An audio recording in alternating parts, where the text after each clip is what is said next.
Check. Good morning ladies and gentlemen, welcome to Chintan Shivir 2026. मेरी आप सबसे तहे दिल से गुजारिश है आप लोग प्लीज़ अपने अपने सीट्स पे बैठ जाएं. May I kindly request all of you to take your seats. We're about to start in a few minutes from now. His Excellency Honorable Governor of Odisha is reaching any time now. So may I kindly request everybody who is still outside the hall to kindly come in and take their seats. I'll request all of you to please be seated since we are about to start the event in a few minutes from now. Thank you.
Good morning, ladies and gentlemen, and dear participants. This is a kind request for all of you to please put your phones on silent. We are expecting His Excellency Honorable Governor of Odisha to walk into the hall any minute now. So may I kindly request all of you to please put your phones on silent and settle down for the inaugural session to begin. Thank you.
Good morning, ladies and gentlemen. Requesting all of you to kindly rise and join me in welcoming His Excellency, Honorable Governor of Odisha, Dr. Hari Babu Kambhampati. He has arrived with us.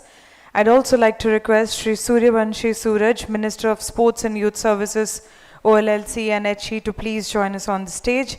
Requesting Shri Bhupender Singh Punia, IAS, Commissioner cum Secretary, DSYS, to please join us. Shri Adil Sumariwala, Vice President, World Athletics, to kindly join us on the stage.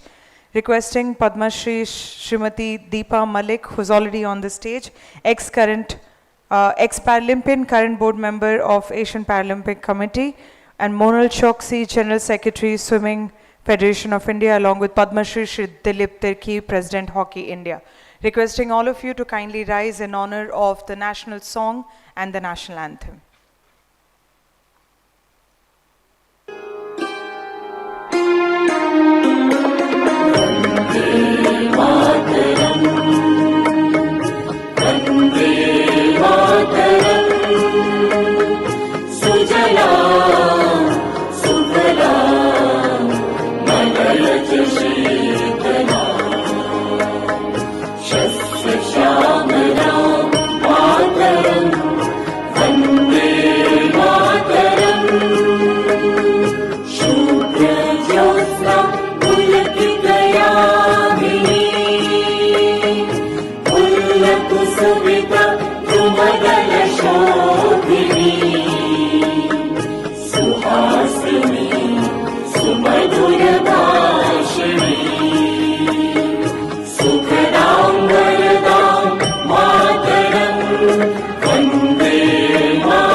Thank you so much. Requesting all of you to kindly take your seats. Good morning, ladies and gentlemen. Welcome to Chintan Shivir 2026, a landmark initiative of the Sports and Youth Services Department, Government of Odisha. Over the next 2 days, policymakers, sports administrators, athletes, industry leaders, and experts will come together to discuss the future of sports development in Odisha and India, focusing on athlete welfare, grassroots development, infrastructure, innovation, and emerging opportunities. We are honored to be joined by distinguished voices from the world of sports and sports administration, whose insights will help us shape Odisha's sporting future. I warmly welcome all our guests and participants and wish everybody a productive and inspiring Chintan Shivir 2026. And ladies and gentlemen, we'd like to begin the first day with a huge round of applause from all of you. Thank you so much for joining us. And now may I kindly request Honorable Minister Sports to please felicitate His Excellency, Honorable Governor of Odisha.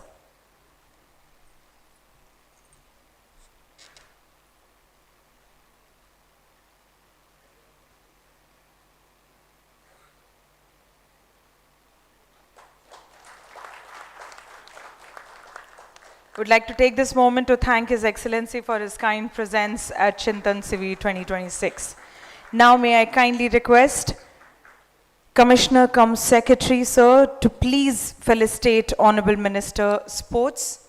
Requesting Shri Bhupendra Singh Punia Sir to please felicitate Honorable Minister Sports, Shri Suryavanshi Suraj. Thank you so much, sir.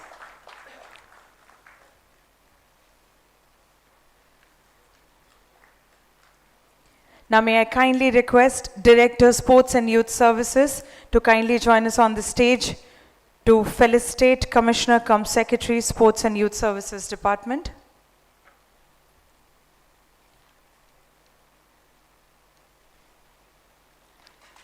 Would like to request all of you to please put your hands together. Requesting Director Sports to please welcome and felicitate Shri Adil Sumariwala. Thanking sir for his presence here at the event today.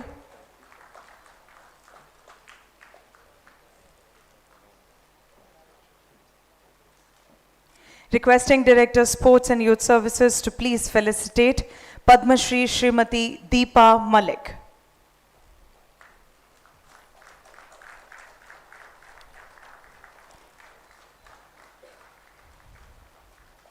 Extremely thankful for her presence at the event today. Requesting Director Sports to kindly felicitate Padma Shri Shri Dilip Tirki.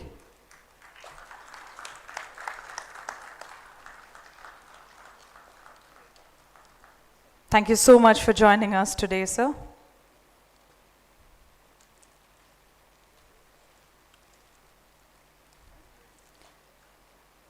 And now requesting Director Sports to kindly felicitate Ms. Monal Choksi. Apologies. Thank you so much, sir, for joining us today. Thanking Director Sports for doing the honors. And now, ladies and gentlemen, we'd like to begin with the inaugural addresses. May I kindly request Commissioner cum Secretary Sports and Youth Services Department Odisha, Shri Bhupendra Singh Punia, IAS, to kindly address all of us.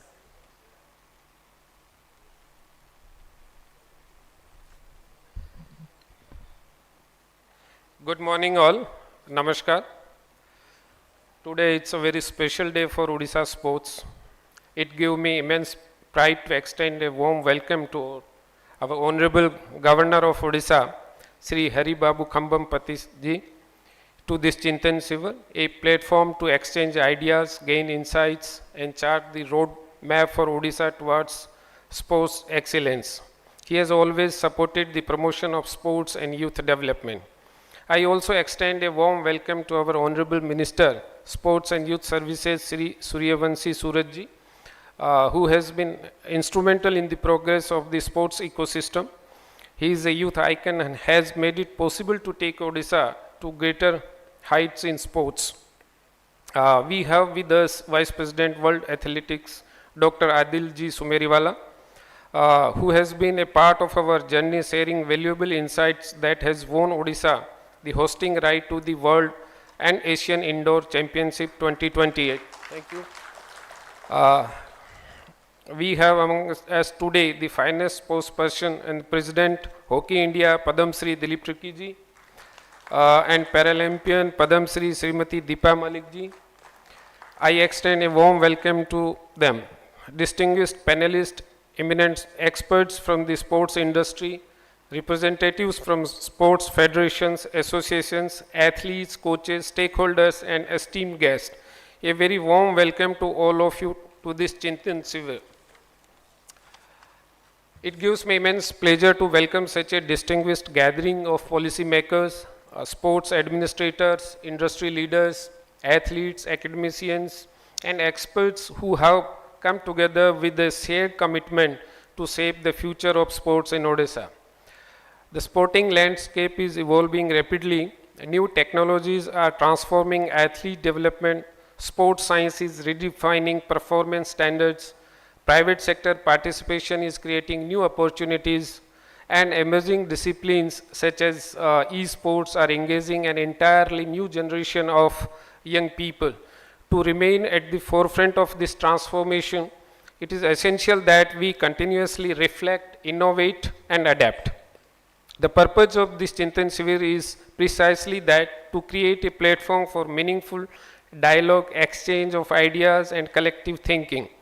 Sir, I would like to inform the House that, sir, not only from the sports department, sir, we have all district physical education officers from the school and mass education department. I think that is the good collaboration, because they have resources, they have future athletes. And from the department, I will request all the panelists and distinguished guests that center of our discussion in next 2 days should be sports, sports person, health, wellness, fit India.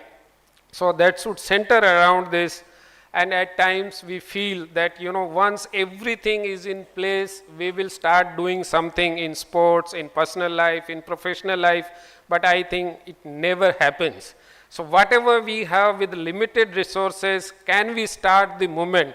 And the most important thing is how to attract our youth, or kind of motivate them to go to outdoor activities, to adopt to outdoor activities. So for the Fit Odisha, Fit India, I think there are only 3 priorities: outdoor, outdoor, outdoor. Let's sunshine on our youth. So that's, I think, we will request all of you that we please give us some ideas. We will exchange the ideas and we'll create some meaningful impact on the future of our youth. So once again, I extend my heartfelt welcome to all distinguished guests, panelists, everyone. Thank you. Jai Hind.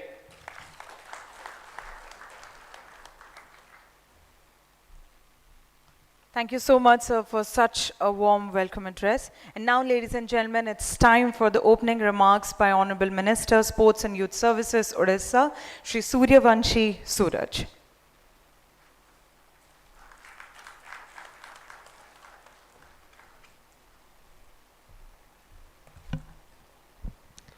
जय जगन्नाथ, नमस्कार। आज बेहद खुशी की बात है, हमारे साथ उड़ीसा के महामहिम राज्यपाल श्री हरिबाबू कम्बमपट्टी जी पधारे हैं,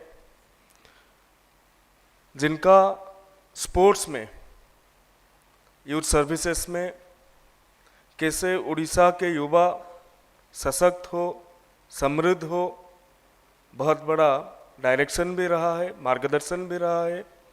इस मंच से मैं ऑनरेबल गवर्नर सर को स्वागत करना चाहता हूँ, अब आभार भी व्यक्त करना चाहता हूँ, क्योंकि उनका ये योगदान हमारे लिए बहुत महत्वपूर्ण है। वर्ल्ड एथलेटिक्स के वाइस प्रेसिडेंट आदिल जी सुमेरवाला, हमारे उड़ीसा के शान Padmashri Dilip Tirkey ji, president hockey India, Padmashri Deepa Malik ma'am, thank you so much for coming here. और दीपा मैम पैरा ओलंपिक में first Indian women to get medal.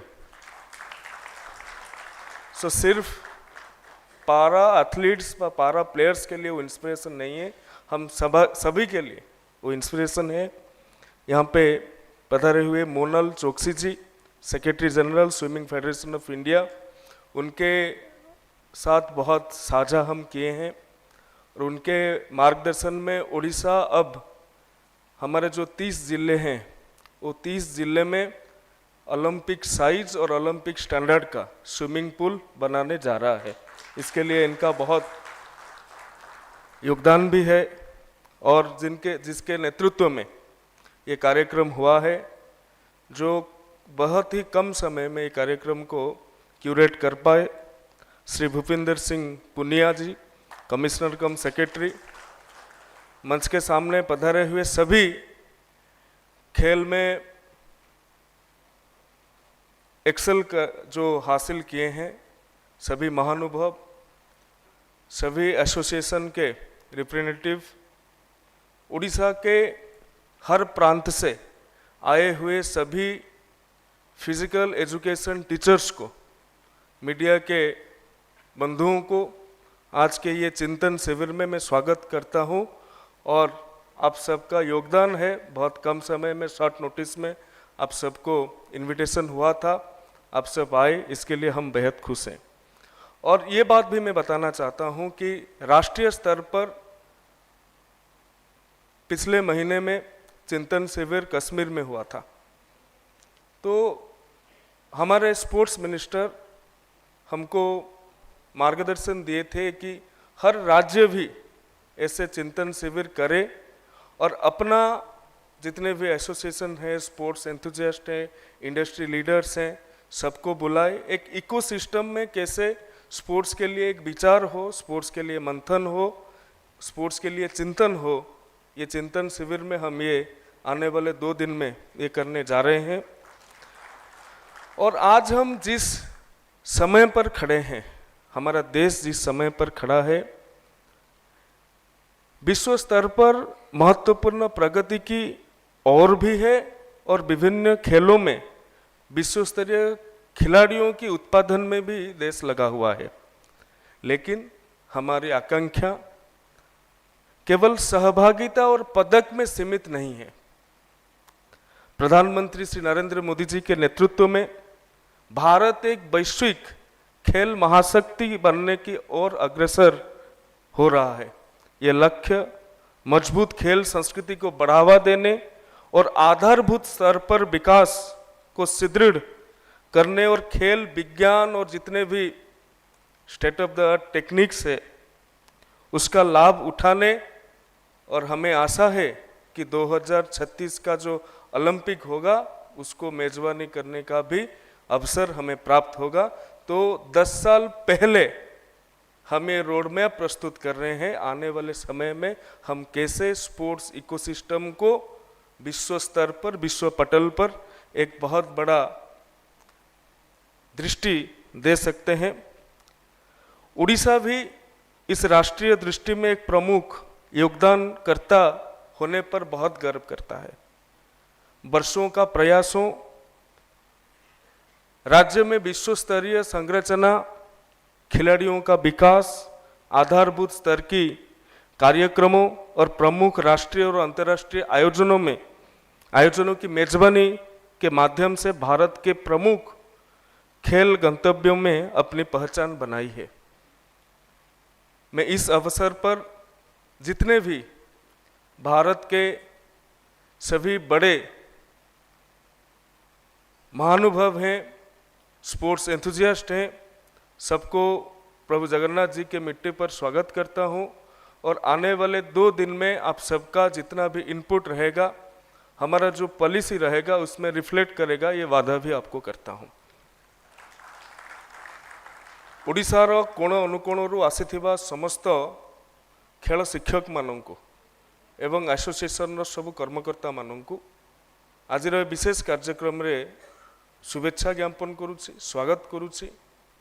वास्तव रे विगत दिन मानकरे आमे बहुत बड़ आयोजन सब करिसंती, शहर केन्द्रिक व्यवस्था मध्य सृष्टि करिसंती, किंतु आज समय आसीछि आमे माने विश्वास करुछंती जे ओडिशार वास्तव प्रतिभा ग्रामीण अंचल ही अछंती एवं से ग्रामीण अंचल को जेतेबेले विश्व मानर भित्तिभूमि को आमे नहीं कि पहुँचे दे पारिबा, से भित्तिभूमि रे जेतेबेले आमर खेलाड़ी माने ताहार उपयोग करिपारिबे सेतेबेले आम खेलाड़ी मानकर विश्व पटल रे स्थान पाइबारे आउ कौनसी प्रतिबंधक रहिबो नै कौनसी बाधा रहिबो नै तेणु पड़ियारू पोडियम पर्यंत जो दूरता अछि ताहाकू कम करिबा सबु एसोसिएशन सबु स्कूल रो PT district education officer district sports officer जेते जन भी अछंती district youth officer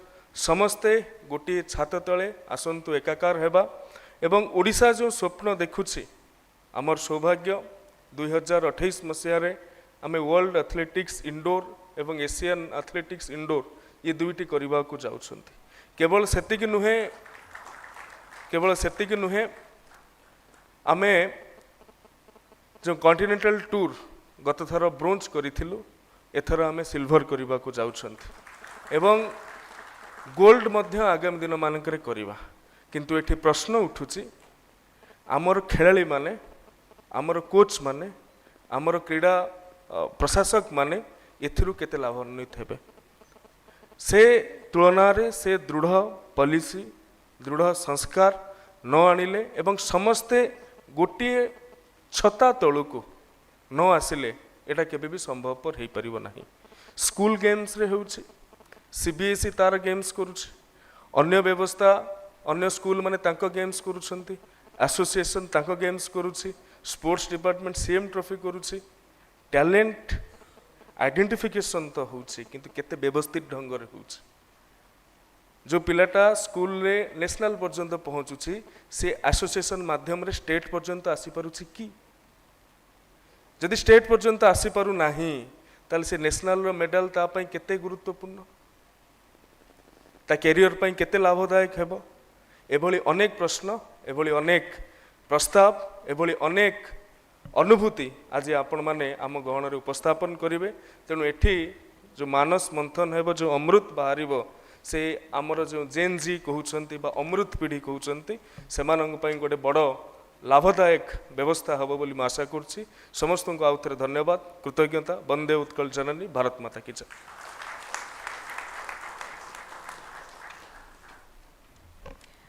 Thank you so much, sir, for such a befitting opening remarks and such a wonderful address.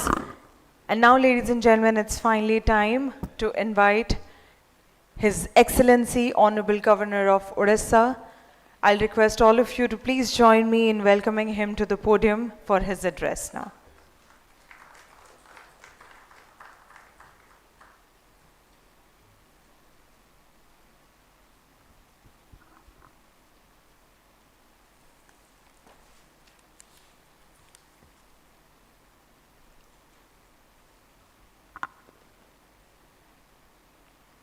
Shri Suryavamshi Suraj ji, Honorable Minister, Sports and Youth Services, Government of Odisha, Shri Bhupendra Singh Punia ji, Commissioner cum Secretary, Sports and Youth Services, Padma Shri Shri Dilip Tirke ji, President Hockey India, Padma Shri Srimati Deepa Malik ji, Shri Adile Sumariwala ji, Shri Monal Choksi ji,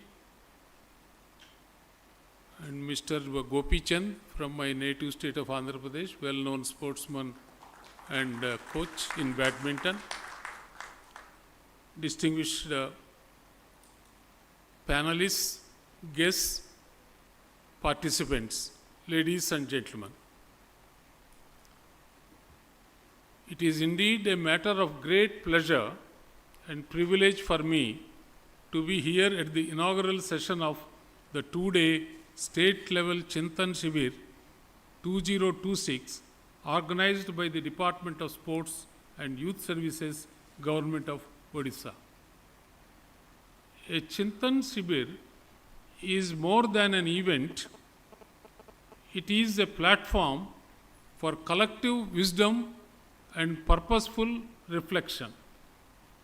It brings together experience, expertise, and fresh perspectives to review the present, address challenges, and envision the path ahead.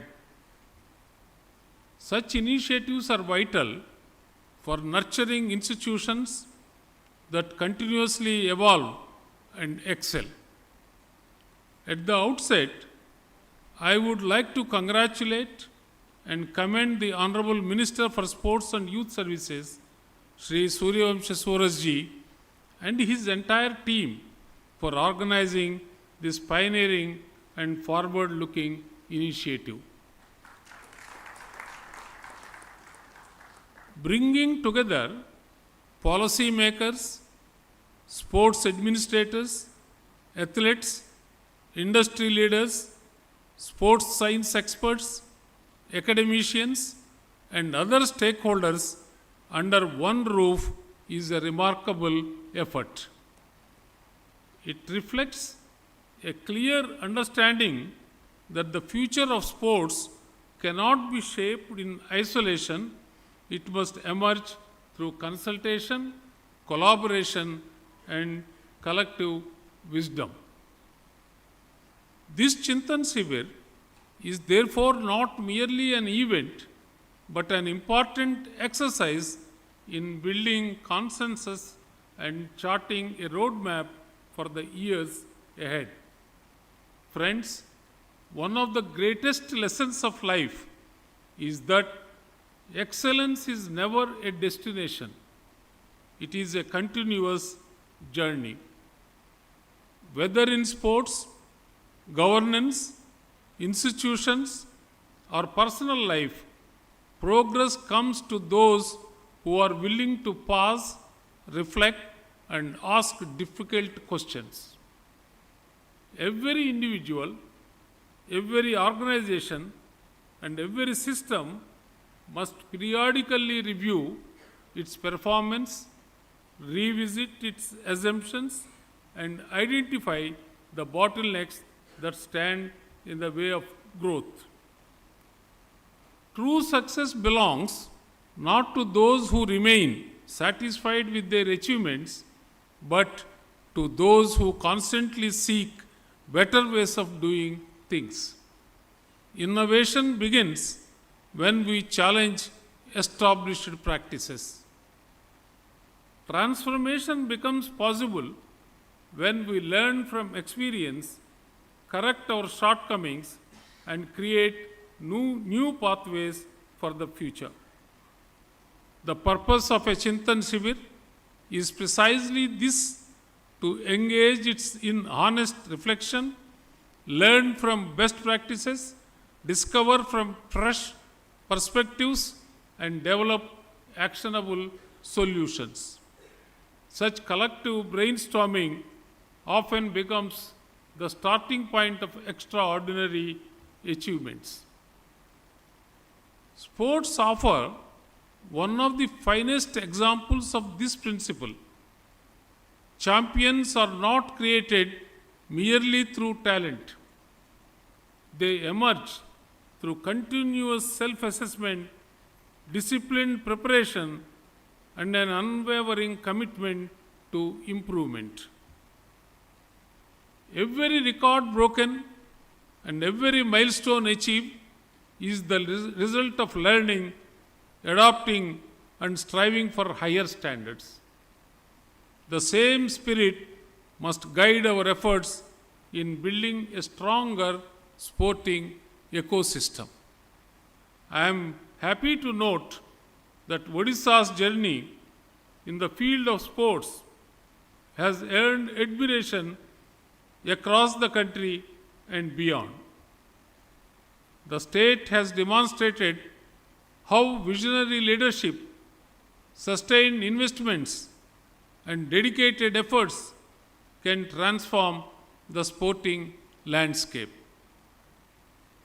From creating world-class infrastructure and nurturing talent at the grassroots level to successfully hosting prestigious national and international sporting events, Odisha has established itself as a leading sporting destination. Now everybody knows that Odisha is a sports-friendly state. However, every achievement also brings greater responsibility. As we look towards the future, it is important that we continue to strengthen grassroots sports, encourage wider participation among youth, harness the power of sports science and technological innovation, enhance athlete welfare, and create opportunities that enable our young talents to realize their full potential.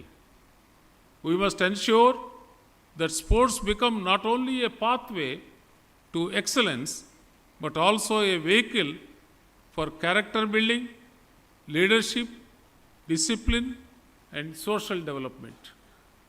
I am particularly encouraged by the presence of distinguished experts, celebrated athletes, and experienced professionals participating in this Chintan Shivir. Their insights and experiences will undoubtedly enrich the discussions and help shape practical and visionary recommendations. I am confident that the deliberations over the next 2 days will generate valuable ideas that will contribute significantly to the advancement of sports and youth development in Odisha. As this important exercise begins, I extend my best wishes to all the participants. May the discussions be meaningful, the deliberations productive, and the outcomes transformative. I hope that Chintan Shivir will not only produce actionable recommendations, but also inspire renewed commitment towards sporting excellence and youth empowerment. With these words, I wish the state level Chintan Shivir 2026 every success. Thank you. Vande Utkala Janani. Jai Hind.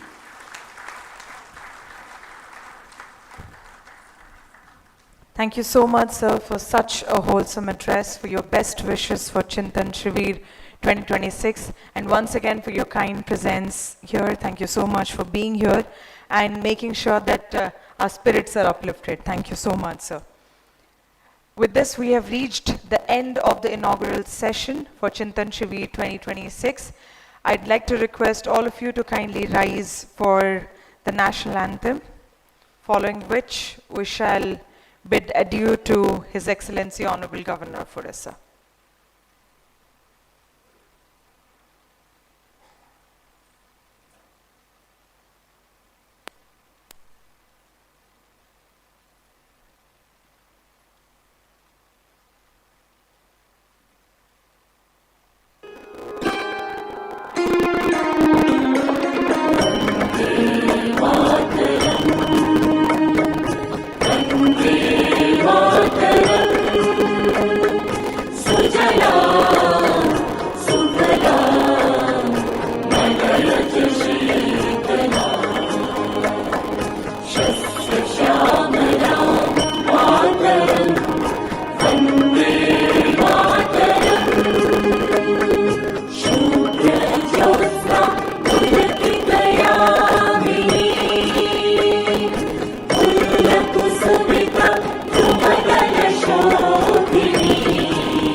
Om Hikara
Ladies and gentlemen, once again, I'd like to extend our gratitude to our dignitaries who have joined us for the inaugural session. We shall now break for tea and coffee for 15 minutes only to come back for the first session for Chintan Shivir 2026. I'd like to request all of you to please join us for tea and coffee in the pre-function area, and we shall gather around in the next 15 minutes. Thank you so much.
ସେଇଠି ଅଛି ବା ହଁ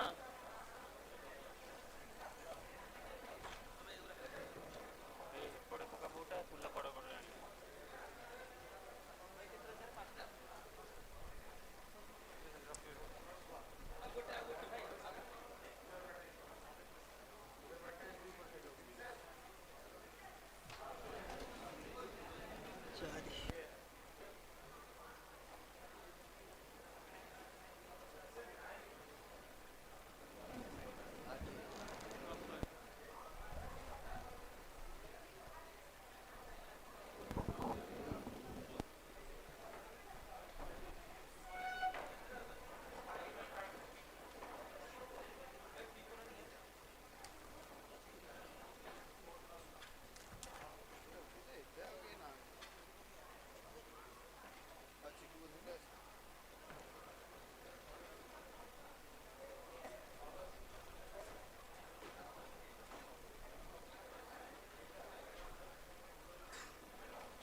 check,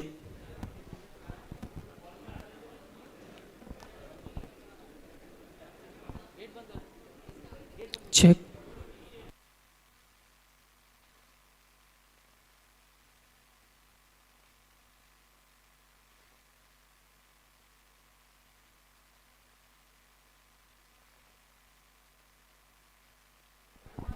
check,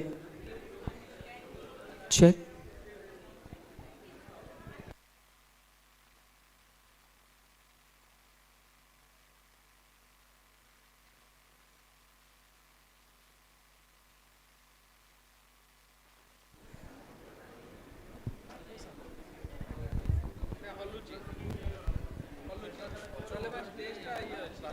hello check, check,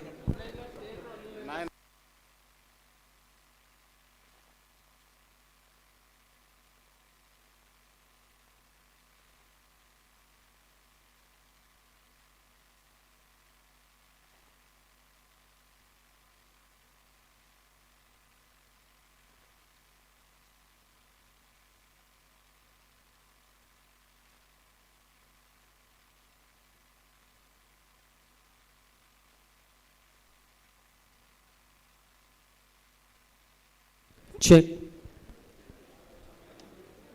hello check,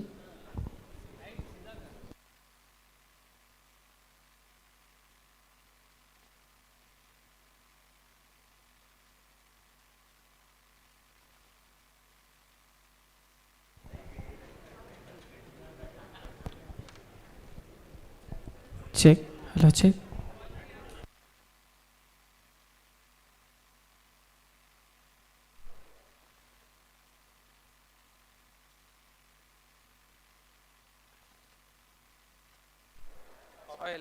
Hello.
Ladies and gentlemen and dear participants of Chintan Shivir 2026, requesting all of you to kindly join us back in the hall. Check. Dear ladies and gentlemen and participants of Chintan Shivir 2026, requesting all of you to kindly join us back in the hall. We shall start with the first session for the day, and I'll request all of you to please join us back in the hall now. Thank you.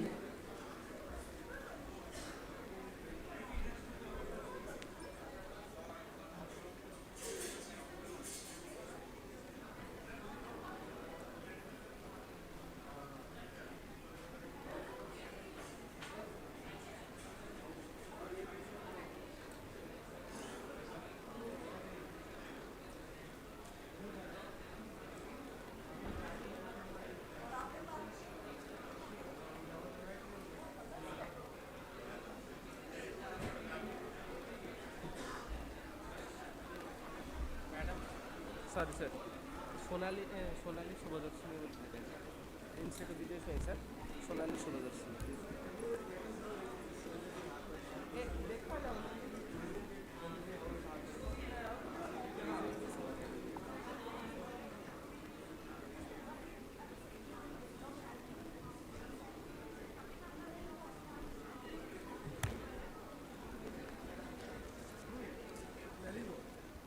इनरोलटा करथिले इनरोलटा आपण announce करथिले तो इनरोलटा आपण announce करथिले बहुत बढ़िया lawless बहुत Thank you so much. Thank you.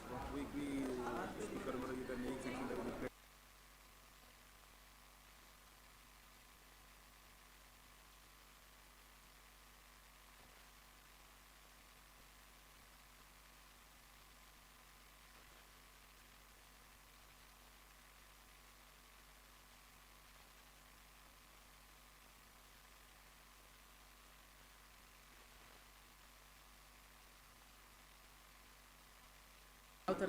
Once again requesting all the participants of Chintan Shivir 2026, आप सबसे मेरी गुजारिश है कृपया अपने अपने सीट्स ले लें.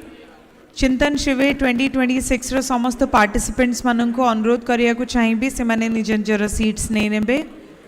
Requesting all the participants of Chintan Shivir 2026 to kindly take their seats. Thank you. We shall now be starting the first session for the day, requesting all the participants to kindly join us back in the hall.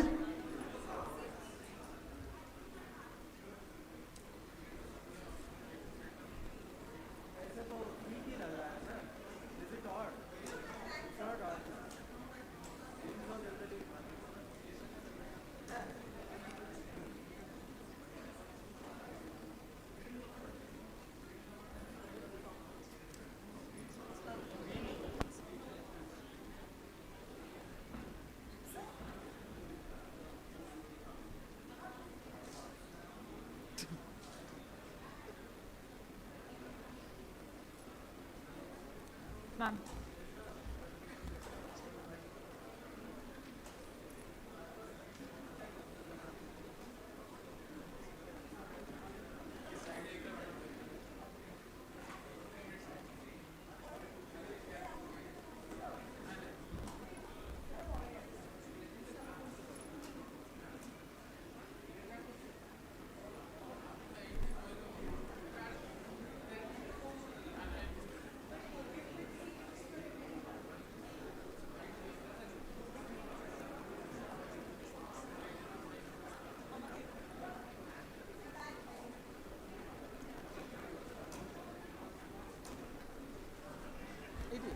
Eighty दबा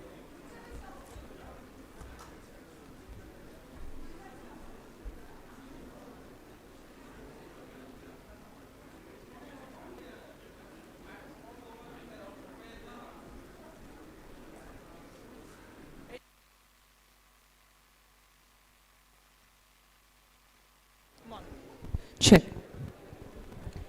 Ladies and gentlemen and dear participants of Chintan Shivir 2026, आप सबसे मेरी गुजारिश है कृपया अपने अपने seats ले लें. हमारे पैनलिस्ट और मॉडरेटर बिल्कुल तैयार हैं. आप सबसे मेरी गुजारिश है आप सब अपने सीट्स कृपया ले लें. For all our participants who are still outside the hall, may I kindly request all of you to please come inside and take your seats. We're about to start the first session for the day, hence requesting all of you to please take your seats.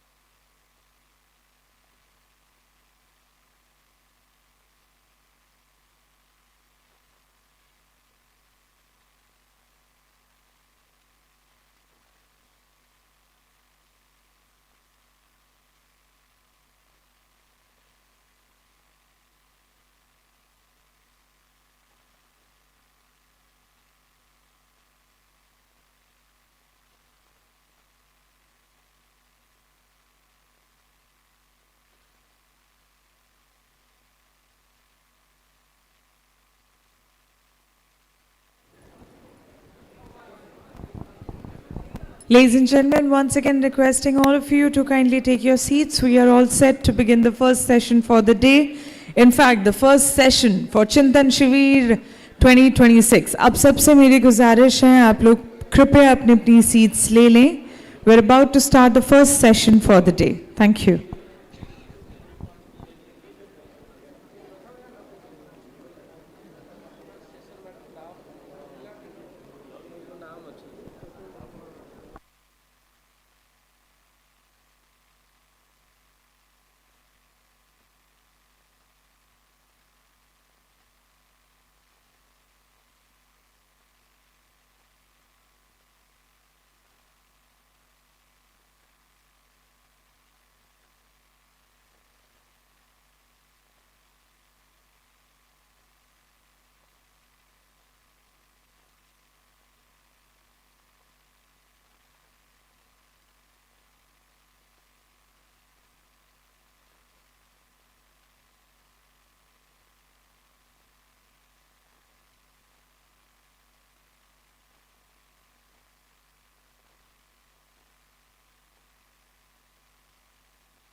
Check.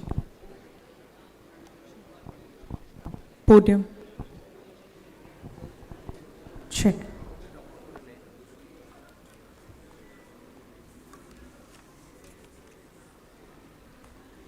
Ladies and gentlemen, requesting all of you to kindly be seated. We are now starting the first session for Chintan Shivir 2026.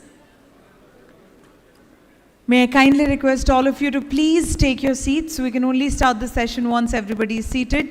Apana samastanku mora benita anurodh nijar nijara seats nei nebe. It's now time to begin the first session with the topic Odisha Medal Strategy, National Games, Championships, Khelo India and International Competitions. Our panelists for the sessions are Dr. Adil J. Sumariwala, who is one of India's most accomplished sports administrators and former athletes. A distinguished sprinter, he represented India in the 100-meter event at the 1980 Moscow Olympics and was an 11-time national champion. Ladies and gentlemen, requesting you to please put your hands together for him. Our second panelist is Shri Pulela Gopichand, Vice President Badminton Association of India, who is also an Olympian, former All England Open Badminton champion and one of India's most respected coaches and sports administrators. Next we have Dr. Sanjana Kiran, co-founder and Chief Strategy Officer, Playtroid.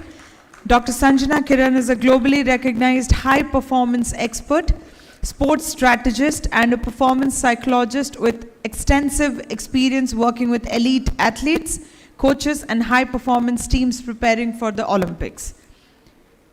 And our last panelist is Shri Monal Choksi, Secretary General Swimming Federation of India. Shri Monal Choksi serves as the Secretary General of the Swimming Federation of India, SFI. He has played a significant role in the administration and development of swimming, diving, water polo, artistic swimming, and other aquatic disciplines across India.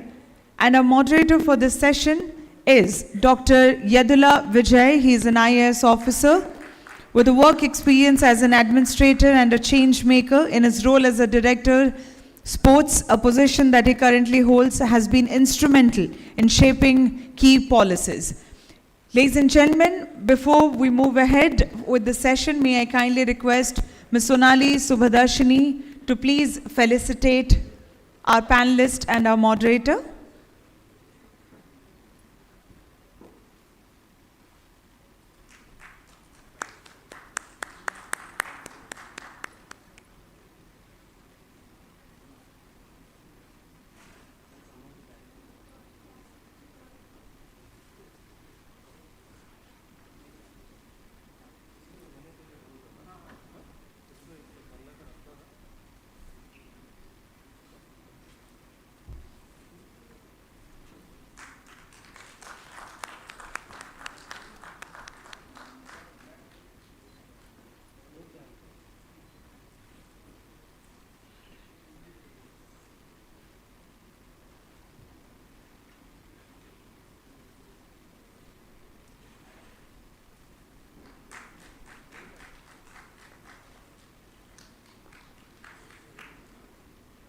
I'll request all the participants to please put their hands together as we welcome the panelists on the first day and the first session of Chintan Shivir 2026. We are extremely thankful to all of you for having found time and joined us for this wonderful event.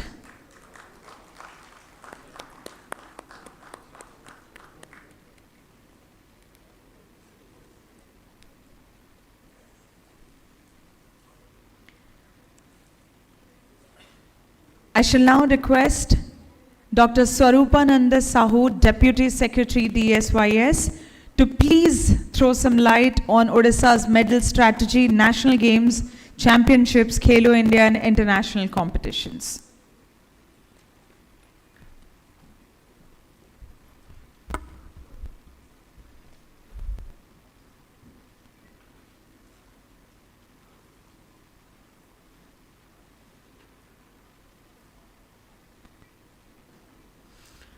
Very good morning to everyone. Namaskar. It's a really great pleasure for me to stand here at Chintan Shivir and deliberating something on Odisha's sports ecosystem and our medal strategy. Thank you. Thank you our panelists and moderator sir. Thank you very much. The first topic, that is Odisha's medal strategy, that national game, Khelo India youth game and other sporting events which are actually we are doing good and we are moving fast actually. Actually, you are aware of that sports in Odisha, actually we are the highest budget we are allocating. If any state we are comparing with in the country actually. We have a better infrastructure, few are actually Olympic podium, international stadium, complexes. We are having infrastructure from grassroots to the Olympic podium. That is from grassroots to the podium success.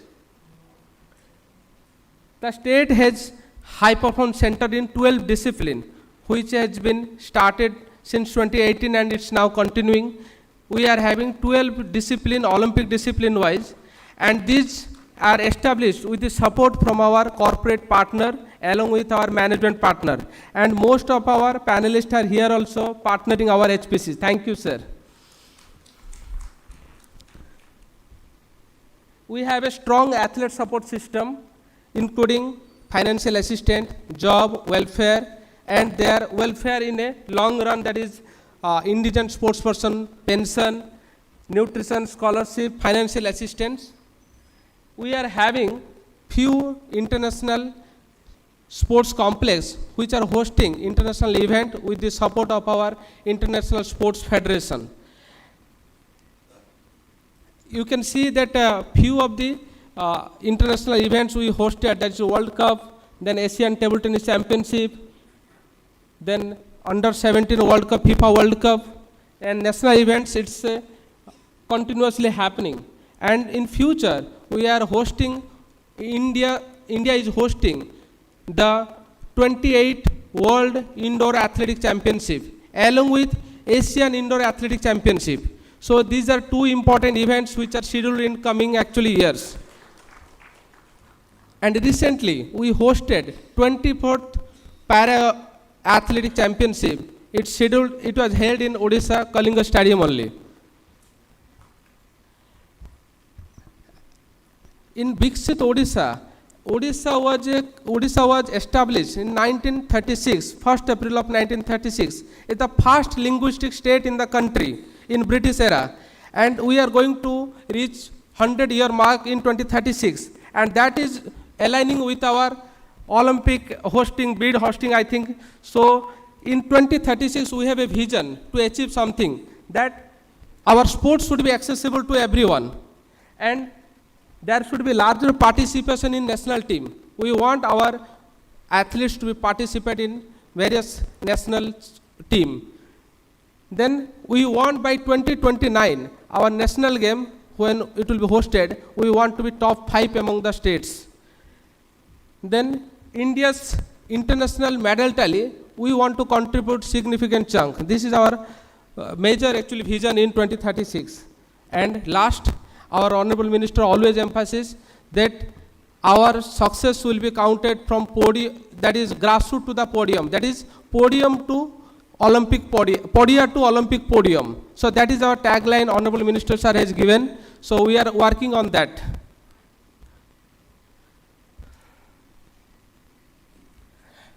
If we count the national game actually medal tally, last national game in 2025, we were in 12th position with the highest medal tally yet Odisha ever achieved in our sporting journey. So it was a great achievement for us that we reached highest gold medal in that count actually.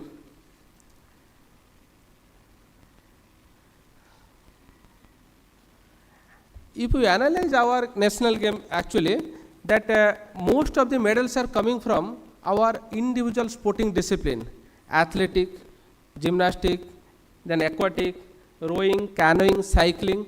So our focus is always in international medal tally along with our individual sports and the team sports, that is hockey, football, that is also giving us good dividend in achieving this medal tally. And Khelo India Youth Game also, we are actually steadily increasing our achievement. Here also the same scenario, that we are doing good in our athletics, aquatic, then gymnastic, canoeing, rowing. So individual disciplines we are doing good. So we are focusing on them also.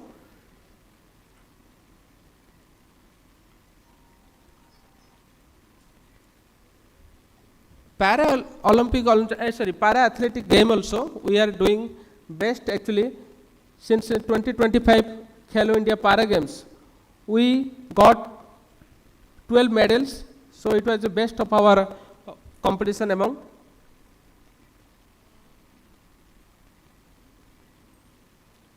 So after our actually the medals actually strategy, we got actually few important points, that most of these sports which are individual sports, that is giving good number of medals in recent past actually.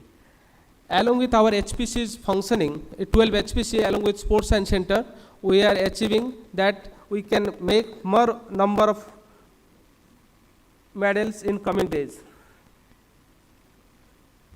We know that three things are important, that grassroots and intermediate and HPC. This is the way we are actually achieving from our podium to podium success.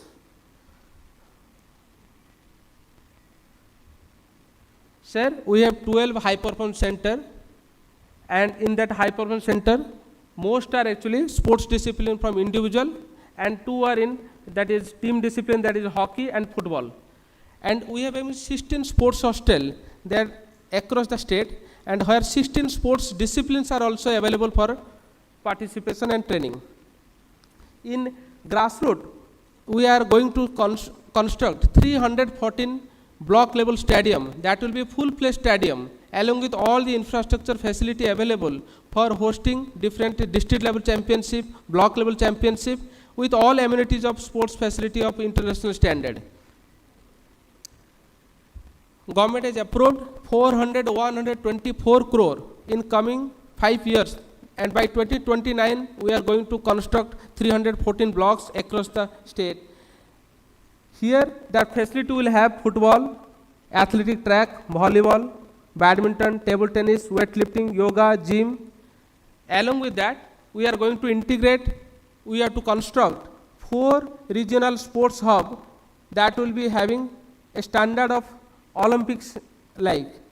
And apart from that, we are going to construct 13 new swimming pool, 4 archery academies. Along with our medal strategy, the flagship event, that is CM Trophy, we are hosting state championship, district championship, we are scouting and giving them a competition success. Talent identification is a major event we are doing in sports. Government of Odisha is doing annually, that we are identifying talent from the grassroots and nurturing them in our hostel and HPCs. By this way, we are having the talent identification and medal strategy will increase. So last, that our coach development program is very important for increasing our medal tally. That without coach support and support staff, we are not going to actually get the best result. Thank you very much. That sports of Government of Odisha has invested a lot in sports, and we are hoping with this Chintan Shivir we are going to give different system to this sports athlete and our sports person. Thank you so much.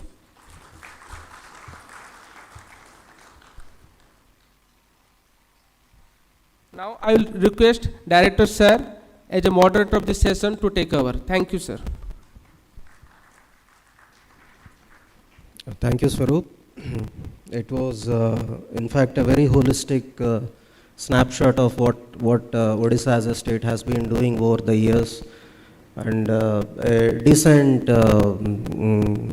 I think, a diagnosis has been done.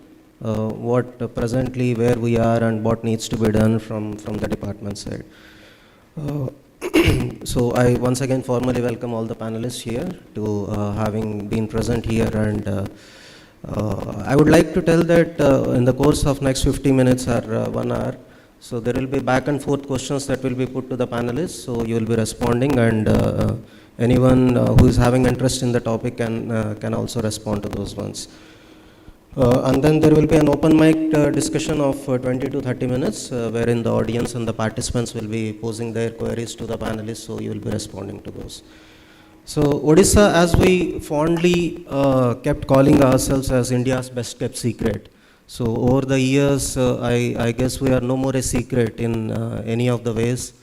In terms of the fiscal discipline, we are the #1 state in the country. And coming to our sporting achievements and whatever has been done over the years, in fact, we can proudly say that we are one of the front runners when it comes to the sporting arena. So recently the government has also changed the tagline from we being the secret to think India and think Odisha. So even in the sporting arena also, we hope that the whole of India and rest of the states look up to us when it comes to sports. So as you have seen, the amount of investment that has been put in the infrastructure is very huge. So in the hard component we are there, but when it comes to the soft component, yes, we are not yet there. So a person who has actually represented India way back in 1980 at the Olympics, and having held the record continuously for 18 long years in the 100-meter sprints and all. So Adilji, I would like to ask you, you always have been advocating about ecosystem. You don't speak in silos, you always speak about infra, You speak about equipment, you speak about sports science, recovery, nutrition, and so many other aspects. So, what do you see? Like, how do you see that from here, where we have invested so heavily, and we do have such a good cocktail of everything here? We have the infra, we have the HPCs, we have the sports science centers, and all the cocktail is there right now with us. From here, where do we go and translate this success in the hard component to the soft component and achieve in the medal tally? Thank you very much. So I think we need to first, before just talking about Odisha, I think you need to take a worldwide picture first.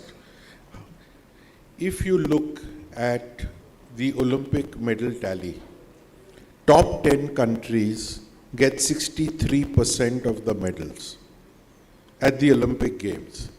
Now, if that is true, what are they doing right? What do they have that we don't have? First is the sporting culture. People go out and play. These are small countries. People go out and play. We have the masses. We don't use them. Their federations are very, very strong. They are very strong federations. These are some of the things that are very important. Then, they have a early talent identification program. Then they have, from talent identification, structured pathways to the elite through scientific training and continuous support of finance. So it's seamless. They have very strong competition structures. If you look at worldwide, if you look at these 10 countries, this is what is their ecosystem like I keep talking about. Now let's come to Odisha, therefore. Odisha has done a great job in promoting sports in infrastructure. Infrastructure is brick and mortar. Now, what we really need to do is create the ecosystem, means athletes, coaches, managers, physios, doctors, sports scientists. This is what is needed. To give you just some small figures, 8 years before London Olympics, UK spent 2 billion pounds, not dollars, to create the ecosystem. What did they got that money from lottery? And what did they do? They prepared managers, coaches, volunteers. For 8 years, they spent 2 billion. They took school PE teachers, upgraded them, coaching, upgraded them. They spent to get each gold medal that they got, and it's all, you can Google it. They spent over 250 crores on each gold medal they got. Neeraj's gold medal cost us 17 crores. Now, that's the sort of long-term thinking that you need to do. Secondly, you have to focus on talent identification junior program. Now, who is going to do the talent? See, I'm coming back to soft skills. Who will do the talent identification? Who are these scouts? Do they have the expertise to find talent? When they find talent, what do? They overtrain them, they do early specialization and destroy them. I'll give you figures for India now. We have over 150 Asian medalists in the juniors. Only 4 made it to the seniors. Because early specialization and overtraining. This is a phenomenon not only in India, it's across the world. And therefore, World Athletics stopped the under 17 World Championships. They stopped it because they found only 4% of the winners here made it to the elite. Now, I'm talking athletics. I don't know if the same is true for other sport. But athletics is being one of the mother sport along with swimming and gymnastics. I'd like to talk about athletics. With athletics, you run, jump and throw. You can probably get yourself into any sport. So having said that, preparing the ecosystem therefore becomes so very important. Upgrading our coaches, and I'll come to coaches things later, but upgrading our coaches, creating more coaches. It's a very simple thing. Today, if we do not have coaches, the simplest thing is to buy them.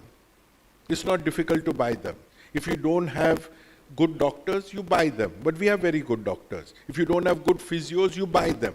You buy people, if you want to win Olympic medals, you buy people who have created Olympic champions, people who have delivered. Not people who will say, जी हम बहुत मेहनत करेंगे, हम medal लाएंगे नहीं तो suicide कर देंगे. That's all nonsense talk that I keep hearing all the time. Sir हम जान दे देंगे. भाई तुम्हारी जान की मुझे कोई value नहीं है. मुझे medal की value है. मेरे देश के लिए medal की value है. 1.5 billion people तुम्हारी जान की मेरे को कोई value नहीं है. So don't give me this rubbish talk which I keep hearing every few days. Sir हम जान दे देंगे. तुम्हारी जान मुझे नहीं चाहिए. I want expertise. I want sports science. That's what I want. Again, you have to spread the base in each district, block level. Jab tak you don't increase the base, the numbers will come from the base. That is what Odisha needs to do. It's going in that direction, but it has to be scientific. It has to be focused. Your district sports officers will have to push that. They'll have to push the federations, work with federations, work with district federation, work at municipal level, work at panchayat level. Only then this will happen. So again, that is what it is. Again, everything depends on process. It's process, process, process. You don't have a process, you're not, then you'll get one champion here and one champion there. And the figures you showed are not great for the size of Odisha with 30 districts. The figures that I was looking at the same figure, I had already taken out those details, so I was checking those figures. 4 medals, 4 gold medals in Khelo India. What? What is 4 gold medals? For a state as like Odisha, which giving you thousands of crores of infrastructure. What is the use? What is the return on investment? I'm a businessman. What is the return on investment? Nothing. So again that, and then patience, patience, patience. You will take at least 3 to 4 Olympic cycles to produce champions. If you think it's going to happen in the next Olympic cycle, forget it, not happening. And unless you have patience, it will not happen. So these are some of my opening remarks, and we'll, as we get deeper into it, we'll discuss with facts and figures. Thank you. Yes, sir. Yeah.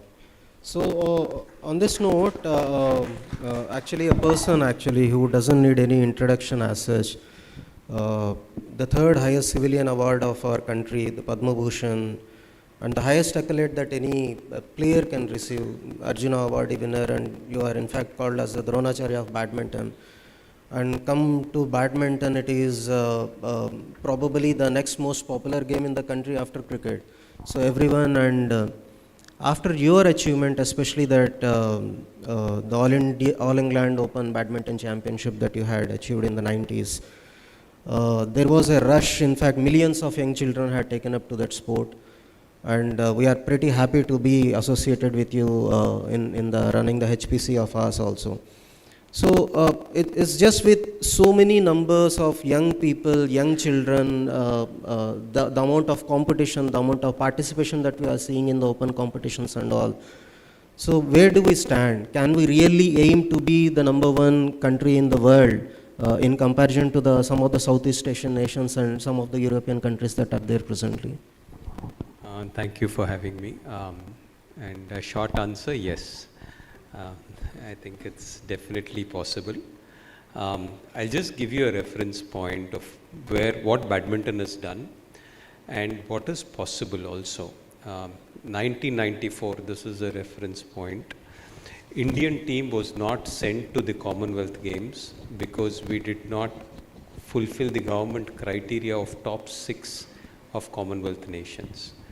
From then on to become a Thomas Cup champion, which is the World Championships of Team in 2022 and a bronze medalist. This is the 30-year journey of Indian badminton, which is very, very significant. And it actually gives us hope that in many other sports this is possible. Having said that, what is it that actually made this possible? I would just want to recollect a few points. Paucity of time, I'm not going deeper. But one of the things is when I won the All England, I had 3 knee surgeries on my left knee. And after I won the All England, I had a couple of more surgeries on my right side of the knee. So in 2003, I was coaching because I was not able to play. And I was just trying to see that my expertise, which was in playing, or the formula which helped me in playing, I could transfer it to the next generation of kids. I took a small bunch of kids in Hyderabad, started coaching them in Jubilee Hills Club in 2003. And in 2004, I started to actually coach them full time. The oldest of them was Parupalli Kashyap, who won the Commonwealth Games in 2014 after a gap of about 32 years. And Guru Sai Dutt, he was about 11, Saina was about 13, and Sindhu was the youngest of them at 9. And almost about 10 of them have played top 20 in the world from that small group of people whom I started off. Now, what helped me was the fact that there was a person in the federation called Mr. V.K. Verma. He was president. There was a person from Yonex, Singapore. His name was Bilu Seth, D.K. Seth. And these two people said, Gopi, we want to see Indian badminton go up. And I was desperate to see Indian badminton go up. All 3 of us said, what needs to be done? I will coach. Yonex said, I'll give you the shuttles which are required. And Verma sir actually helped me with the background support from the federation, which were equally important. I would get up, mornings we would start off. Every day was a 4:15 morning session till COVID hit. 3:45 I would get up, 4:15 I would be at the courts, and 7 in the evening I would finish coaching. Desperate to ensure that my kids got the best. And nothing was there. Shuttles were provided for and basic food was there. We had a first sports science person in 2009. And it also coincided with our Commonwealth Games preparation, which actually helped us in funding a bit. The player went one step. I was wanting to host tournaments, which was one step ahead of that, because it's easier for player development to happen when you host tournaments which are relevant to their performance. So in 2003, I hosted the, sorry for being centric to me, but that is the way it was. We hosted the nationals. The next year we hosted the Asian satellite event. The third year we hosted the Asian badminton championship. The 4th, 5th and 6th year, which is 2006, 7 and 8, we hosted the India Open. And 2009 we hosted the World Championships. In a same sequence, actually my players also grew. And that is how we were able to manage the entire ecosystem one step at a time. And once 2010 came up, Commonwealth Games infrastructure was built in Delhi and the tournaments were moved to Delhi. And I was happy to let go of the tournaments because that is not of interest for me. My only interest was player development, and I was done. So literally at a point of time in world badminton in the top 30, whether it's Srikanth, Pranoy, Saurav, Samir, Kashyap, Guru, we literally had about 6 of them in the top 30 of the world from India, from the academy. And even at the Commonwealth, Thomas Cup, about 9 out of the 10 members were from the academy. So a lot of things came up in sequence. In being the best infrastructure was not the most important thing, but having a system in place was more important, have projects in place. And also the sequence was very important, to have the right people at the right places. So you need the federation, you need motivated people and supporting people for coaching staff.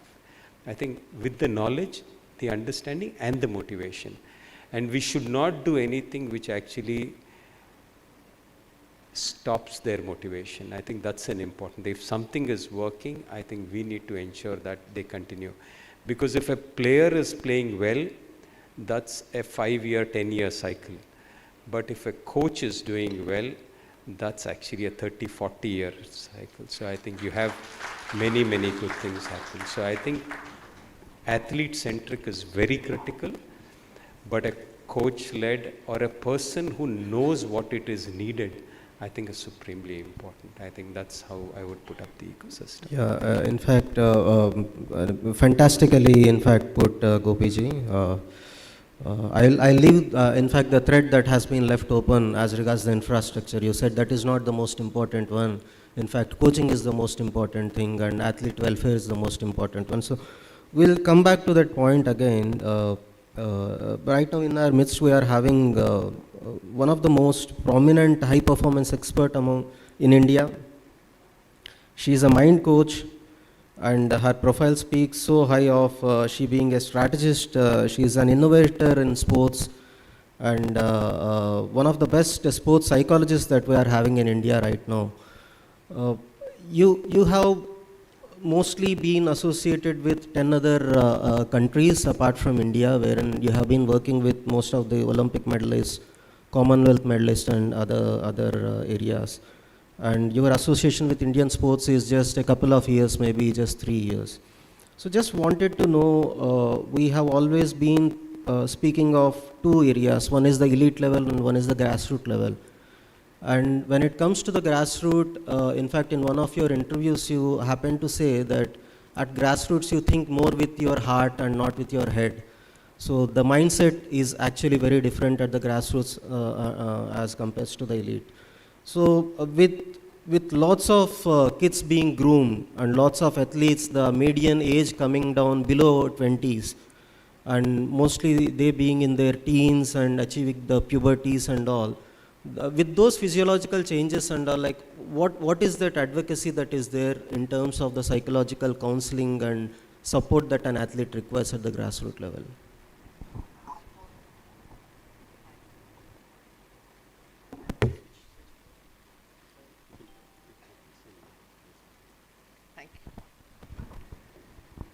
So thank you so much for giving this opportunity to share what I might have learned.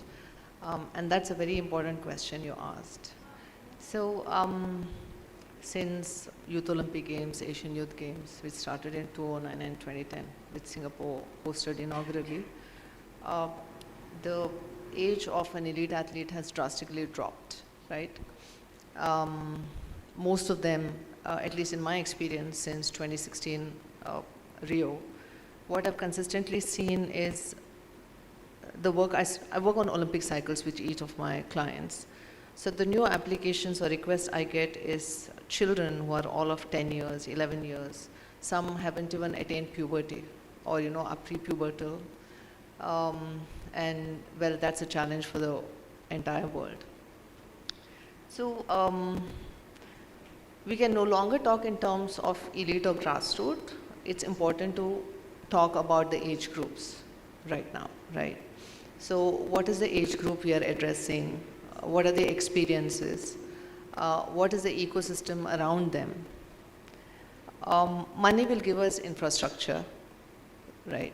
Money will provide that. So like Gopi was talking about, what are the systems, what are the processes?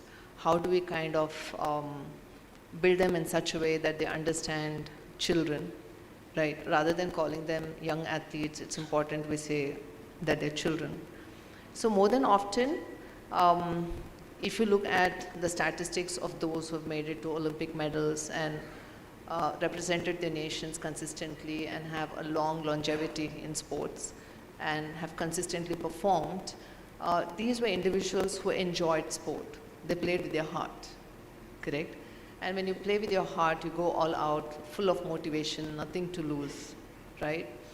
But then, of course, the moment they start shining, they become an object of interest for different,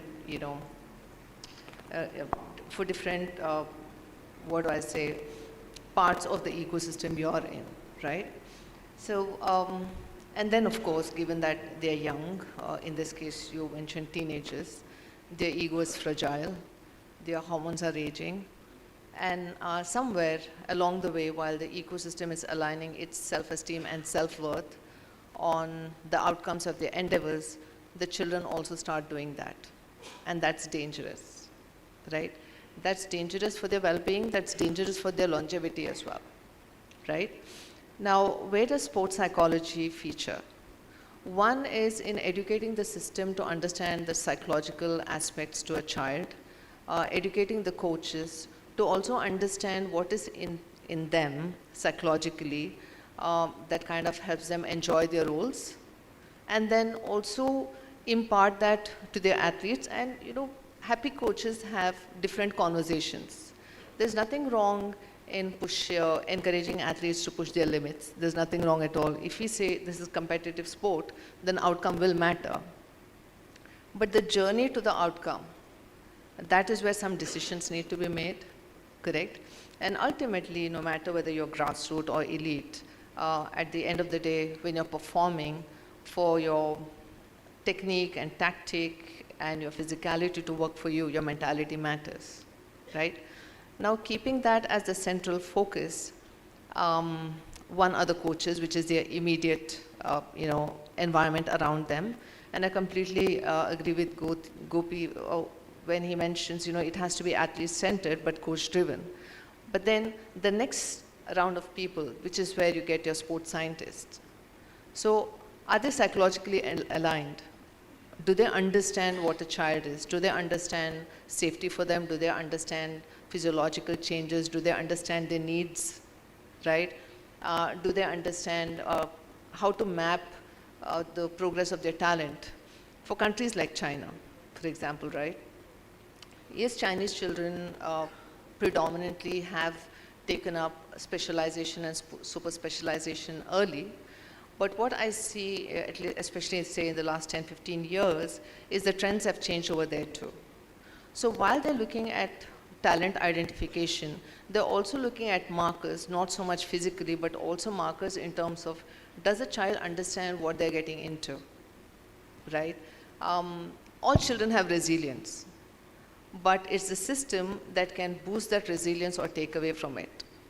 This is when you have your administrators, the protectors of system, the ones who decide on the system, who come in place. So do they understand a child? Do they understand the development? Because when I talk about the mind getting impacted, even something as simple as stress, you have physical impact of it, you have physiological impact for it, right? When your brain registers stress, your pupils dilate, you can't see clearly, you can't recall memory because your heart rate variability is high, and the neurotransmitters that carry oxygen to your brain, they drop drastically. You have physiological changes in terms of your saliva production, your bile juice production, and then of course you have your small muscles and the bigger muscles that become tight, correct? So mentality and thinking matter. So while we are working on performance, it's also important to help them understand the human behind the performer, understand that human, understand what is their responsibility towards it, and more importantly, not allow them to focus purely on sport. Have other endeavors on the side, education, and what have you. So when we look at it holistically at the grassroots level, then you don't have to do a lot of fixing when they become elite. Because you're building a crop that is very strong, that will see the test of time. But more importantly, you're building not just mentally resilient, physically resilient, and those that are not dependent on the ecosystem to see them forward, right? So it has to be done not just holistically, but also with thought. Yes, I might have been exposed to other countries and their systems, but India is very different from most other systems. Our cultures, our traditions, we need to see what best methods we can adopt within the Indian system. Because emotionally, we are very, very different from the top 10 countries in the world. If you talk about our shooters, if you were to take the heart rate variabilities at which our top shooters shoot, and compare to them to a China or a Europe, you see that we shoot very, very well when our heart rate is very high, correct? But then when you're managing that heart rate, when you're perhaps talking to yourself or breathing and the heart rate drops drastically, is your body able to cope with it? And that is where your pranayam comes into place. So first of all, really understanding the holistic part of it, but also looking at the foundational basic things. If that is strong, then you're starting strong. And then you don't have to do a lot of, Yeah, a new changes when it perspective matters. has been offered in terms of the Indian system that needs to be in place, especially the pranayama that you have mentioned, the sporting culture that India is having. In fact, our diet is also very different, our genetics are different. So we'll come to that point.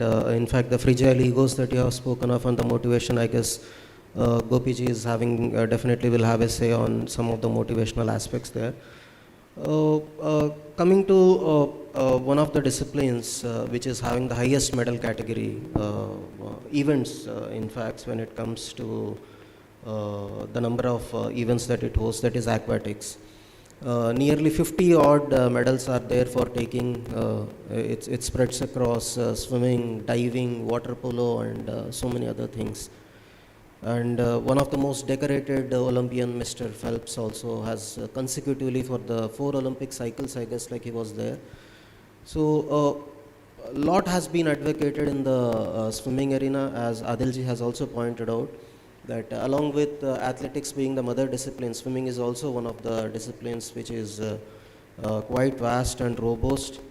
So with the way that how we are, and specifically in our context, if you have observed in the presentation that my colleague has made, we have 30 districts and we are having 33 numbers of pools. In almost every district we are having a pool, multiple numbers of pools are there.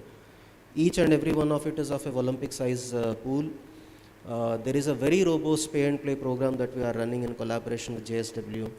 So given such a scenario, like what is that as a nation, where are we heading? And you have made a very beautiful analysis in one of the webinars that I have seen. In Olympics, for the past like century or so, the total number of medals are only 28, and swimming has hardly contributed any. And come to Asian Games, it is a 50 to 60 odd year journey, and there also I think swimming has fared not so well. That being the case, like what is that India as a nation has to do, and Odisha as a state where we have invested so heavily in swimming? So what is the way forward for us?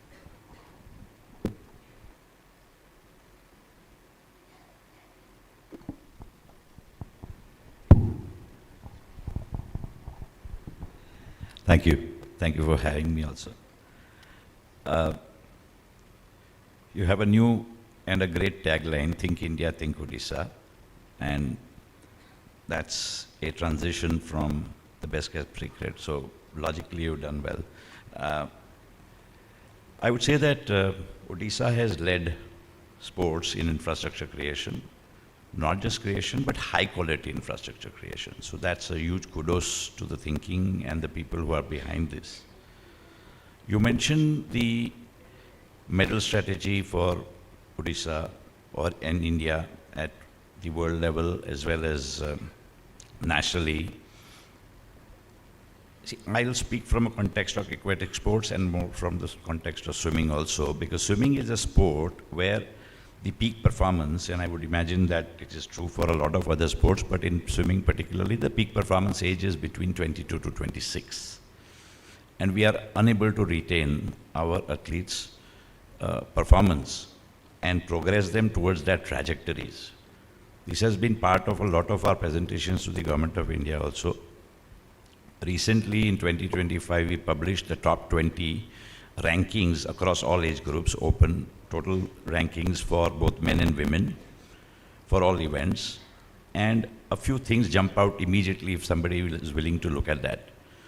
That in any event, the gap between the first and the 20th rank is huge in terms of time.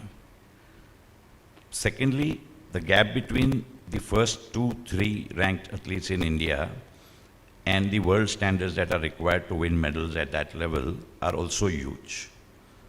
Thirdly, in an event where, as I said, you have to peak between 22 to 26, The top 20 ranked athletes in men and women across all events in swimming are under 20. So you can imagine what is happening to the athletes who are older than 20. I mean, they're not in the system, either their performance is dropping off, and what is causing this? There are no shortcuts in swimming. We have to follow a global long-term athlete development pathway. And there are systemic challenges and structural challenges which is preventing this from happening. I mean, early performance syndrome has almost set into our culture, and it is very difficult to change this. We are making all efforts over the last 2-3 years as a federation to inculcate this, but we need the support of the government, we need the support of the whole ecosystem. Where does it meet these challenges? So firstly and foremostly in India, when we are all talking about performance at the world level, in our talks we do not look at academics and career transition. So when the athlete in a sport has to peak beyond 22, they hit these milestones of 10th standard, 12th standard, the college. God forbid, they try to think in terms of STEM education, engineering, medical, they have to forget sport. Or at least that is a perception for many sports where it requires a lot of training rigor. I'm sure Gopi would agree, I don't know how many hours badminton athletes train, but swimming athletes have to train a minimum 4 to 5 hours a day, plus the gym. So at that level, when they start hitting that phase of their career, when they 15 plus, 16 plus, when they have to post-puberty start training harder, the load is so high, so they have to so there is no dual career pathway. So there is some structural interventions that we have suggested to Government of India also. We have a great open schooling system. We need to make it popular. We need to let the parents and the athletes know that it is not a compromise, not going to a physical school. So a lot can be said about that. Another areas are competition priorities of clubs and coaches. So for them, I've always been saying that unlike Odisha, where you have a corporate backing you and the coaches get a salary, the entire ecosystem in India is club-driven, and club gets revenue from paying parents. So if that club or that coach is not showing medals at the junior ages, they are not going to get more customers. So any coach who is trying to do the right thing by using a long-term athlete development pathway with the right kind of markers is doing himself a disservice, because he is the one who brings food to the table. Federations, it's not an earning or a revenue proposition for anybody in the ecosystem except the coach. And unless the coach is suitably incentivized to be able to guide the parents that this is the way to go, we are fighting against the current. Another thing is over-glorifying young athletes. Sanjana briefly touched upon it. We have launched something called a National Talent Pool Development Program, primarily focusing on 12 to 17-year-olds or 12 to 19-year-olds, with the idea that they start understanding that instead of that medal, the time they clocked at that particular age in context to the global standards of world-class athletes at that age is more important than that medal. And slowly and steadily we are trying to turn the tide through this program. I'm glad to share that even the Government of India and SAI is now bought into that program, is going to give it a more formal status. But just to give context, first time ever a Odisha boy won medals at the Junior National Championship in Gujarat, Ahmedabad last year. First ever. And when he arrived in Odisha, he was garlanded at the airport, and he was a 14-year-old. And went on a truck through the city with drums and whatnot. When we do this National Talent Pool Development Program, we go and conduct online sessions with the kid, the coach, and the parents. First thing we told them that, congratulate, let that happen, but don't let that go to your head. Because that's the last and the first thing that will, ruin your career. You have to think big. So I think Odisha is strategically well placed not to think of Indian medal strategy. Global medal strategy is what you should be thinking of, because you have all the things that you need. Yeah, what we need is a cultural change. Yeah, so Thank you. it's the benchmarking that needs to be taken care of rather than over glorifying the athletes and their achievements. And a common understanding that is coming out here is about the coaches development and the role of coaches in achieving these medals and all. You have been quite critical of late about the most premier coaching institute that is present there in India, NIS Patiala. As regards the curriculum, as regards the quality of people applying, going for the coaching there. At the same time, under your leadership as President AFI, around like 600 odd districts have come to the fold as an affiliate unit, and the requirement of the coaches there seems the numbers are huge. It's almost like 10,000 numbers of coaches are needed across India, and here we also require around more than 1,000 to 2,000 odd coaches. So given such a very skewed atmosphere here where there is a huge demand, whereas the supply constraints are there as regards the quantity and as regards the quality, like what is that as a state that we need to do so that the contribution to the athletes in terms of coaching would be better? So, like we just discussed, one, you have world-class infrastructure. Two, I'm told you're building 314 blocks, you're building infrastructure. 14.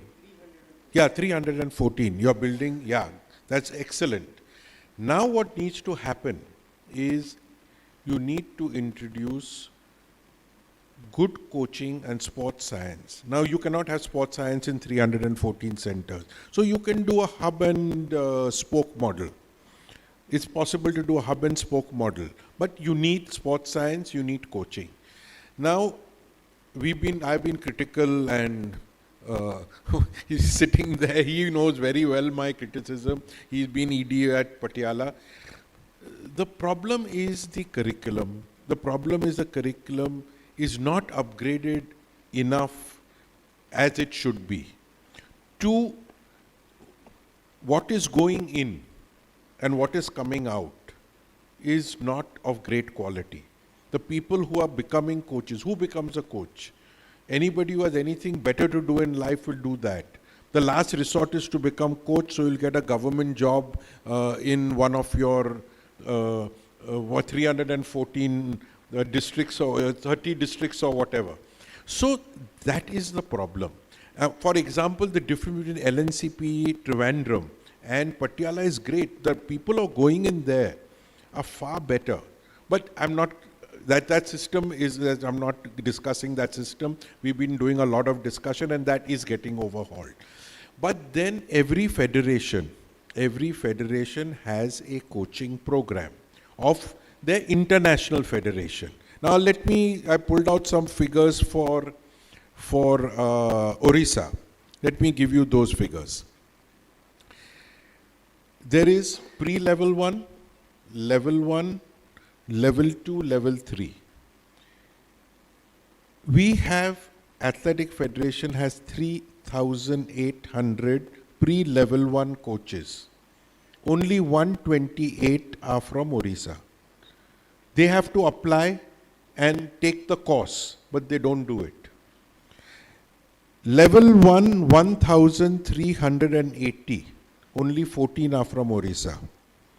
Level 2, 328, 5 are from Odisha. And level 3, there are 46, only 1 is from Odisha. Now this means there is a serious issue. You don't have coaches. You really need to ensure, and Athletic Federation is ready to help you. We can do courses specially for Odisha if required. Actually, I sent you also a mail the other day on coaches development program. So We really, there is also the AISTS program, which is the Olympic program for development. Now, these are available, but it is the government to say that we push your people to say, go and do these. So that is the issue. And unless we get, see, sports is a science. I've said that 1,000 times. Sports is biomechanics, biochemistry, kinesiology, physiology, etc., etc. Unless you can understand that, nutrition, if you can't understand basic science, you cannot become a good coach. Now, why, when I say people who are going into Patiala compared to people who are going into LNCP Trivandrum, the people in Patiala that I have interacted with have very, very little sports knowledge. A lot of them are from the north of India, which is wrestlers, boxers, the big boys, who can get in because of their good sports, because they've done very well in their sporting careers, but have no education background. Now, just because somebody could run fast from point A to point B, or somebody could kick a ball well, does not become a good coach.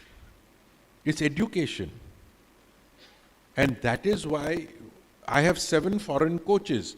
Every single coach has produced an Olympic medalist.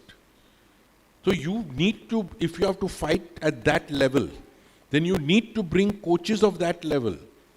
The sad part is our Indian coaches are not learning from them. The Indian coaches are trying to discourage the athletes from going to them because they get exposed themselves of the coaching that they had done earlier because of the quality of coaching that is being imparted by these experts. Each of them has a doctorate in sports science. So this is the gap, and we need to work hard to fill this gap. That is very important.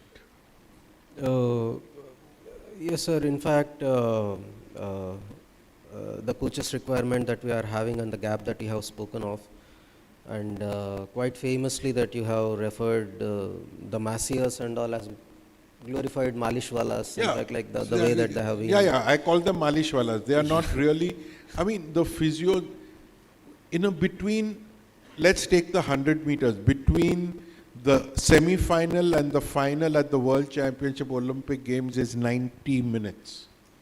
No coach can do anything to the athlete. It is the physio and the masseur that will put the athlete on the track and make him win. The coach cannot make him win.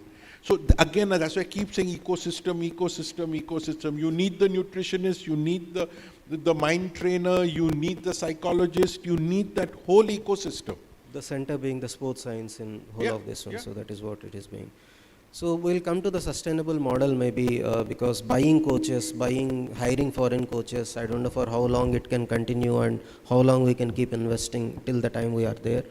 But coming again to the infrastructure, we have like in Odisha 324 badminton courts are there. During your initial days of training and all, I remember you saying that there were hardly 3 courts in whole of Hyderabad, and you happen to be very closely residing to Lal Bahadur Stadium. So for that reason, you are lucky enough to go there and train yourself. And right now, there are more than 2,000 odd courts that are present.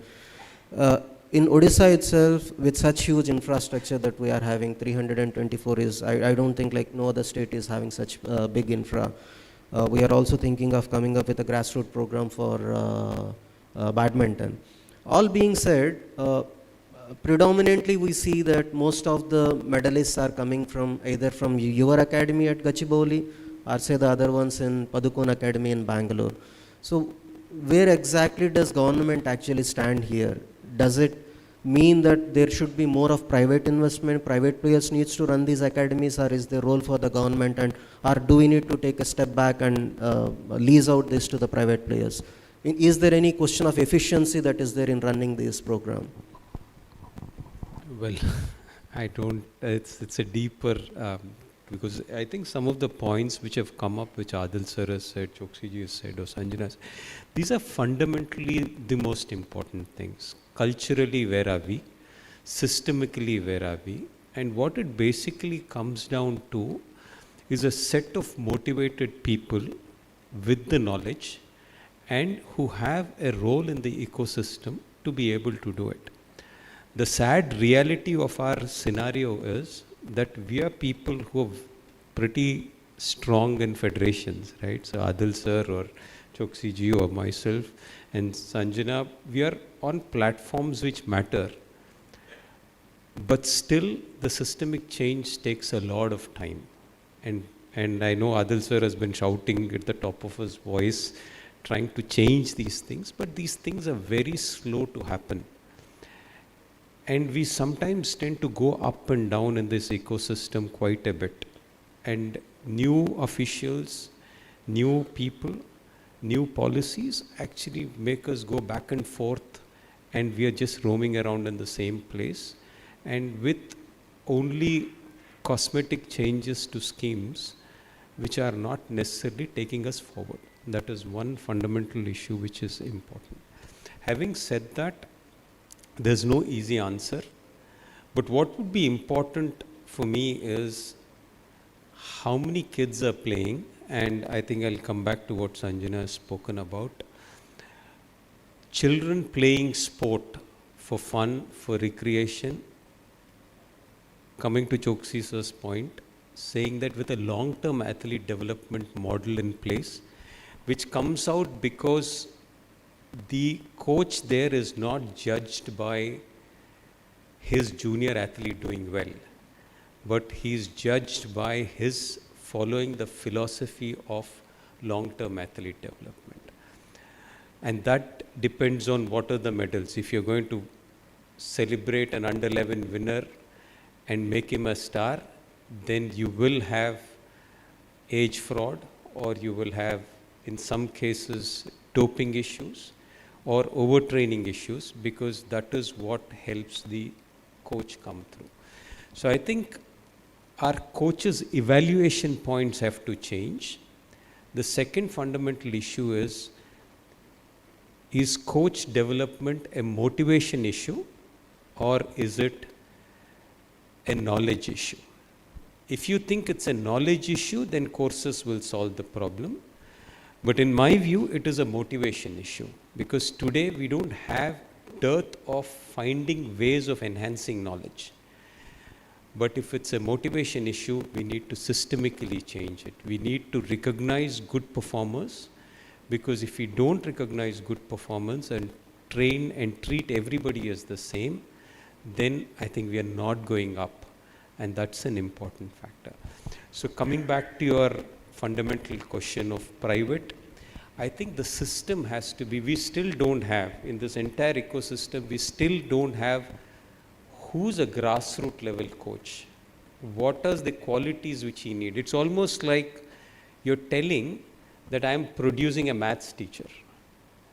Whether he teaches a primary school or a middle school or a high school or a PhD, we are not.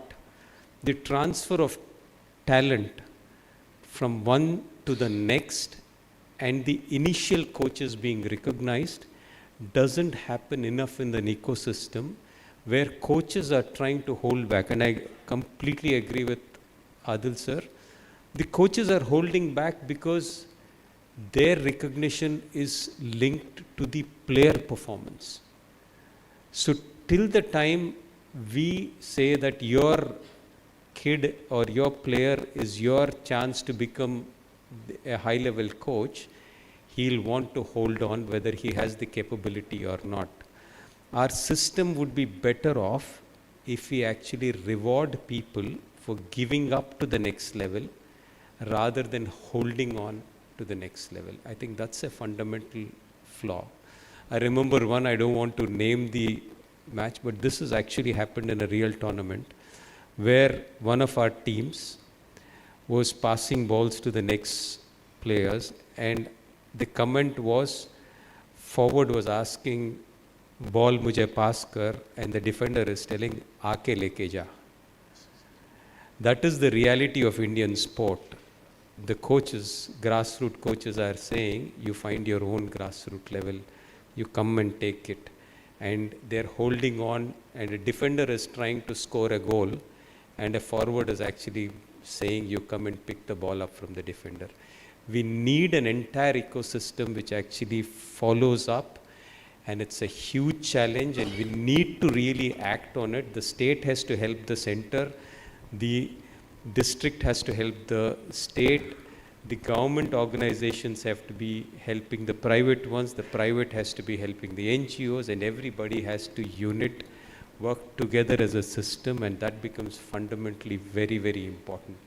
Education cannot be seen as different from sport, and sport cannot be seen as different from education. It has to combine together, and all of it is a complex ecosystem of people who need to talk more. And I'm just flagging this issue because this is one of the finest things which Odisha has done, to have the Chintan Shivir. So I'm just flagging this off to actually have, even at the central level, when this happened, I said center has to talk to state. State have to talk to the various ecosystems and railways and services, and all of this doesn't happen enough. And I think this talk is very, very critical, and I think it's important. Yeah, in fact, fantastically put. Like, you need to let go of things rather than holding on to the things, and so many other aspects. So, in fact, sir, I'm taking the liberty of extending the discussion for a couple of more minutes. So, one thing that you have spoken of is the motivation. So, in fact, we would have loved to hear more about the safety net that you keep advocating most of the times, that such a environment is not there present for most of the athletes who are participating here, because the percentage of success is quite less. It's in fact 1% or less than 1%. So that motivation being the most crucial aspect, and there is no doubt on an athlete having a winner's mindset. So it is there, and especially in the tennis, I can relate, because I think your husband is also a tennis player. Yeah, so there is always the talk of big three that was there, be it the Roger, the Djokovic, and the Nadals. The difference was mostly in the nerves, in their mental aspect, rather than the physicality and the talent that they had possessed. So how much of it is this trait which can be trained, rather than is it like a genetics that you are born with a winner mindset, or can this be trained? And with relation to the motivation that Gopiji has spoken of, you also stress more on the internal motivation rather than the external motivation, because that is not under your control. So what exactly is this trait, and how can we train our athletes to be having this winner mindset? So I have a request. I'll ask you to repeat the question, but before that, when Gopi was speaking, I made some mental notes on some important, and thank you so much for, talking about what you did just now in terms of coaches and what's going on in India in terms of why coaches want to keep their athletes and not let go, right? So coming back to China, I've spent about 5 Olympic cycles with them. What I see is in China, although you have a national coach who is doing all that they do, but then they track down all the way to the first coach of that athlete, right? Now we can't forget that coaches of today were athletes of yesterday, and they've played competitively. So for them, recognition matters. Their effort needs to be recognized, correct? So while you're giving your dronacharya or whatever that might be to the national coaches, in the build-up, or rather when you're taking the elite athletes on their final few years, from intermediate to elite, it's very important that you track everything and anything about the athlete you're spending so much money, infrastructure, and time on, in terms of who were the coaches, what worked at what stage. And there, if you map it, you'll actually find out that there's a mentality of things. There's a particular mentality of the coach that worked for the athlete. It's as simple as having just a conversation over tea or coffee or over food. Because young athletes are observing their coaches all the time. And they're responding to it during training, during competition. And during competition, the inner voice of the athlete is seldom their own. It is the significant people in their journey.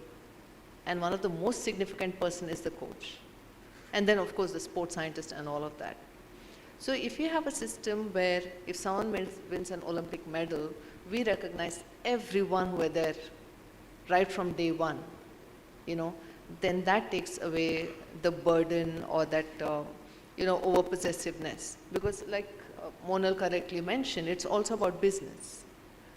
So if I'm a grassroots coach and I don't have much support from money, and if this is my bread and butter, as much as I'm passionate and motivated, I need some wins within my group to get more business. Because parents, on the other hand, the stakeholders are looking at this as an investment and a transaction. They want a return of investment. And these are responsible parents. If my child is spending so much of time doing sport, then what is my child getting out of it? I'd rather my child drop sport and do education, because education has straightforward return of investment, you see. So breaking that cycle becomes important. And in terms of processes and systems, we can't, yes, the center has to do stuff which then trickles down to the state and then to the districts and then to the kasbas and taluks or whatever have you. While that takes time, and in every country it takes time, in no country it happens, you know, overnight or within a few months, it's very important then to start educating at the grassroots ground level on how to build systems within there. What are systems that is not just going to facilitate performance, but also facilitate the human behind the performer? You know, what are the systems that are going to build a mentality where they're not chasing a win with an approach of avoiding failure? So you want to win, but your approach could be, let me give my best or let me avoid failure. So avoidance of failure talks a lot about the self-concept of that individual, the self-esteem, the self-worth. And that more than often starts with a little ecosystem around there. So I really had to add those thoughts. Yeah. And now if you could ask the question, I've forgotten. Yeah, in fact, partly it was there. The whole idea being there is something called as expectation. So expectation kills the charm in any relationship. So likewise, I guess in sports also it is the same thing. Expectation from the parents, expectation from the coaches, expectations turning into pressure actually. Yeah. So that being the case, where does the motivation come from for an athlete? Is it more of an external thing or is it more of an internal thing?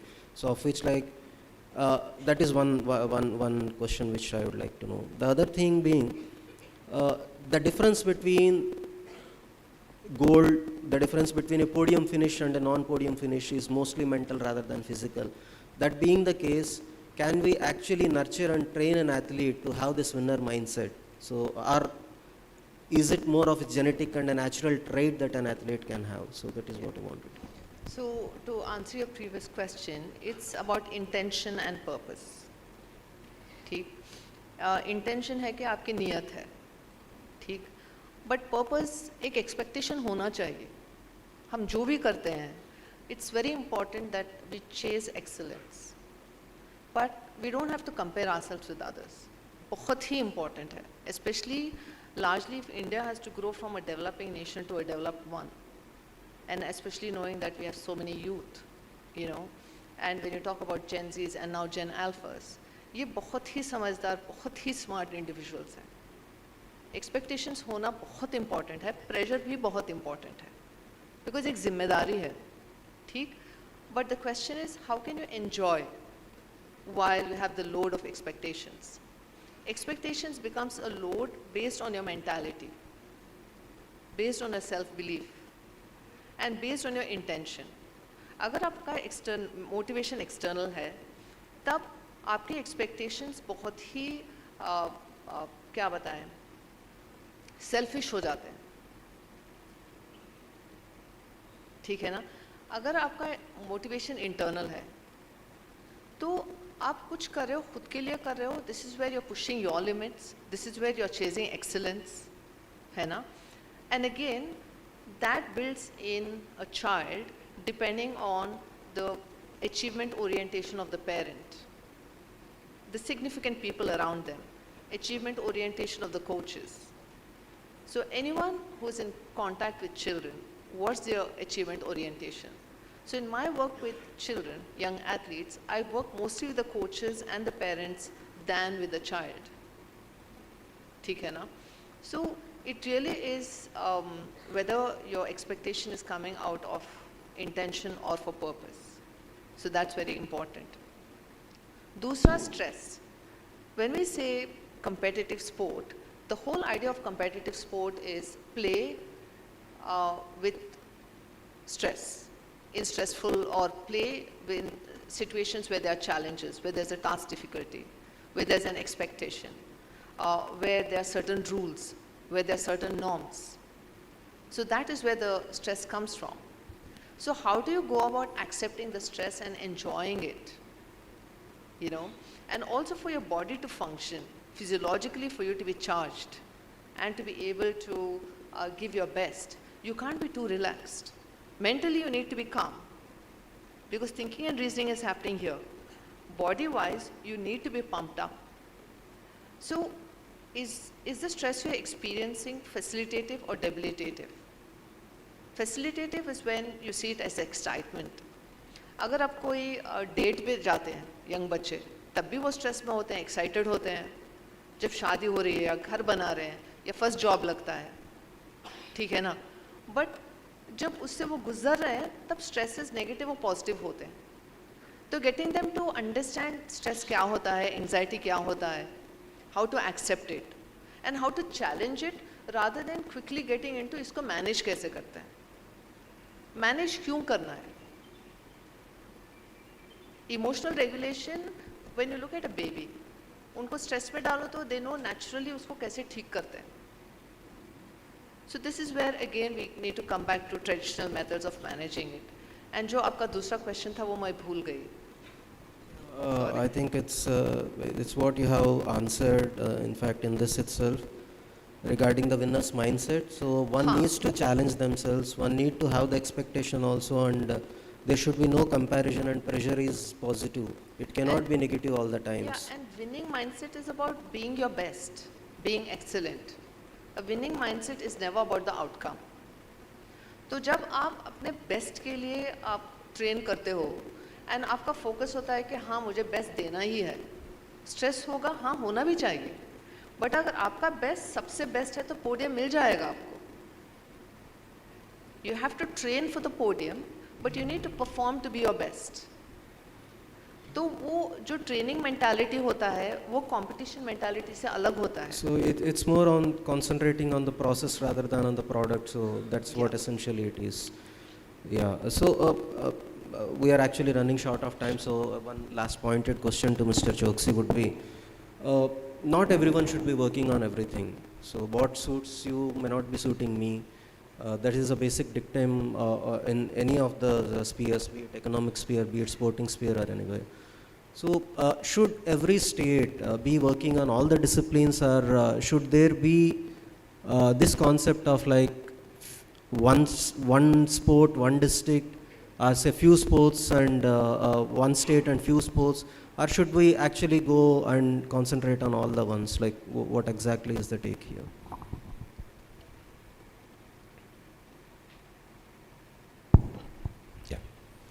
I got the question, but if I'm allowed, I'll briefly touch upon the previous. Yes, please. See, there is when we talk of grassroots and numbers, there is a serious dearth of coaches in the country. Probably athletics is the only federation which has created such a large number of grassroots level coaches, and it is very necessary, and I will not want to go into the method of creating coaches through the NIS system right now, paucity of time and other things. But I would like to certainly touch upon an aspect. There's a book which is called Art and Science of Coaching. And grassroots is fine, we can create the numbers for the grassroots and the basic foundation level coaches. But if you pick on what Gopi said, he was desperate. That desperation is a word he chose to use, but he was passionate. And his passion fueled him to continue to train good athletes. It is absolutely necessary to know the science side of it, or the trainability and the training side of things, But what the coach brings, good or great coaches bring to the table, is their personal passion and how they can transfer that passion to their athletes as well.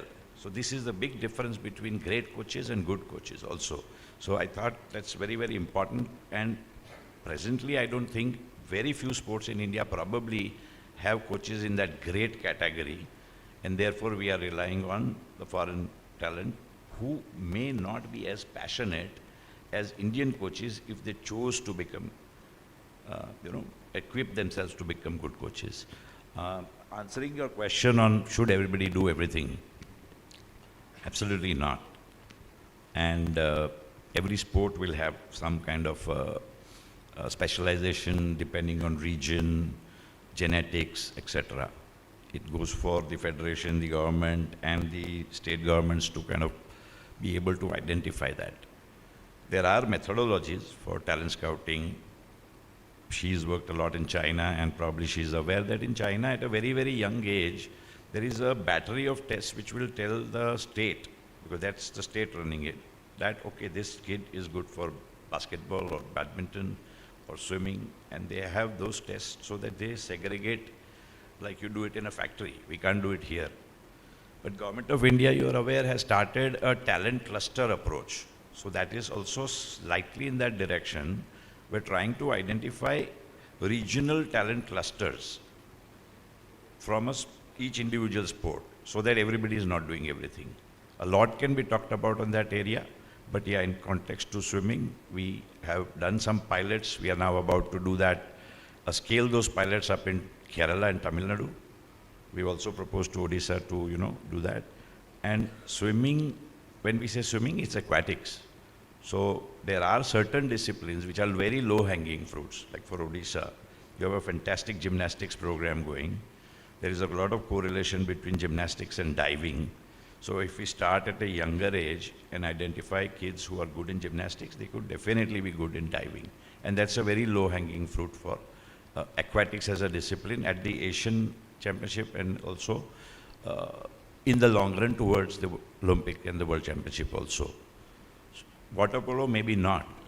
Maybe Haryana, Punjab are the states where we should be looking for water polo talent, because it requires slightly bigger bodies and a lot of other things. So we wouldn't want to waste time, energy or money on trying to build a water polo team here, but certainly. And if you have noticed in Odisha, all your good performances at national level are coming in breaststroke. Somebody needs to see why. So within the events in swimming also, which are the events that are best suited to the gene pool? Thank you. Yeah, so as a concluding and a closing remarks. Just add to what he said. Yeah. You can also now do DNA testing. So we've started doing DNA testing for our athletes.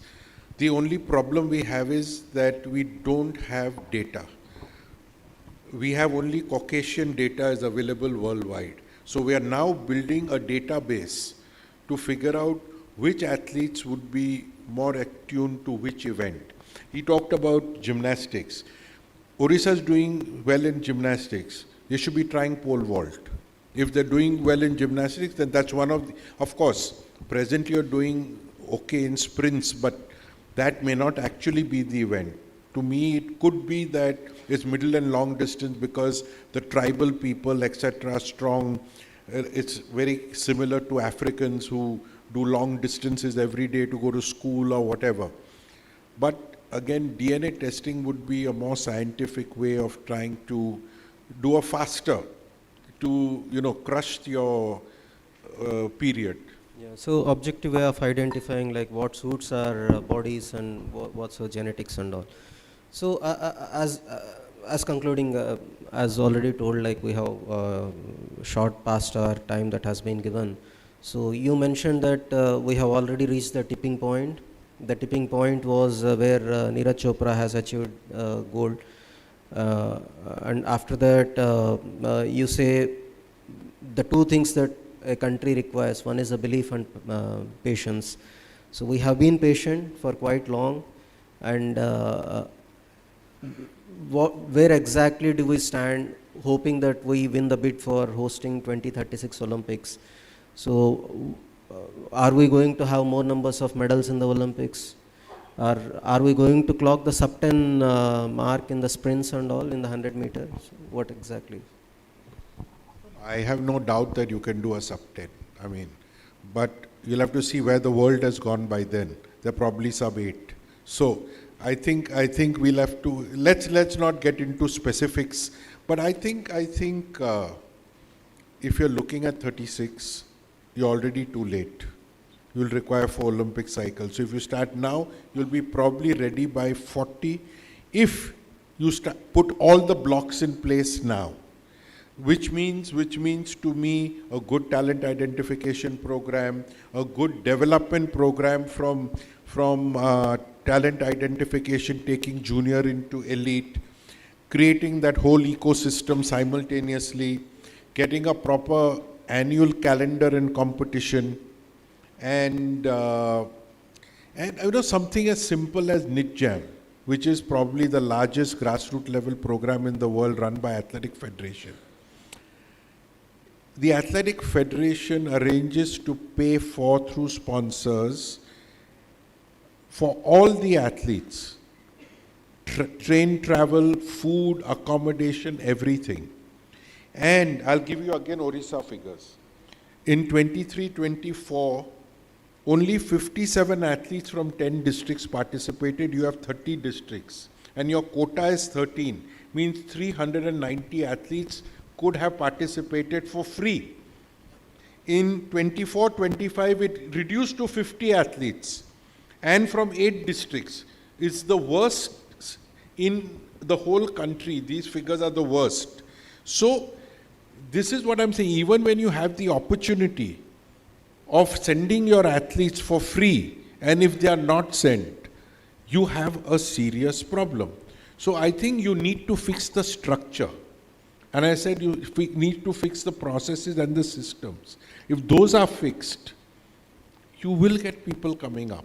So let's not look at one event, let's look at what can we do process-wise. And how can we fix the process so more and more athletes come to the top. So Neeraj, Duti Chand has run Knit Jam. You take any of these top athletes, they've all run Knit Jam and then been spotted at Knit Jam and brought up. 6,500 athletes from 619 districts took part in the last edition, whereas you had only 50 athletes. Now, that is what we need to all work together, not you, but we all, whether it's my state federation or the athletic federation or the government. Unless we all work together, we are not going to be successful. And that's the short answer to that. Yeah, closing remarks by Gopi ji. So regarding like Odisha being there as a national championship in badminton in the coming years, with the HPC running up and running, and we also starting the grassroots development program. So what is the hope that we can carry from here? I think I'm a huge believer that Odisha has tremendous amount of talent. And I do believe that physicality wise, I think many of us in this room can be good badminton players, but not necessarily maybe if I pick up some sport like a basketball or a volleyball, maybe that number shrinks. So from a very fundamental perspective, the fact that Dutti or Sarbani Nanda are all there, the speed quality is there, somebody like a Dilip is there, so you know that the quality of speed is there, and that's a very important aspect for a sport like badminton. The number of grassroots stadiums actually give us hope that there's a huge potential of people starting the sport up. We need to put systems in place, whatever. The only thing I would think is where some of the sports we are starting new, and if as a country, sometimes we might see the 9 seconds or the marathon records were broken after 40 years. Adil's own record was broken after 18 years. I think our high jump records are not yet broken after the last 20 years. I think one of the fundamental things we can do even in swimming, at least in measurable sports, it's much clearer. Just break our national record every year. Our state records have to be broken every year. Our district record need to be broken here. There's no excuse for not breaking our own records. I think If our world records are not broken, that's some excuse of systems. But boss, if my own athletes have done it 20 years ago, how come I'm not able to do it today with enhancement in all of sports science?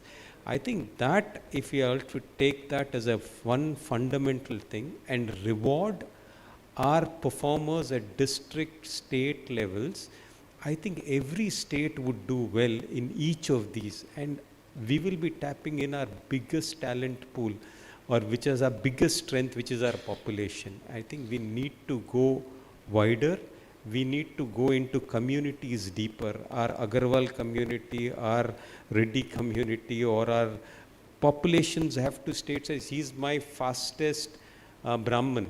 He is my fastest. Community-wise, you break it up so that people are motivated to take physical activity and sport to that level. And moving from district to state, that's how I have worked my journey. District to state, state to national, I realized, boss, थोड़ा और मेहनत करूँगा तो international हो जाएगा. In the bargain, the challenge which we find in India is, boss, all of sports science is okay. I need job. I need food for tomorrow, because that's a fundamental bigger challenge. People like Duti is here. I think many athletes say, our challenges are not world level athletes. I say, boss, मेरे को job चाहिए. Tomorrow's, and that is how I have played my sport. I think there's a lot more in stake when an Indian plays from a lower middle class or a economically poor strata, because our lives are dependent on it. So I think stress is natural. I cannot say play, passion, fun. No, it's life or death for me. It's war for me. Winning is a war. So there is going to be a lot more. So I think we need to deep dive, look at the entire ecosystem a lot more, and a lot more understanding needs to be done. Piecemeal, we cannot work, and we need deeper understanding and deeper collaborations is what I would end this. Yeah, such a simple and such an effective prescription that has been given, that there is no excuse for not breaking our own records, be it state, district, or national level. I think every one of us, in fact, should strive. Being administrators, I think we need to be pushing our system so that we break our own records. So as a psychological expert yourself, with these many numbers of kids and the amount of, the numbers of children actually showing interest, there needs to be a thing in the curriculum that of the sports psychology that needs to be part of everyone's education system. So with this thing, can you please offer your closing remarks along with this? So first of all, I love Odisha because I've known Odisha since 2019. I've had a lot of conversations with a bunch of, especially 5 people, and one of them is right there. And I've been following up on developments in Odisha as well in terms of the culture of sports. It's almost there. So Odisha could be a poster child for a positive culture for sports, right? And in talking about that, when I talk about building a positive culture, we are looking at, understanding the athlete, the coaches, and the ecosystem at a grassroots level, 1. And 2, we are looking at achievement orientation. So what is the nature of motivation? External motivation is important, but to what extent is the intention internal? To what extent is the purpose internal, correct? And like you rightly mentioned, and we've been discussing, that is what education can give us. So as much as the coaches need to know basic sports science, it's also important for every child, every child athlete to also understand the basics of sports science. Athletes can't solely depend on the ecosystem to take care of themselves. They also must take responsibility for themselves. When we talk about doping as an issue in India, that's also because there's not much responsibility in understanding what it is, what is right, what's wrong. Similarly, in terms of mentality, similarly in terms of fitness, similarly in terms of recovery, correct? So athletes, coaches, and when we're talking about young persons, the parents, any significant people in their life who is spending a lot of time with that individual also needs to have a basic education on sports science. But overall, the sports science and performances have to be integrated. So the education should also talk about how a nutrition is, connected to biomechanics, which is connected to the mentality, which then is connected back to your peaking cycle. So everything is interconnected. So Odisha could be a poster child for integrated approach to athlete development.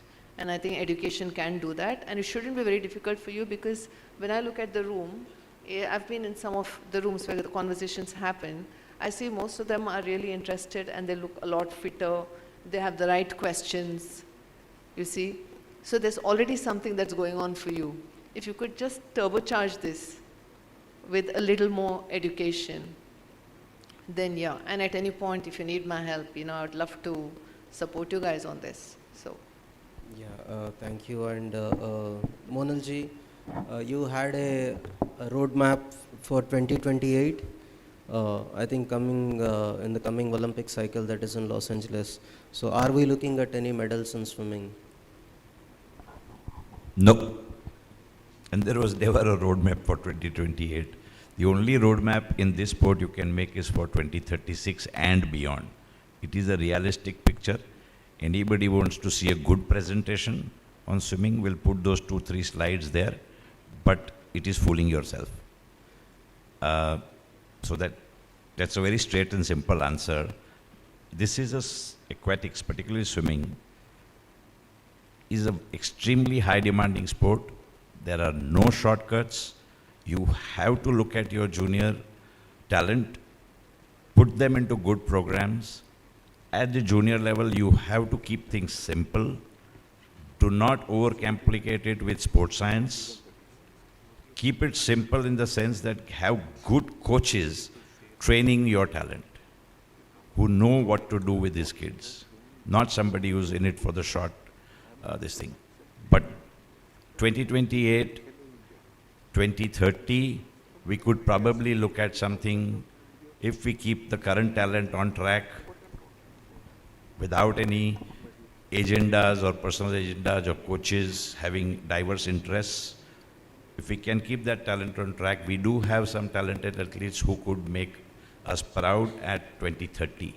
2038 LA, we'd be lucky if we even have a qualified, direct qualified swimmer into the Los Angeles Olympics. Okay, still that's reality. We will be hoping against all odds still that some, if not maybe in the podium, I guess we should be there somewhere, at least in the final heats. And also with that hope, we expect that at least from India and from Odisha there will be good swimmers. So with this, we come to a close of the panel one-to-one discussion here, and from the audience and the open mic session starts. So any of the questions?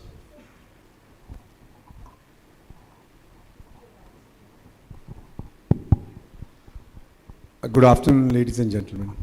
I'm Colonel Lakra. I'm managing a high performance center under Government of Odisha in Karenga Stadium. Thank you for this enlightened insight about sports through the panelists. My question is to Mr. Gopichand.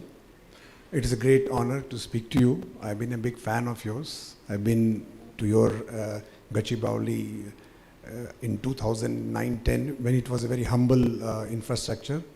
And from there, how it has come and how you have dominated the world of sports. And your achievements in this field as a player and as a coach has already are par excellence. And we are very proud of you. And it's a great honor to me to speak to you. My question is, sir, you being one of the top badminton player, so you had a very good insight about the technique of the game, the perseverance, the infrastructure requirement, the various challenges which you face as a player in terms of administration and all other sports science and psychologist challenges. And you also gone through a lot of injury, and then also you continued dominating this sport. And thereafter you took to coaching. And there also you have produced and dominated world badminton ecosystem by almost 20% people of India, being the part of the top 30. So I just want to ask you, what was one thing which you want to advise to our coaches, which differentiate a good coach and a great coach, sir. You being one of the greatest coach. You were mentioned by the International Olympic Committee in 2019 in the Lifetime Achievement.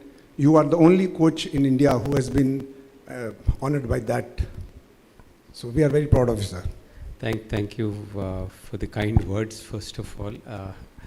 I think for all of us coaches, I think there's so many variables outside of the coaching field which are very difficult to control. But I think the most important thing would be that when you're there, try to be the best versions of what you can be and show to the world what best you can be. I think that's an important thing. When you get onto the field, be it showtime, and it should be the best version. I think people who see you should say, wow, this is how coaching should be. And that's how you have to increase that quality day by day. You're not in control of what athletes you coach, what are the various things which are happening outside of it. But I think your intensity has to be on court. And also post that, I think, on how you prepare for your next sessions. These are very important things. See, one of the things which I have done after my coaching courses, not that I required to, but I've attended a lot of coaching classes which have helped me become the coach I am. So a lot of sports science, nutrition, psychology I've attended, and those things really help. So self-improvement helps. The most important thing is your relationship with the athlete. And I think that's something I believed, I thought that these are my own kids. And that is where I'm able to give them or learn for their sake. They wanted something, I got it from them. I didn't bother where I got it from. Luckily, I had the name and the fame of an All England champion, so it made things easier. It's not easy for all of the other coaches, I would say. It's a hard work. But I would say coaching, and when I say coaching, the whole of the sports science ecosystem needs to be respected. We cannot have administrator-driven or led ones. We need to have coach-led, athlete-centric, sports science-driven models where the administrator makes it easier for the coaches to work. That is how the ecosystem should be. But today what is happening is that if your athlete is bigger than the coach, the athlete drives the system. If the administrator is bigger than the coach, the administrator, like sometimes a journalist is heading it, sometimes a 3-member ad hoc committee is driving that call. So I think those things have to change. You have to inverse it in a system which is coach-led, athlete-centric, system-driven. And I think those people have to have the knowledge of what is happening. So I think there is a big role of coaches in this ecosystem, and they are the driving forces. And I'm not saying it from an empowering perspective, but from a responsibility perspective. This whole thing has to change. I think the coaches have to be the drivers of this. They have to be really motivated and knowledgeable. And I think, as Sanjana has mentioned, we need to figure out systems and ways in which we can reward, recognize, and keep them motivated in the system for a long period of time. Thank you. Sir, namaskar. Sir, myself Dr. Satyan Tandi, and I am a District Sports Officer, Sambalpur. And sir, my first question is to Sri Adil Sumariwala, sir. Sir, in your talk, you are talking about sporting culture, and I have seen rural sporting culture and rural talents in Sambalpur. Sir, the talent identification, what we are carrying, we are more focused on volunteers, those who volunteers for talent identification or those who want to play. Sir, I have seen those barriers in rural students, those are younger children, that their economic condition, sir, their education, and most importantly, sir, their hesitation. Sir, what will be your advice to go beyond those barriers and go beyond this volunteerism for sports talent identification, sir?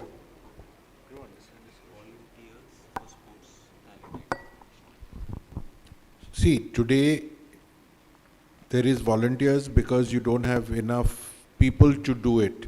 You need professionals. Talent scouting is not an easy job. talent scouting is a very professional job.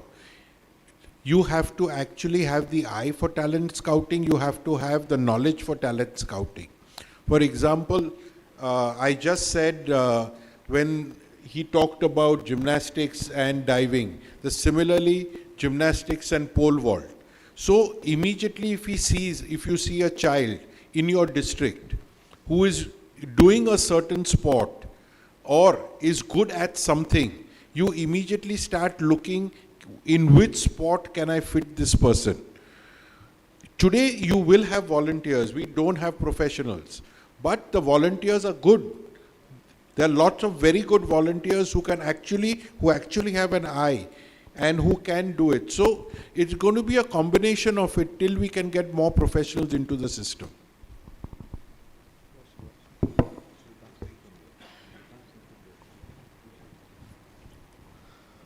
Yeah, Hello. I'm Keshav Kumar, a retired IPS officer from Gujarat Kala, served in CBI and Interpol, presently advisor to Government of Assam, and PhD in forensic psychology, Dr. Kiran.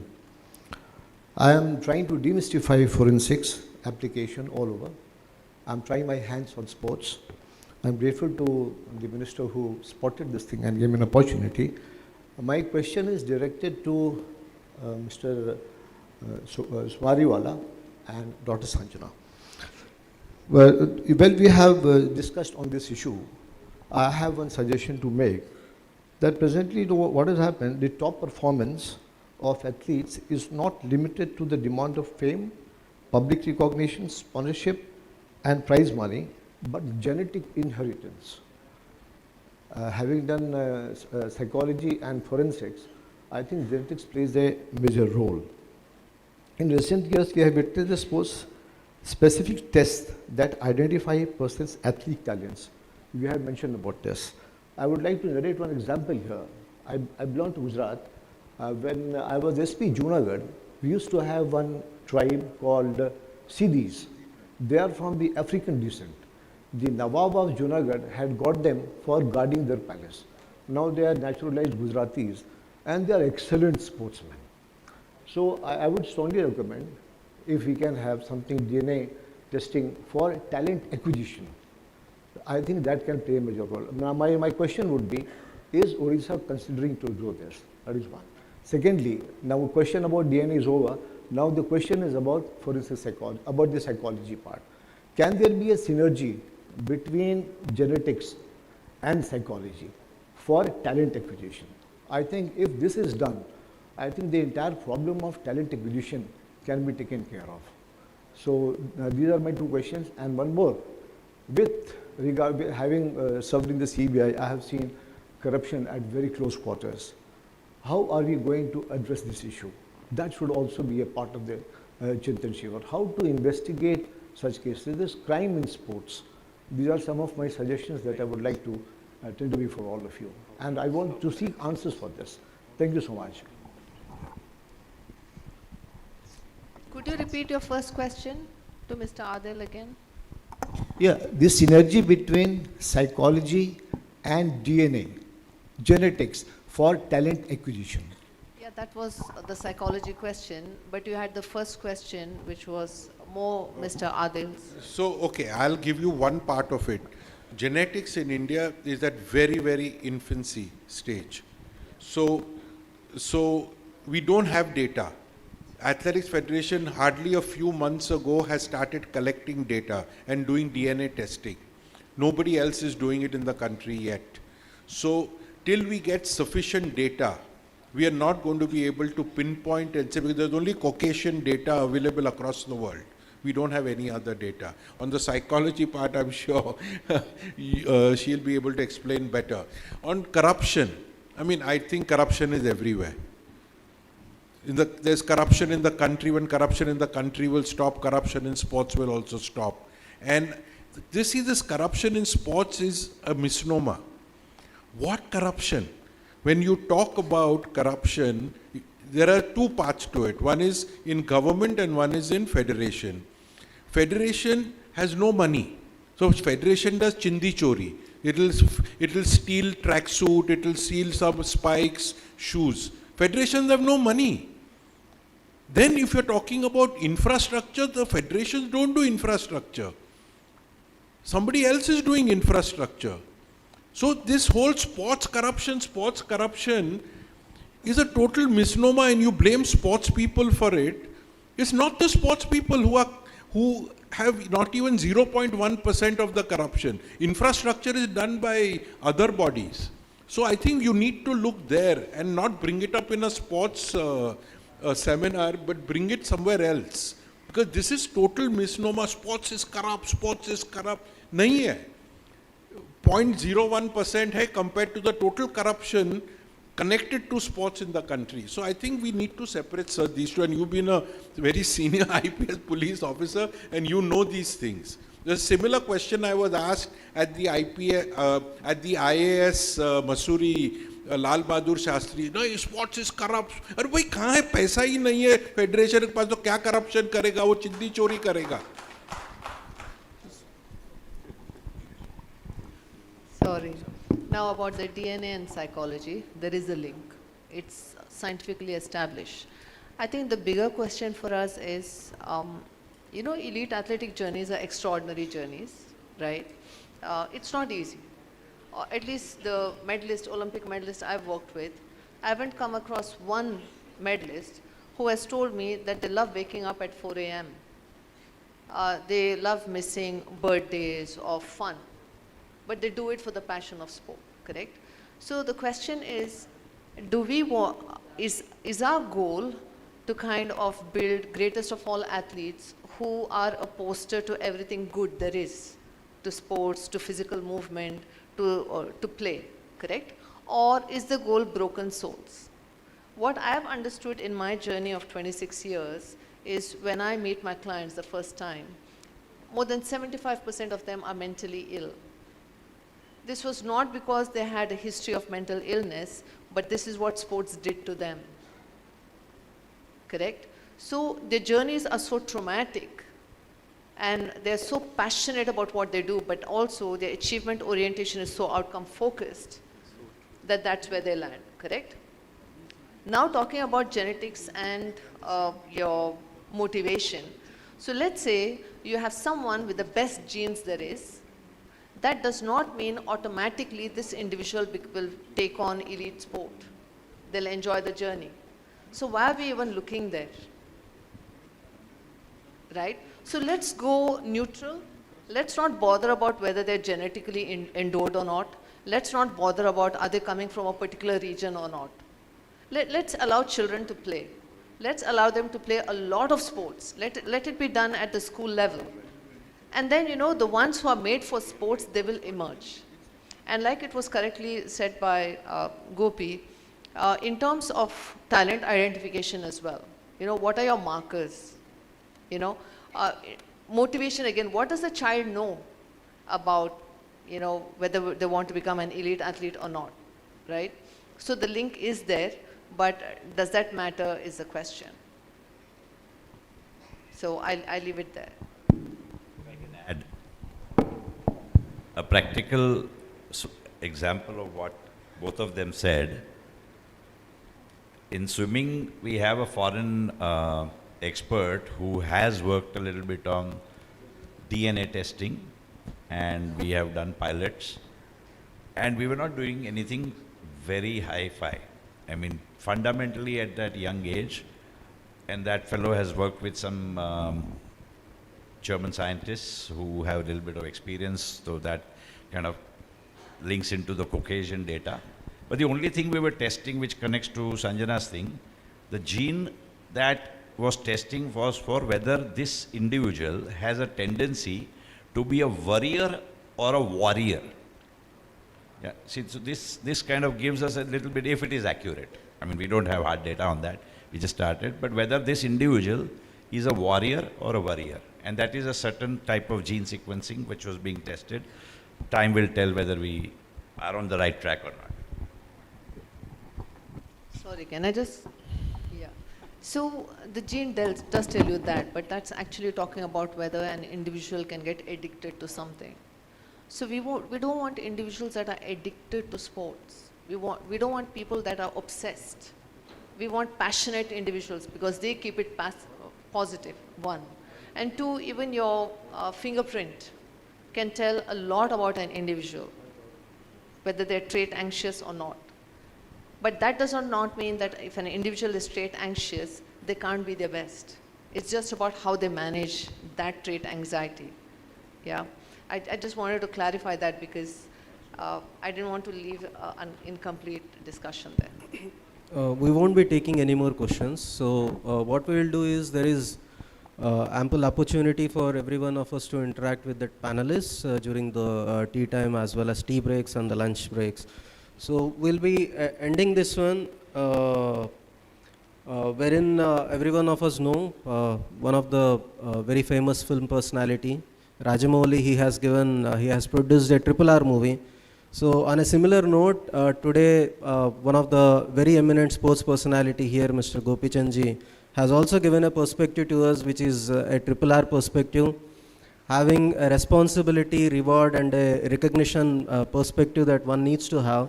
So we'll be ending this session on this note, wherein every one of us, be it the administrators, be it the public representatives and other industrial bodies, so we will work for a system which will be coach-led, athlete-driven and sports science-driven approach. So we hope that every one of us will see that whatever efforts that we are putting into will result in we as a country and we as a state achieving the medals at international and national level. Thank you. Thank you everyone for being.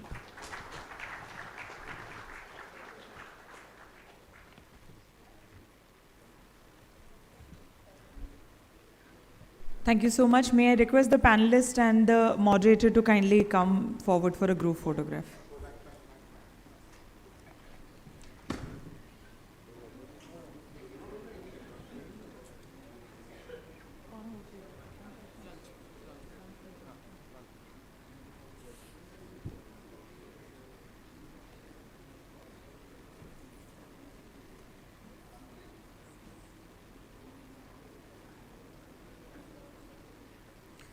We'd like to thank our panelists for sharing the perception, wisdom and enlightening us with their experience. Thank you so very much. And we'd like to thank Director Sports for wonderfully moderating the session. With this, ladies and gentlemen, we shall break for lunch and I shall request all of you to kindly gather around by 2:30 again for the rest of the sessions. I'll request all of you to kindly join us back by 2:30 p.m. Thank you so much.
Survey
Check.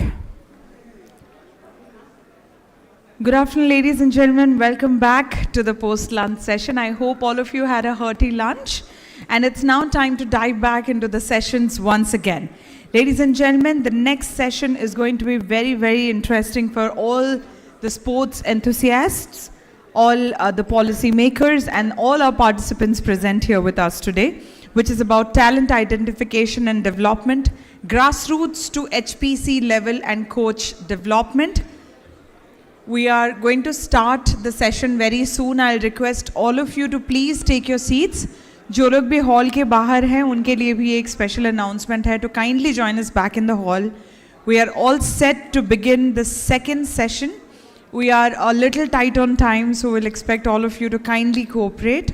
Requesting all of you to please come back to the hall as soon as possible and be seated. Thank you.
Ladies and gentlemen and dear participants, once again requesting all of you to kindly take your seats. We are all set to begin the second session and I'd like to request all of you to please settle down. आप सबसे मेरी गुजारिश है अपनी अपनी seats ले लें please. सारे participants से हमारी ये गुजारिश है अपने अपने seats ले लें.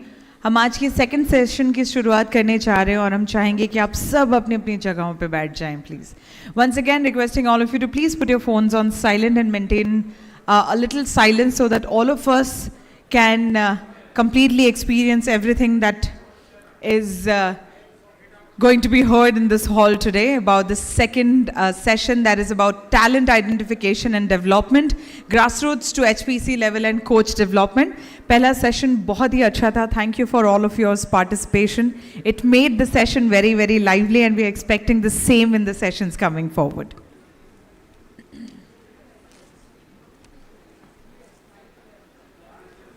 Well, once again, everybody outside the hall are requested to please come in and take your seats.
Ladies and gentlemen, good afternoon and welcome back to the most awaited post-lunch session. Ladies and gentlemen, once again I'd like to let you all know that the second session is going to be very, very interesting, which is about talent identification and development, grassroots to HPC level and coach development. We have our panelists ready with us and also a moderator who's joining us very soon on the stage. Ladies and gentlemen, I'd like to request all of you to please make sure that the participation remains apex as we did in the first session. And we have 3 more sessions to go. So I'll request all of you to kindly be patient with us and participative as well. Thank you.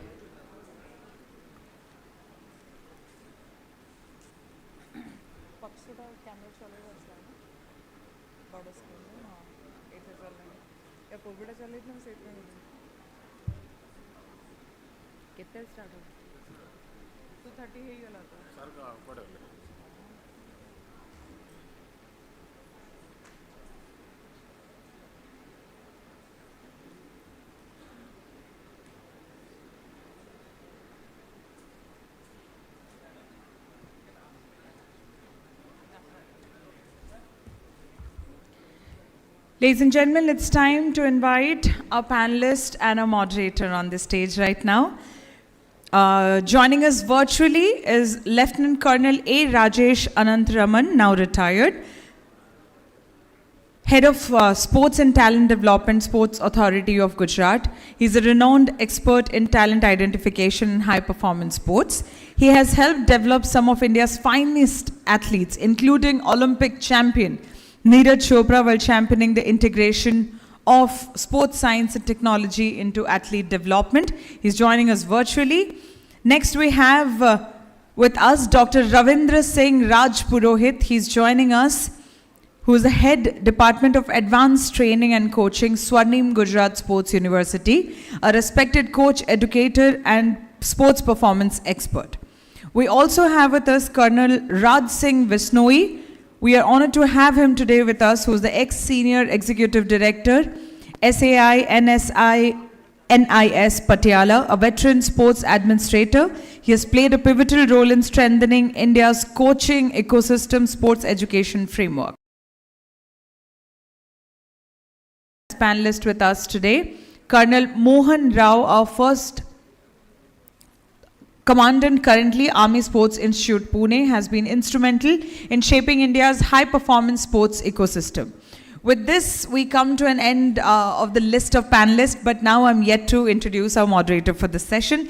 Ladies and gentlemen, please join me in welcoming the absolutely fabulous sports journalist, one of India's most respected, in fact, Ms. Rika Roy, sports editor, NDTV. Ladies and gentlemen, she brings a wealth of experience covering the nation's sporting journey and offers unique insights into the systems that shape athletic success. And with her stepping onto the stage for the session, I am pretty sure that this session is going to be absolutely interesting. But before we go ahead, may I kindly request Srimati Geeta Das, Joint Secretary DSYS, to kindly join us on the stage to felicitate the panelists and our moderator.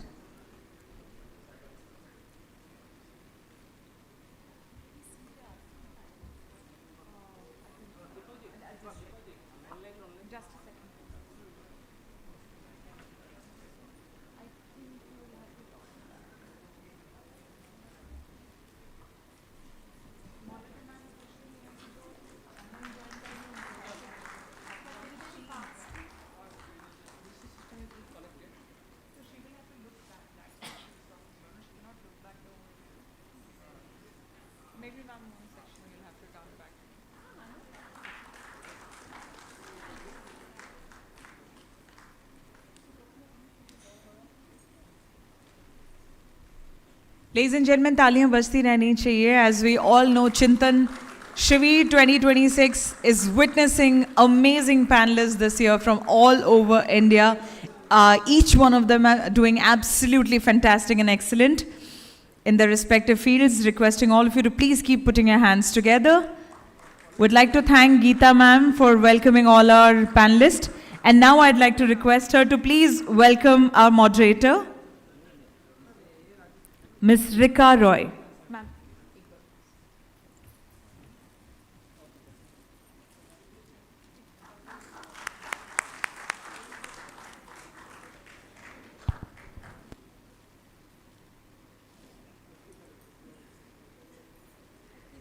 Thanking Geeta ma'am once again for such a beautiful start to the second session. Ladies and gentlemen, may I kindly now request Mr. Dhiroj Kumar Patnaik to quickly take us through his presentation and throw some light on talent identification and development, our current session that we are about to start. Thank you.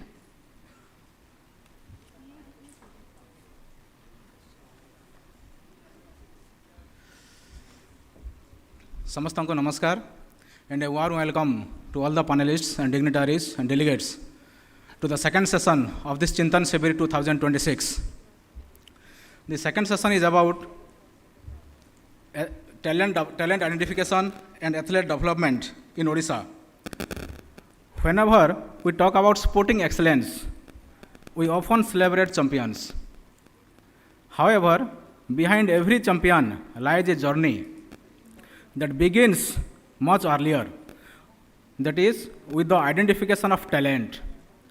Odisha is blessed with immense natural talent, particularly in rural, tribal, and underserved regions. The key question before us today is, how do we ensure that every talented child is identified at the right age, provided the right support, and given an equal opportunity to succeed? So today's discussion focuses on strengthening Odisha's talent identification and athlete development ecosystem to create a sustainable pipeline of future champions. Coming to the talent identification process in Odisha, we have different routes of talent identification. Basically, the first route is the direct entry. Here, we usually screen the athletes at the grassroots level. So we do some battery tests, some sports-specific tests, and directly we identify the talent and induct into our systems, induct into our hostels, and we train them. The second route is lateral entry. In the lateral entry route, there are two dimensions to this. The first one is those who have secured some medals in national and international championships. They are directly inducted into the sports hostels, and they are trained there. And the second one from the lateral entry is those who have potential to become a good athlete in the future, and that is decided by a technical committee at the state level, and who are found suitable, having potential, those are recommended and inducted into the system. And the last one, and the recent addition in Odisha, is the competition-based talent identification. Here, we do competition like CM Trophy. And this year, in 4 disciplines, this is being conducted. This is conducted at the block level, then district level, and the state level. And those who found merits are inducted into the system. Now coming to the transition of athletes and the athlete development, what we say, from grassroots to elite stage. Basically at the grassroots stage, we usually find the athletes practicing in various district level and block level sports facilities, including multi-purpose indoor stadiums, Khelo India centers, etc. And talents, those who are identified, athletes having good talents from these grassroots centers are inducted into our 16 sports hostels in these 16 disciplines. These sports hostels are situated at different district headquarters. Then from these sports hostels, the eligible candidates are inducted into our HPCs, high performance centers. We have 11 high performance centers in different disciplines.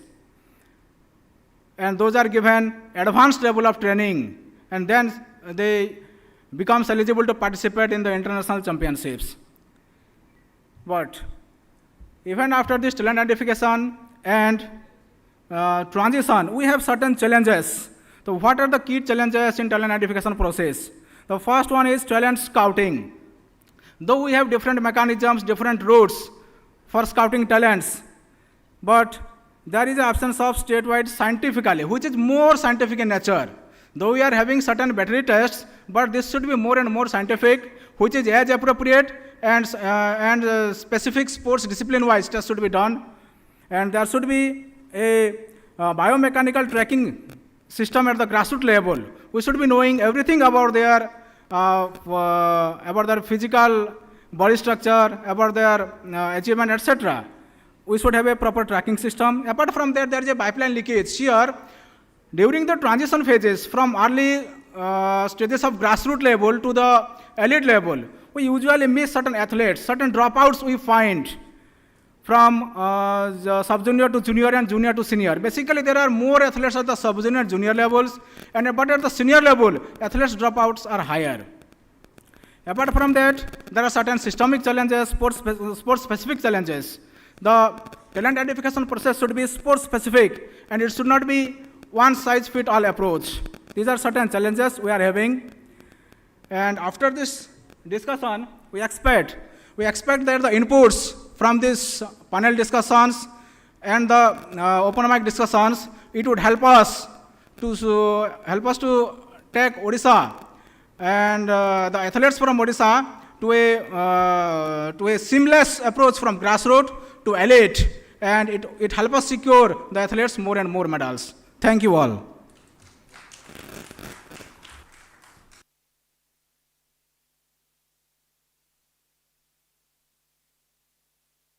Much. Can everyone hear me? I think so.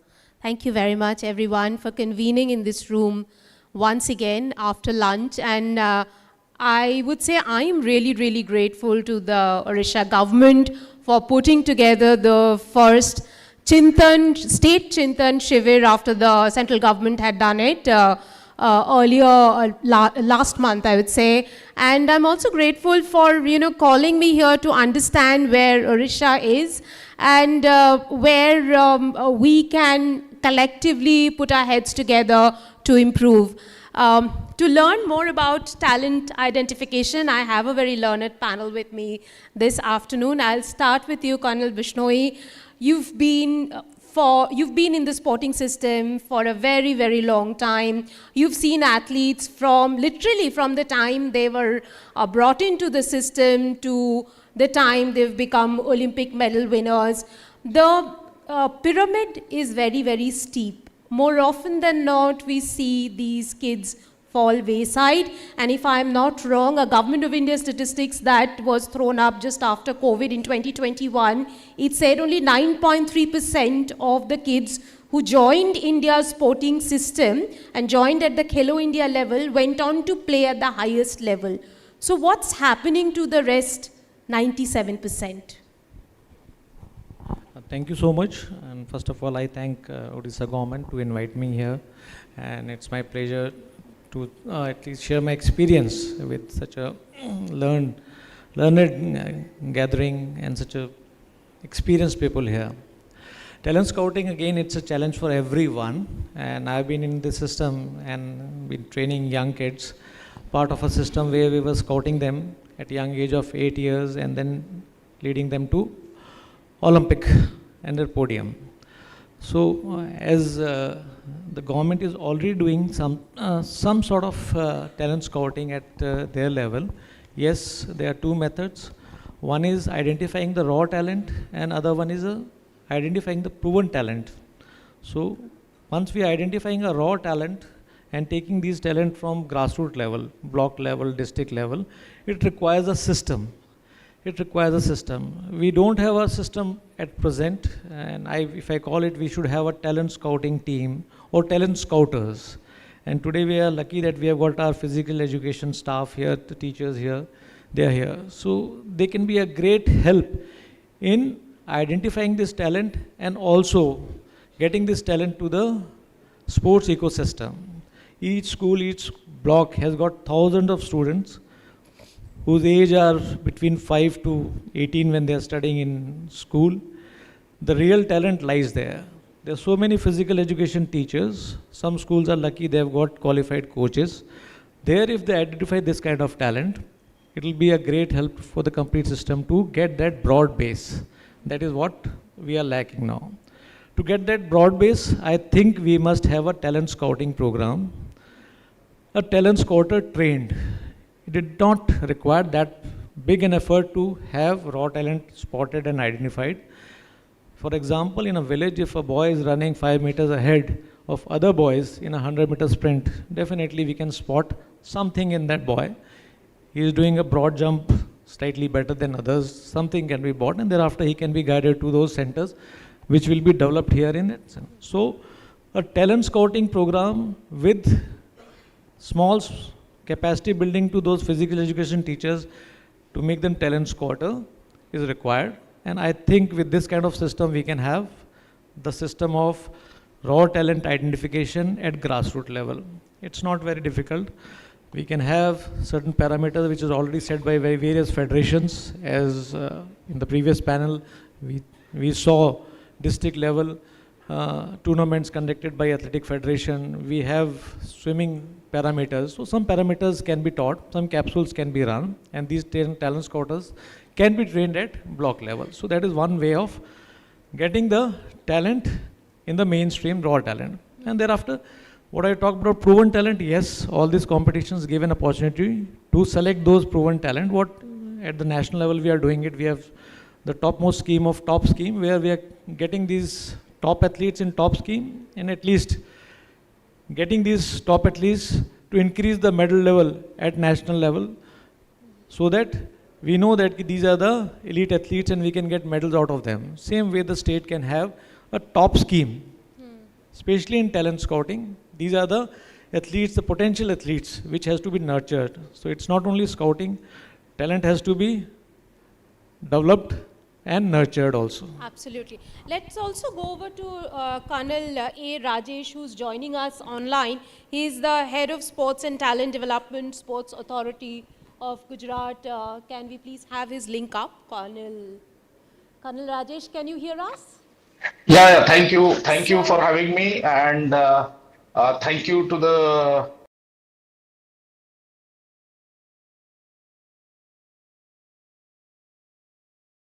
for that in Army Sports Institute. I was there after Colonel Bishnoi had left, and I was before Colonel Rao joined in. So there is some linkage between us from the stage and on one line, which I am available. And in fact, one of my colleagues is also sitting there. He is there in Gujarat. So nice interacting with you, and like what you have put across.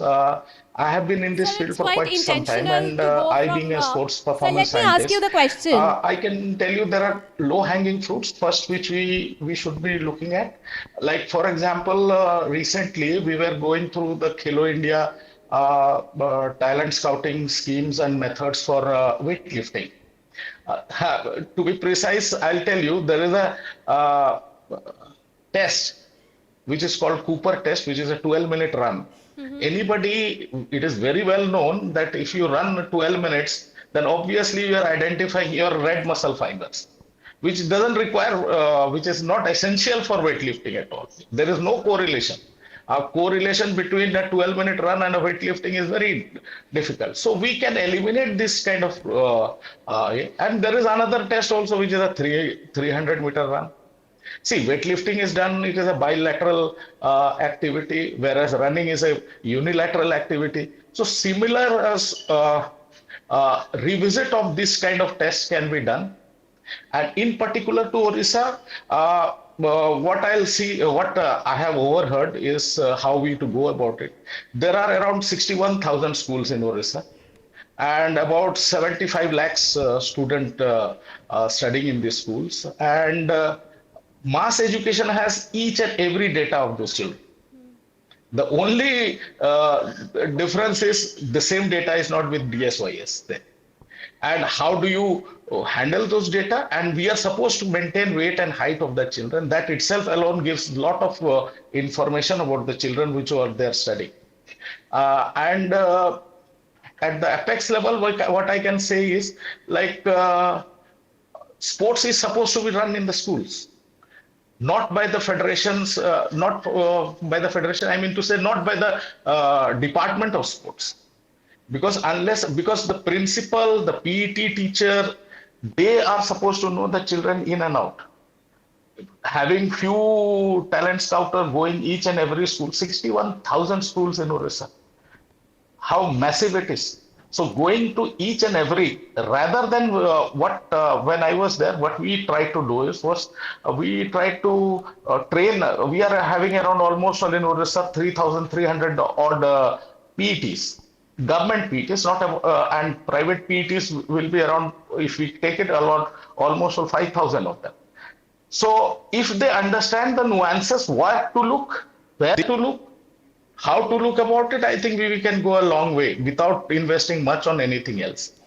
And at apex level, planning can be done. We can rethink about a lot of things, which is a time-taking process. But immediate, what I personally feel is that immediate the validation is required for some tests, which requires real validation and some reliability also be there. Like what we tried to introduce was a speed time gate for taking normal. If you have a stopwatch, it doesn't work. Like lot of from grassroots level, we were getting lot of world record holders at 30-meter speed tests.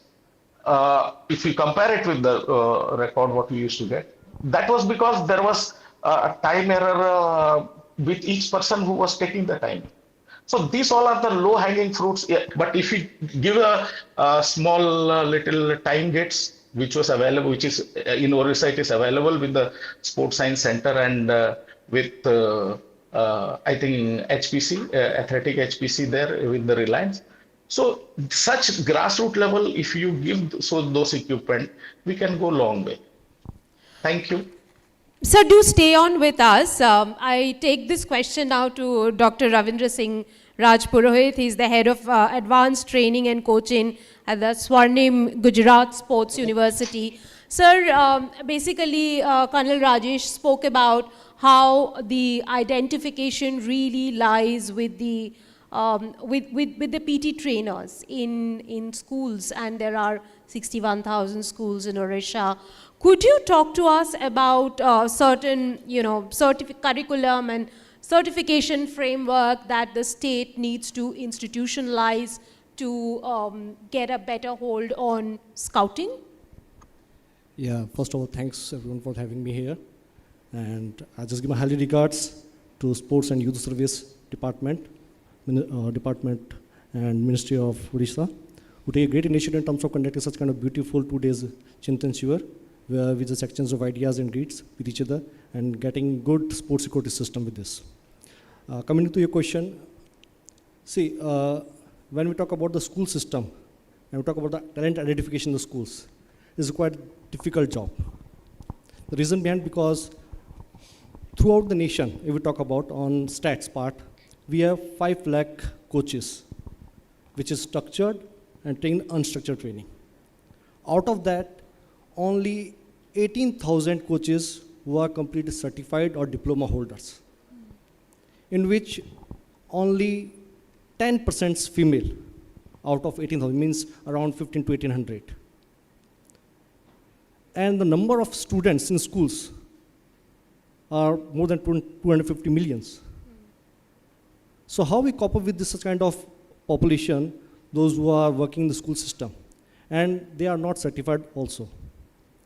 So university like sports universities who are working on diploma programs, BSc sports coaching program, Bachelor of Education and Sports program.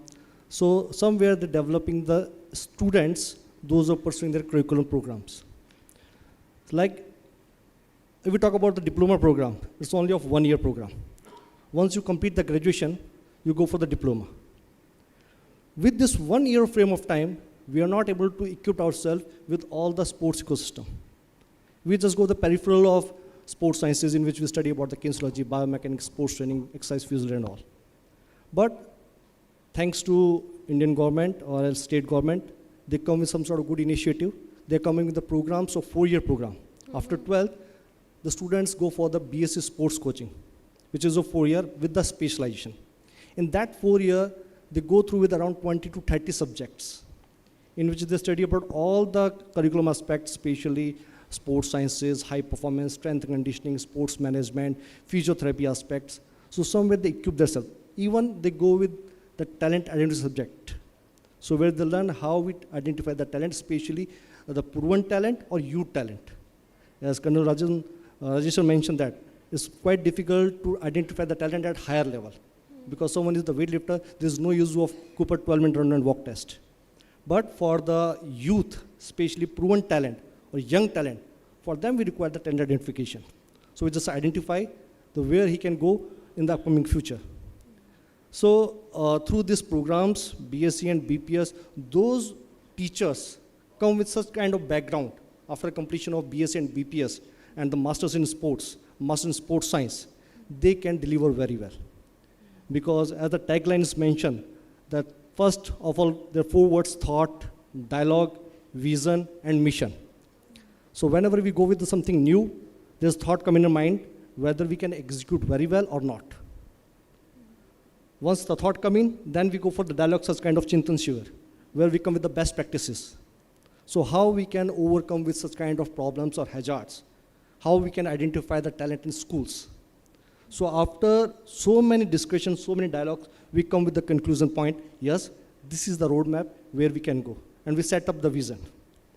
So if our vision is for like 2028 Los Angeles, or our vision is for 2032 Brisbane Olympics, or finger crossed looking for 2032 Olympics in India. So once we finalize the vision of ourselves, then we go for the mission, the practical implication on the field. And the practical implication, just you talk about the school system, may be our future Olympian right now running on the cinder track. Maybe our future Olympian right now practicing without equipment. Maybe our future champion right now practicing without sports science.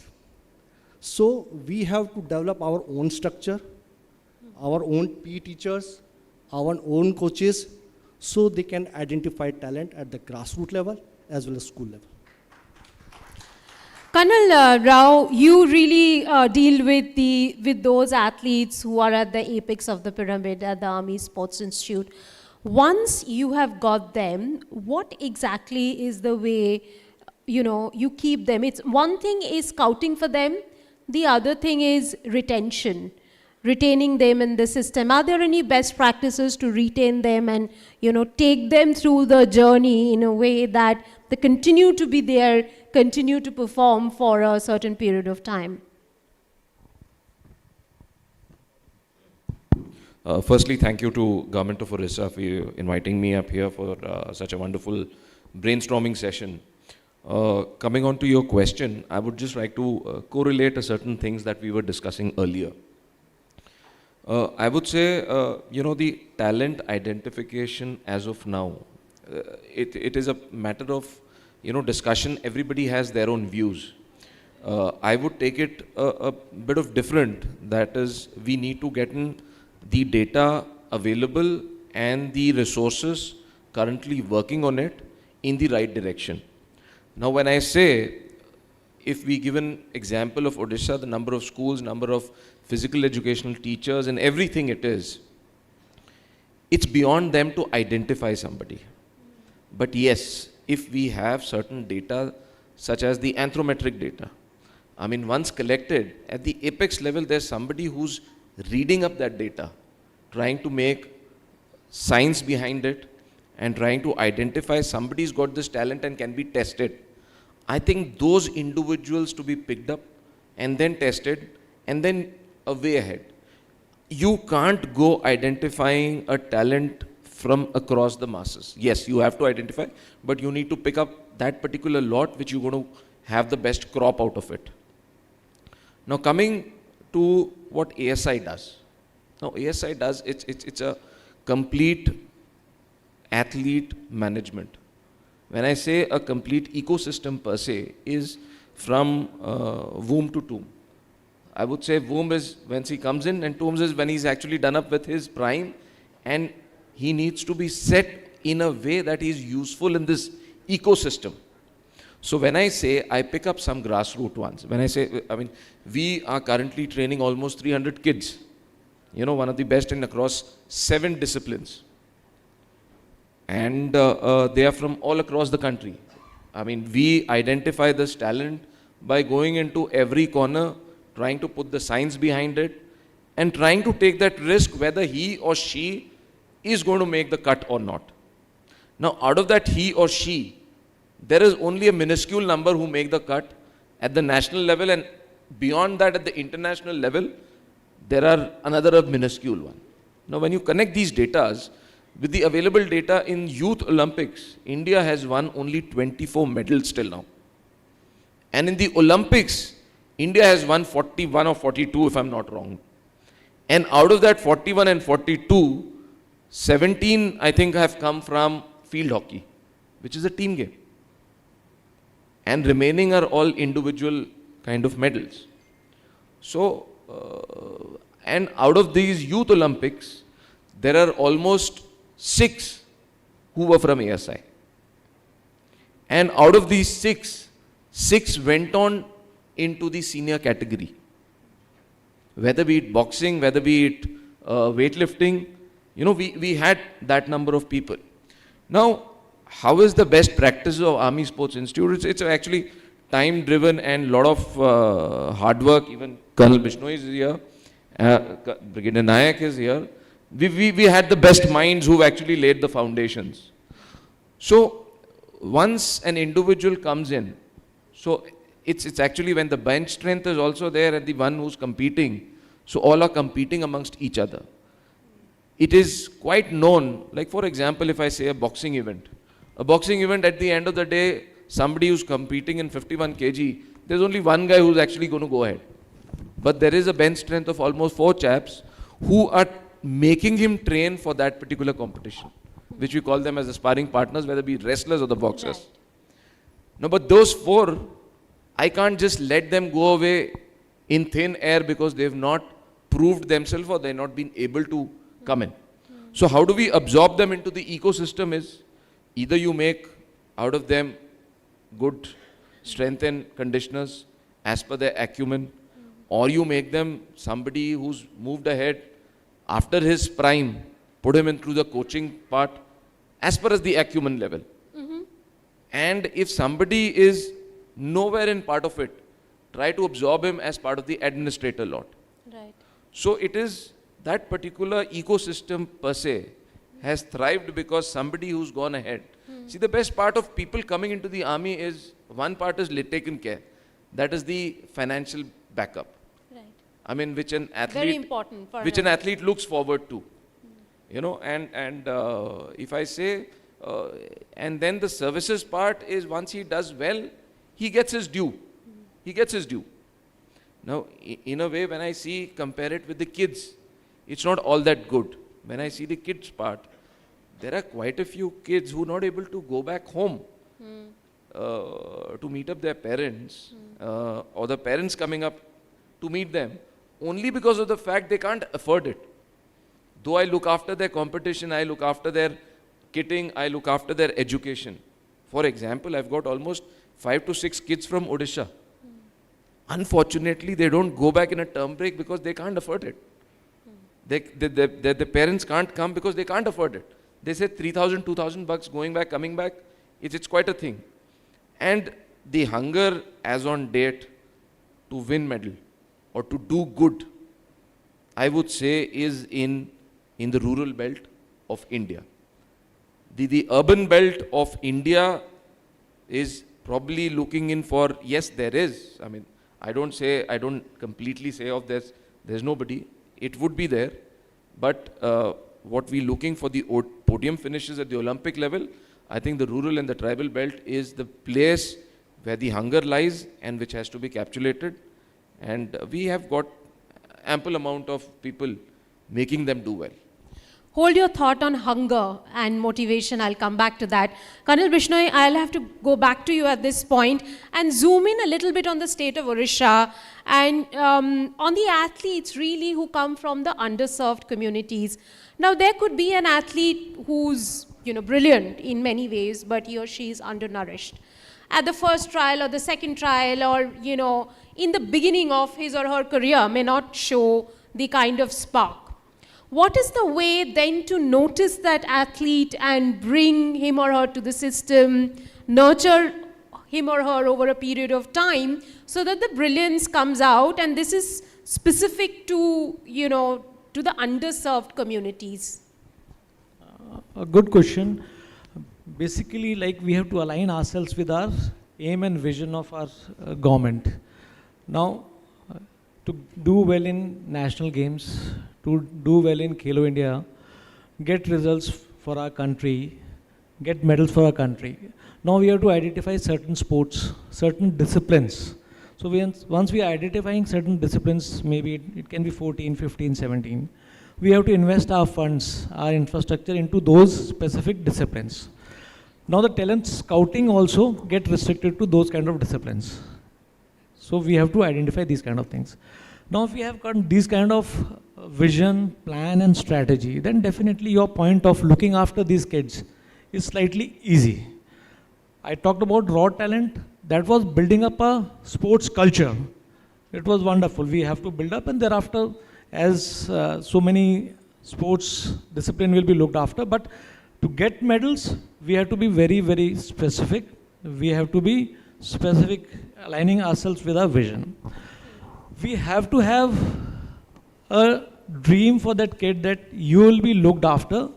As ASI says that we have been looking after, he comes as a young kid, he is assured that his education will be taken care, there will be a job opportunity, and if he doesn't succeed, there will be other ways to survive in the ecosystem.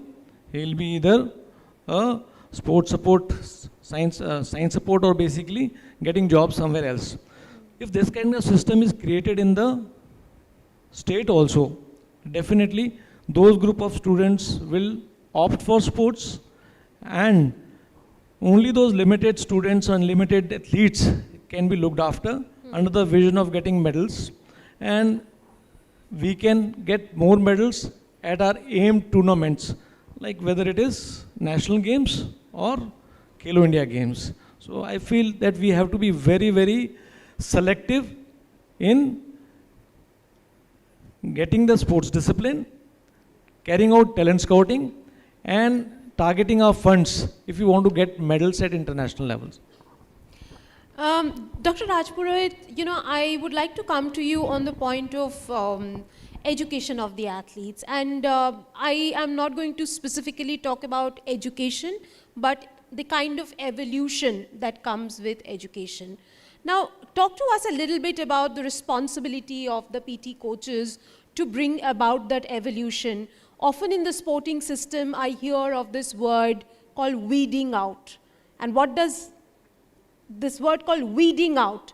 Weeding out really means that you are in the system for X number of years, you've not performed beyond that, so we get you out of the system. Many of the kids I know, they operate from an area of fear. That at some point, it's like a Damocles sword hanging on them. At some point, they will be weeded out of the system. Now, they are insecure. While they are being educated, because they are not evolved, what happens when they are weeded out? They go, they go into areas that are not really desirable. How important is it then for the physical education teachers to help them evolve while they get educated, so that they don't do things that are not desirable by the society, by social standards? See, like if you talk about the dropout rates, you're talking about dropout rates.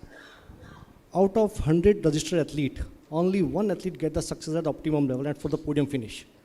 And we talk about what about 99? So for that, such kind of 99 students, we have to give the proper backup with the sports science, because throughout the year, throughout the lifetime, they play only sports. They are not indulged themselves for the other disciplines. So we have to provide a good career scope in their own field.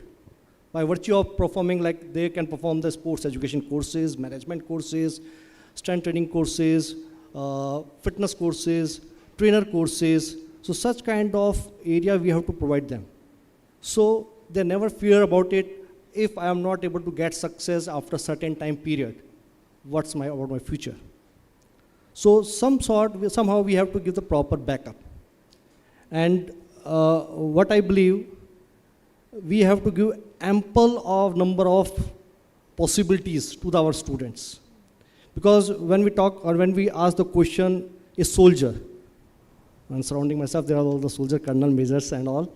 So if you ask them, if you're going for war, what you require, you want ammunition or food? Definitely they choose ammunition. Similar way, when we talk about the warrior, when he into the battlefield, and he have only 2 arrows in his bow or quiver, he know very well I am going to defeat in this battle. But same time, if we send him with the 100 arrows, then definitely you feel very confident. Because you know, I have 100 arrows, I can fight very well. So similarly, we have to develop our students in all the perspectives, not only sports. Because we all know the dropout rates is more. And for securing that dropouts, we have to run such kind of courses, such kind of programs, so they can make their future in very well. All the PE teachers, all the coaches, those who are sitting here, we all are like chale hue kartus. Jab hame chalna tha, hum chal gaye. Now there is no use. So what we are doing? So somehow we do some sort of courses where we can make ourselves in better position, and we are performing very well in our respective field because our passion is sports. And somehow, if we convert our passion into profession, that is the best matchup. And that's what we are doing. And especially for the Odisha coaches, teacher, I just want to quote 2 lines. Orissa तेरी कश्ती के तलबदार बहुत हैं, इस पार कुछ उस पार बहुत हैं, जिस शहर में खोली है तूने शीशे की दुकान, उस शहर में पत्थर के खरीदार बहुत हैं. I mean to say, like, in initial phase, we faced a lot of challenges. Our students face a lot of challenges, but as a PE teacher, we have to counsel them very well. What are the other areas where they can make a better scope? Or if they are performing very good in sports, so what are the other areas where they have to work on? Like my grandfather used to say, if you want to treatment or surgery or operation, you have to go with the senior doctors because he have a lot of experience of 25 to 30 years. He can treat very well. But on the other hand, if you're looking for the medication, you go for the youngest doctor because he know what right pill is for this treatment because he is up to date with all the latest knowledge. So similar way, being a PE teacher, we also follow the same principle, same pattern. If someone is not perform well in our coaching, we have to send somewhere else. Maybe the influence of our coaching, maybe students don't want to learn from ourselves.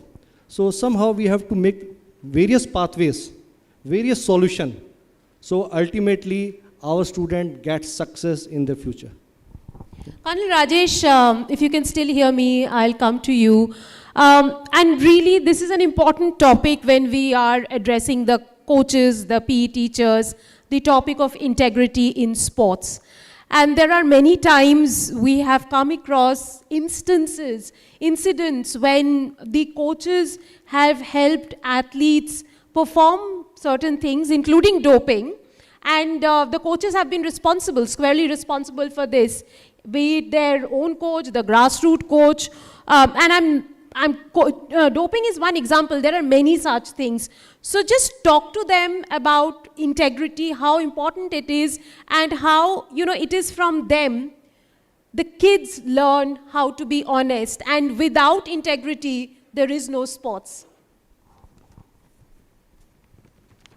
Sir, I think you're on mute. Are you able to hear me, please? Yes, yes. Before I jump into your question, I'll just give a quick advice to DSYS, like what Colonel Bishnoi and Colonel Rao have been telling, that in Army Sports Institute, they have a career prospect, whether you join as a sportsman and you have, when you come out of Army Sports Institute, you will get an opportunity to join Army. Similarly, Odisha government can also start that. There is Armored Police Training Center near Chandaka, and they can also have a boys sports company or a girls sports company, like what ASI has now. So that can be a very quick and a very patch up work immediately, so that parents are also motivated to send their children, so that and what does armored police require? They require a fit, well motivated child at age of 20-21. That's all. Now coming back to your question of integrity, when I was in Army Sports Institute, I was OIC weightlifting as well, apart from OIC. So I used to face such dilemmas and such, and I had been subjected to a lot of court of inquiries. In such cases, Army used to be more prompt than the NADA of our country, is to penalize those coaches and penalize those athletes. First of all, one question, I do interact with NADA, and when I was in Odisha, I was the state representative from Odisha with the NADA. The thing is, first of all, why do the children do it? First of all, they are underage, they don't know what to be done. There are people who are in the ecosystem who are able to convince them that there is a escape way. If the child knows that there is a escape way, he will get into that trap. So whatever the agencies, what we are trying to do is to tell them that, okay, please don't do it. This is the moral, this is the ethics, which is part of it. But what we are not able to do it, there are people around who are able to convince these children that there is a escape route. You will not get caught. We have several cases in Odisha, I'm not going to name them, and at apex level or to the grassroots level. And the penalties which people get is very mild. If somebody who is caught at 20 and he's free after 4 years ban at 24, he doesn't lose or she doesn't lose anything much. So the severity of the punishment or the outcasting of that individual is not that severe when you are doing unethical means. And the worst thing is, at lower level, there is no facilities to identify this. For example, suppose I tell you that a senior boy hockey player from Sundargarh, he wants to be selected at Naval Tata Academy, which is there in Bhubaneswar. He has to be under dope for maybe a 6 month or so, he automatically gets selected. And there is no mechanism to check that. Neither we have that know-how or neither we have those facilities to do that. The only dependency is on the ability to convince that athlete and ability to convince those coaches who are involved in that. Beyond that, there are forces whom we are not able to, ultimately the coaches and the athletes, they come from non-scientific background. So there are persons who all are from scientific background and who can give them assurance that, okay, don't do it, we'll get. And lastly, what we call it, that when we go to a pharmacist shop, everything is available there. You can buy anything and everything in India without prescription. That is another factor which requires attention at the apex level. That if you go and buy an anabolic steroid anywhere, it is available in India. So who is to be blamed? It has to be from up the down the channel, including moral and ethics. So we all as a society have to take cognizance of this, and then only we can get rid of it. From the child, it is very easy to blame a coach. It is very easy to, because they are working very hard for that. So they tend to get lured into that part. But if there is suppose I'll tell you, for endurance athlete, if you don't find an EPO means erythropoietin, which is available, it is a hormone which is given for a long and middle distance runners. If it is not available freely, how can you get it? How will you abuse it? So that question needs to be answered by every one of us, and decision can be taken at the apex level who can take decision on such issue. Thank you, Rajesh ji. Colonel Rao, I'll come to you before I throw the floor open. India is doing very well in Paralympics, and one of the problems that we see in Paralympics is manipulation of classification. So that also starts with the coaches, how the manipulation is done.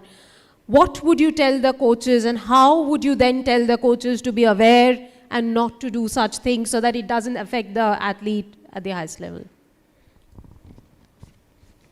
I think the basic underline up here is integrity. And I would like to connect with what we were discussing as of now. And if we've got all the PT teachers and various kind of sports administrators also with us, I think integrity is one thing that has to be inculcated in every individual right from he or she goes to the school. And integrity comes with discipline. It's very simple. I mean, when I have to say, you don't throw garbage on road, or you don't throw garbage as wherever you want to, or you're traveling on a road and you're not being observed whether it's it's red red signal, but there's nobody watching and you just zip past through. So I think here there's this discipline thing which is involved. Now as we go up, we start committing issues of integrity in our own life. So I take it up that ways. So the coaches in the same way, I mean probably yes, the system is made up in such a way that survival of these individuals at their respective places are at stake. And you will find willy-nilly out of 100, I would say, these numbers are around 10 to 15% who are thriving or trying to survive in that system. They're low, but they can cause significant damage to the system. Yeah. But it is one which is done up at own level to survive. I don't say, see, I'll be very, very categorical in saying, I don't say, since I am from the army and the services is all clean. No. There are black moles everywhere. We've got our own share of black moles. So, but whenever these black moles has been given out by just now, whenever black mole has been found out, it's the necessary disciplinary actions has been taken, not only to the individual, but also more so to the coach. Because the athlete may not be educated enough to understand it, but it is the more responsibility of the coach who knows the repercussions and how to handle that situation, and why not to get an athlete into that situation is more important. So I think coaches per se play more of a role, and they've got more responsibility in their hand. Thank you very much. I think it's dangerous to have a mic given to a journalist. I will not ask any more questions. I'll open out the floor. Please ask your questions. Please introduce yourself and ask your questions.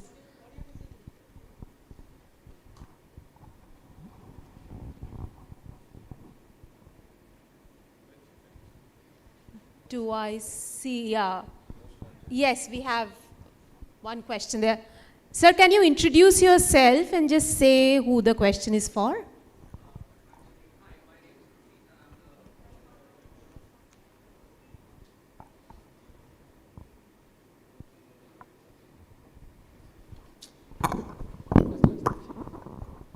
Good afternoon all. My name is Gurmeet and I'm the project director at Hockey HPC over here. And actually my question is open to everyone. As Dr. Sir said, like we have these athletes, means everyone will not be able to make it to the international podium, right?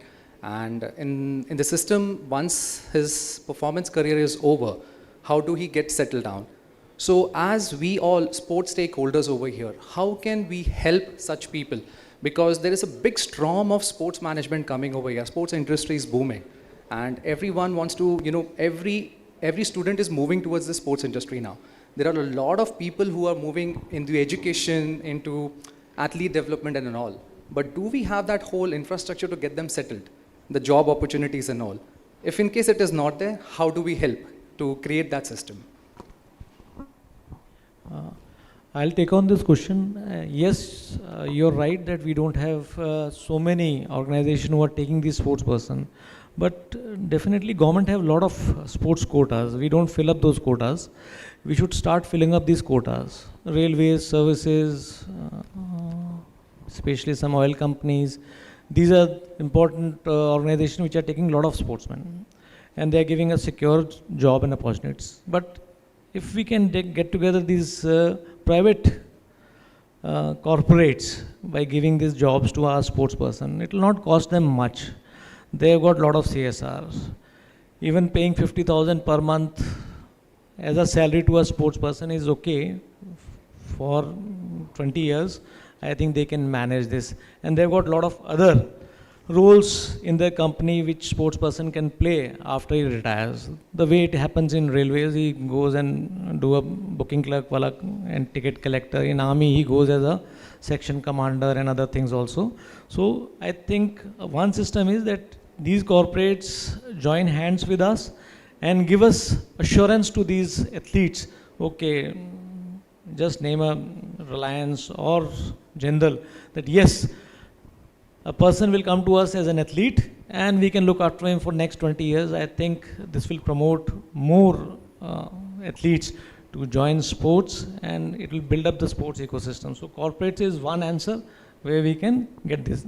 Second one is, as the panelists are saying, that we educate them for different arena in sports. There's various opportunities as not only as physiotherapist, as video analyst, as data analyst, as managers, and as you know, Sports Authority of India has been giving lot of jobs. When I was a director, I must have trained at least 450. And there are many working in Odisha government who have got trained in Sports Authority of India. They have come to various governments, not Odisha, in various states, various governments. So there's a lot of opportunity available. Even if they are not reaching their sports ambition or touching their sports ambition, they can get into other fields also. We have to build up. We have to join hands with corporates. We have to give opportunities in our administrative setup also. In addition to, sir, I just want to say, like the top 10 most Olympic countries, especially you talk about it, they have their own program. They have their own LTD model. The Canadians have their own model, UK they have their own model, USA their own model. Unfortunately, we don't have such kind of model till date. We are working on it because every state has their own model. Like I belong from Gujarat right now, so we have our own model. Like we start with the PT, YT, then we go for the DLS district level sports schools, then we go for the sports colleges, then we come with the sports universities.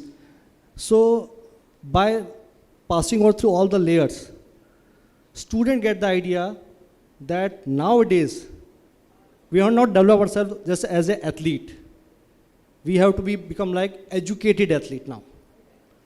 So we get the area, we get the scope of working. Somehow, if I'm not able to perform very well at the podium finish, I have so many other areas where I can work, where I can deliver myself, whatever I'm passionate, I can execute in the professional level. So similar way, in Odisha itself, I just want to add things like, if really we want to develop Odisha as a sports state, we have to take the initiative. From school system, we have to develop the schools, which is dedicated for the district level sports schools. We have around 30 districts, 300 talukas and blocks. So we are not going to open the new schools, but by the public-private model, we can establish district level sports school in the rural areas and the tribal areas because we have the huge potential. So through district level sports school, the students continue their both aspects. They go with the training as well as getting the education. So once they pass out from district level sports schools, they get the admission in sports college. Again, they continue their sporting career as well as they go with the education parallelly. So if someone is going looking for the higher studies, they can continue with the PhD also. So like, if we take example of Nadia, the gymnast, who is the originator of 10 out of 10, she make the statement that she go with around 12 to 14 hours just about the study of the biomechanics of the gymnastic. So as she have the deep knowledge of biomechanics. So somewhere they studied very well, they're performing very well. So I just approached, I request to all the coaches and all the PE teachers, now just train your athlete, just not for the training point, we have to educate the athlete also. Thank you. Thank you so much. Thank you, Gurmeet sir, for that question. That was the answer I was looking for. Thank you. Anyone else who has a question? I think on this side, right side.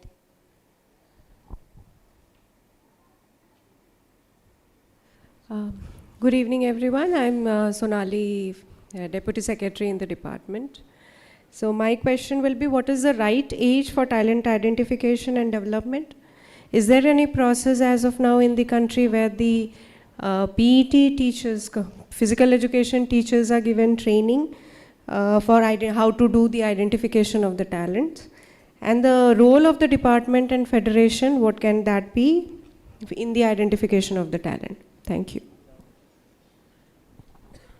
I'll take on the first part of yours, but the other part, I may not be the right person to comment on it. Right age for talent identification, again, we discussed this particular thing, what Colonel Bishnoi said, you know, proven talent and raw talent. I think raw talent can be identified somewhere around, I think, 8 to 12 years of age. I mean, and then probably with backed up science, a few data-driven models, the skill tests and the anthropometric data available of the individual, can be identified and compared so that he moves ahead, and then you have a complete, 360 degree of athlete management. The early childhood, or the per se, or the early, I would just give you a very small example of the kids that we have. I would relate it to Odisha itself. We've got almost around 4 kids in diving. These 4 kids were not initially taken up as divers. These 4 kids were initially taken as gymnasts at a different place. So it is our talent identification team which knows what to do, because you don't actually, diving is not a thing that it comes intrinsic to us unless we are given an opportunity to do it. So it is somebody who has to identify whether you have the acumen or you have the gymnastic body to do that kind of a thing. And once identified, then it can be trained. So we pick up our kids somewhere around, as young as 10 to 11, right up till 13 to 14. And then train them and pitch them at the national level or at the state level, and then make them train in a way that they are sustained and they keep moving ahead. Now, again, the very important part of this thing is that it has paid results. I mean, why I say, because the foundation is strong. I mean, for the gathering up here, as India, we must be thankful that we are on the right track.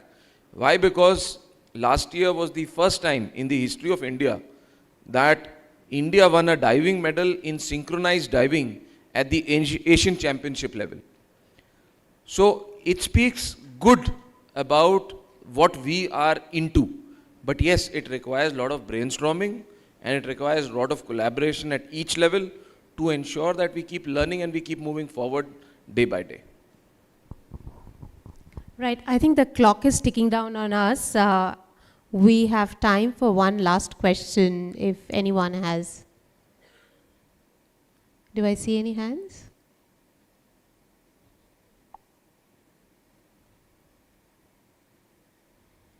Yes, no, maybe, no.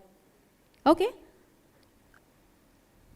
I think it's about time I close the panel. Thank you very much for joining us for this very, very insightful session. Thank you, my dear panelists. Thank you for joining us online, Colonel Rajesh, and to the audience in the room for being around with us with so much patience. Thank you.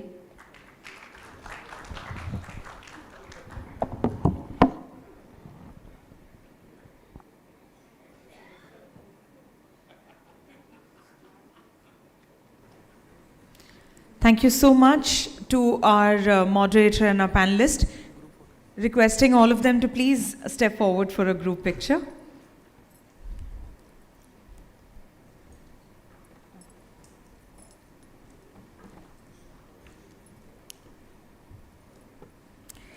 Ladies and gentlemen, requesting all of you to please put your hands together for a brilliant session yet again. Once again, a big thanks to all of you for being so participative. Thank you so much. Ladies and gentlemen, it's time to move on to our next panel, which is on the topic sports science, technology, and high performance. I'd like to request our panelists for the session to please join us on the stage. We'd like to begin with Dr. Bibhu Kalyan Naik, Executive Director, Sports Science, Sports Authority of India. He's a distinguished sports medicine and sports science expert currently serving as Executive Director, Sports Science Division, Sports Authority of India. He heads the National Center for Sports Science and Research, a former Army medical officer, an internationally recognized specialist in sports traumatology and sports and exercise physiology. Our second panelist is Dr. Swaroop Savanur. He is one of India's leading sports psychologists, mental conditioning coaches, and peak performance experts with over 2 decades of experience working with elite athletes, coaches, and high performance teams. He is the founder and CEO of My Mental Coach, India's premier mental training and performance coaching organization. He has worked extensively with Olympians, Commonwealth Games, and Asian Games medalists, national champions, and international athletes. Our next panelist is Mr. Shankar Shivram Krishnan. He is a sports technology entrepreneur, innovator, and co-founder of Banyan Board, a sports analytics and performance technology company focused on data-driven athlete development, performance analysis, broadcast technology, and sports intelligence solutions. Our next panelist is Mr. K. Ganeshan, Head Clinical Operations and Administration, Avinav Futuristics Private Limited. He's a highly experienced sports physiotherapist with over 23 years of expertise in sports injury management, rehabilitation, and athlete recovery. Currently serving as Head Clinical Operations and Administration at Avinav Futuristics Private Limited. He specializes in the treatment and rehabilitation of sports-related musculoskeletal injuries, including ACL and meniscus tears, shoulder injuries, and many more. Ladies and gentlemen, joining us as the moderator is Dr. Shweta Atithi, who is a senior physiotherapist and high-performance sports science specialist with a decade of experience, currently serving as the lead sports physiotherapist at ABTP Odisha. She has worked with Olympians, international athletes, national championships, and multiple sports disciplines. Ladies and gentlemen, may I kindly request Srimati Sonali Chand, Deputy Secretary DSYS, to kindly join us on the stage to felicitate our panelist and our moderator on the stage right now for session 3.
Thank you, Ms. Chand, for doing the honors. Once again, we'd like to welcome the panelist and the moderator on the stage. And now it's time that I welcome Dr. Swapan Kumar De, Senior Sports Scientist, on the stage to shed some light on the topics sports science, technology, and high performance.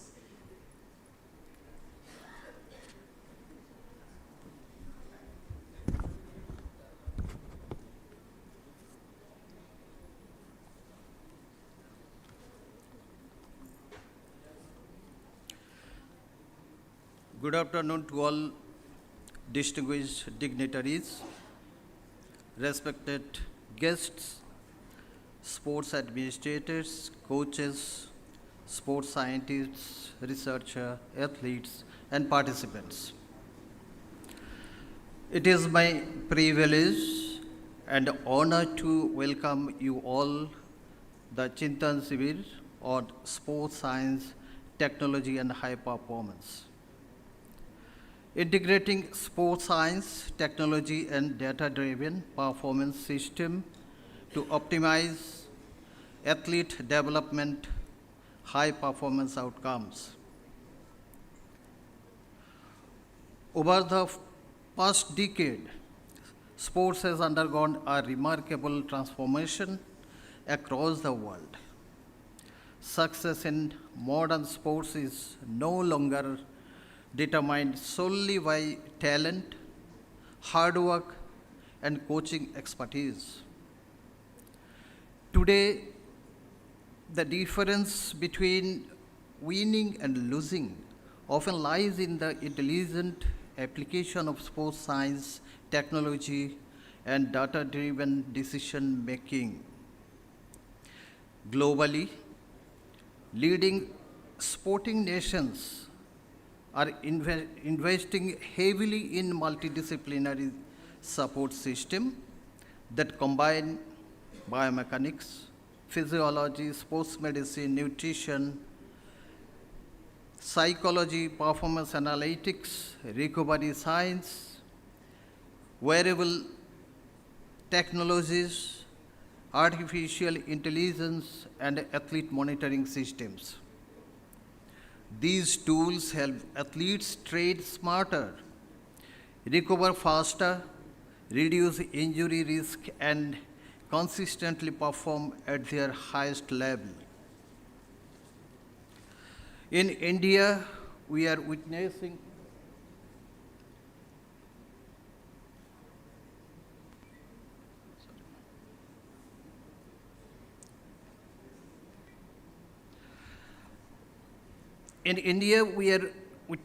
a similar transformation.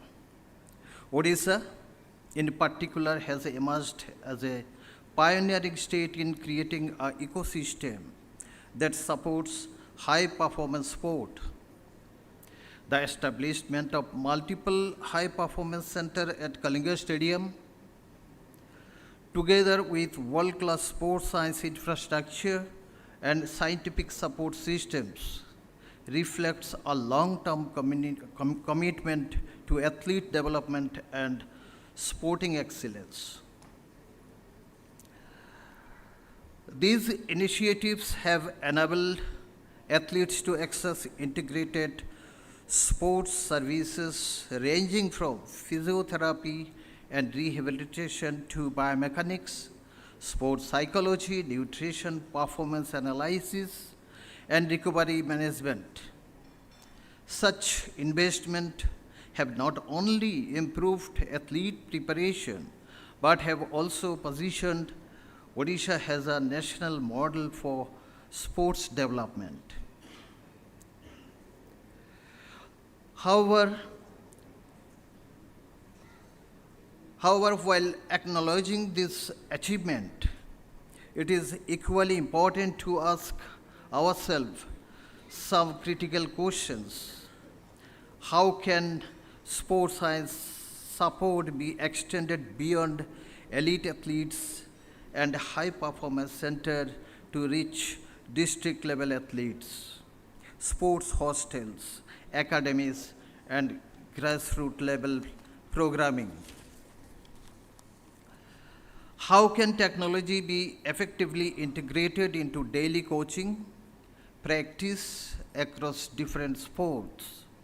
How can data collected from athletes be translated into meaningful decisions that improve performance and protect athletes' health? How do we build stronger collaboration among coaches, sports scientists, medical professionals, universities, and research institutions to create a sustainable performance ecosystem? And perhaps most importantly, how do we ensure that every talented athlete, regardless of where they come from, has access to evidence-based support system that can help them realize their full potential? These are some of the questions that today's discussion would be seek to address. We are fortunate to have with us an eminent panel of experts who bring extensive experience in sports science, athlete management, technology integration, performance optimization, and high performance sport. Their insight will undoubtedly help us understand not only where we are stand today, but also where we need to go in the future.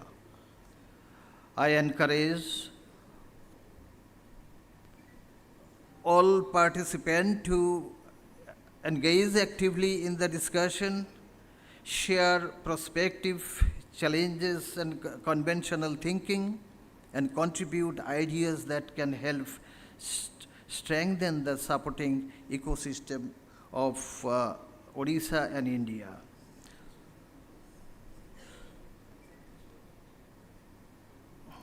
Let us use this opportunity not merely to discuss sports science and technology, but to envision how these tools can collectively contribute to building healthier athletes, stronger performance system, and a sustainable pathway towards sports excellence.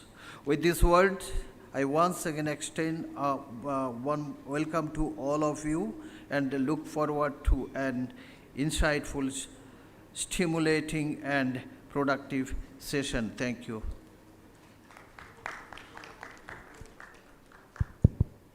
Thank you, sir.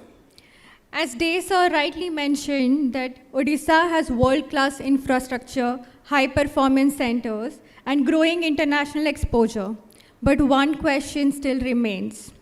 Are we converting investment into intelligence and intelligence into medals? Sports science today is not about only testing labs or reports or machines. We know it's taking decisions under pressure and applying them every day on field. So today we are not only going to talk about, we have across the panel, we have policy, technology, psychology, and medicine all coming together for sports excellence. We will be not only talking about the medals, but the systems that create medals today. So let me just start with a reality check. Sports science that does not change the training behavior is merely an information and not performance. So instead of just understanding what needs to be done, let us begin with what can help us make it happen. Before we go on to the future plan or roadmap, we would want to know where does Odisha stand today? An honest opinion. So going straight to the architect of sports science of national ecosystem. So from your national perspective, where does Odisha stand today? Where does the Odisha sports science system stand today? Is it really influencing athlete development or is it underutilized? Where are the gaps across the HPCs, elite centers or grassroots? First of all, let me take this opportunity to convey my deep gratitude to the top leadership of the Odisha government for organizing this landmark event where I think for the first time the physical education directors are involved in the sports summit, and it's really path-breaking. And this is nothing but a reflection of Government of Odisha's commitment towards bringing in excellence as well as comprehensiveness. To start with, I'll say that yes, everybody talks about talent, but talent will not be sufficient enough to convert them into the podium. And it is like a chicken and egg. Either you have the equipments, support system, infrastructure, or you have the talent. But the best thing that Government of Odisha has taken the initiative to put in the best possible infrastructure is there, because from the national perspective, I can say in a very humble manner that we are yet to match up with the Government of Odisha's standard, because wherever we go, we are always given this Odisha model of infrastructure as well as the sports sciences. So, coming to the return on the investment, yes, the sense of direction is there. That means it has been set up. Now it is, the onus is on the sports science staff and the coaches, how well they can utilize the sports sciences test data to convert into an actionable input. Please remember that none of the coach out here is there just to waste their time. Every coach aspires to become a successful coach and do better in their professional career. To do so, it is us who have to make them understand that we are there to support the athlete, we are there to support the ecosystem, and we have to all work together. The only thing that I can say is that we have already taken a very nice initiative and we have started in the right direction. It is just matter of time that the quantum of speed that we need to catch up with. Right, sir. So we understand that systems create opportunity, but ultimately the athletes and coaches create performance. So the invisible coach behind the visible champions, Dr. Swaroop, sir. My next question would be for you. From athletes' lens, how well is sports science currently being integrated into daily training environments? Great question. First of all, let me thank the Department of Sports and Youth Services, Government of Odisha for inviting me here. Really a great pleasure.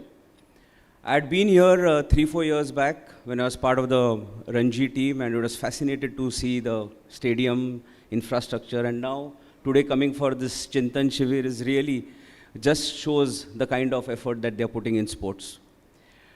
To come to this question about integrating sports science, I'll tell you from a pure sports psychology or a mental conditioning thought process. I would like to flip this question actually, because whenever we talk about the sports psychology part, I think so everybody will agree that that is where the real biggest resistance point is. Right? Everything is integrated today. If you look at high performance, we have got fitness is integrated, physiotherapy is integrated, infrastructure is integrated, wonderful equipment is there. All of these things are there. But that one thing that is still, I'm not saying not there, but not being kept to the level that it needs to, is the sports psychology part. And the reason is why. Why would that happen, that something that we say that sports is a 90% mental game, or the path to grassroots to podium finish is obviously not physical but mental. But it's fine to say this, but it's about actual action, isn't it? And the reason is why. And I think so that is where I have seen over these 20 years that I have worked into this, that earlier the biggest challenge was awareness. They used to not even want to talk to me, for example, when I started in 2001, 2002. Today, there is awareness, but awareness about what? The awareness is about taking a session. The awareness is about ticking a box. The awareness is about completing that activity, rather than integrating this as a part of our natural ecosystem. So I think so when we look at the mental conditioning part in terms of the sports science broader context, I think so the biggest next leap forward for India would be to really have a system in place along with the other systems that are already happening to ensure that this is properly integrated into an athlete. And that of course starts with the coaches, because coaches need to have a buy-in about how to look at this for the athlete to buy in into this, right? If the coaches feel that this is a problem to be solved, then the athlete is going to feel, okay, I don't have a problem to solve.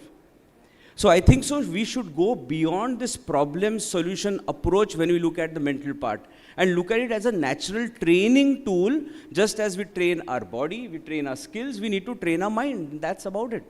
And when we flip this, automatically I think so there'll be more openness.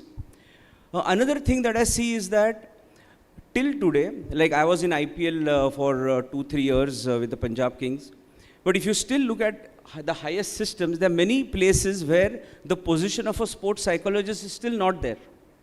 And that is a fact, right? And that needs to be addressed, because if we don't have those positions in the first place, how are you going to fill it? How are the athletes going to then have access to the right sports psychologist to deliver whatever the mental performance part? So I think so when it comes to sports science and on a specific level in terms of mental coaching, I think so today the need is for integration. And there is a reason for it. And I would like to share, right now today we're talking about talent development, talent identification. But I think so there are two types of talent, isn't it?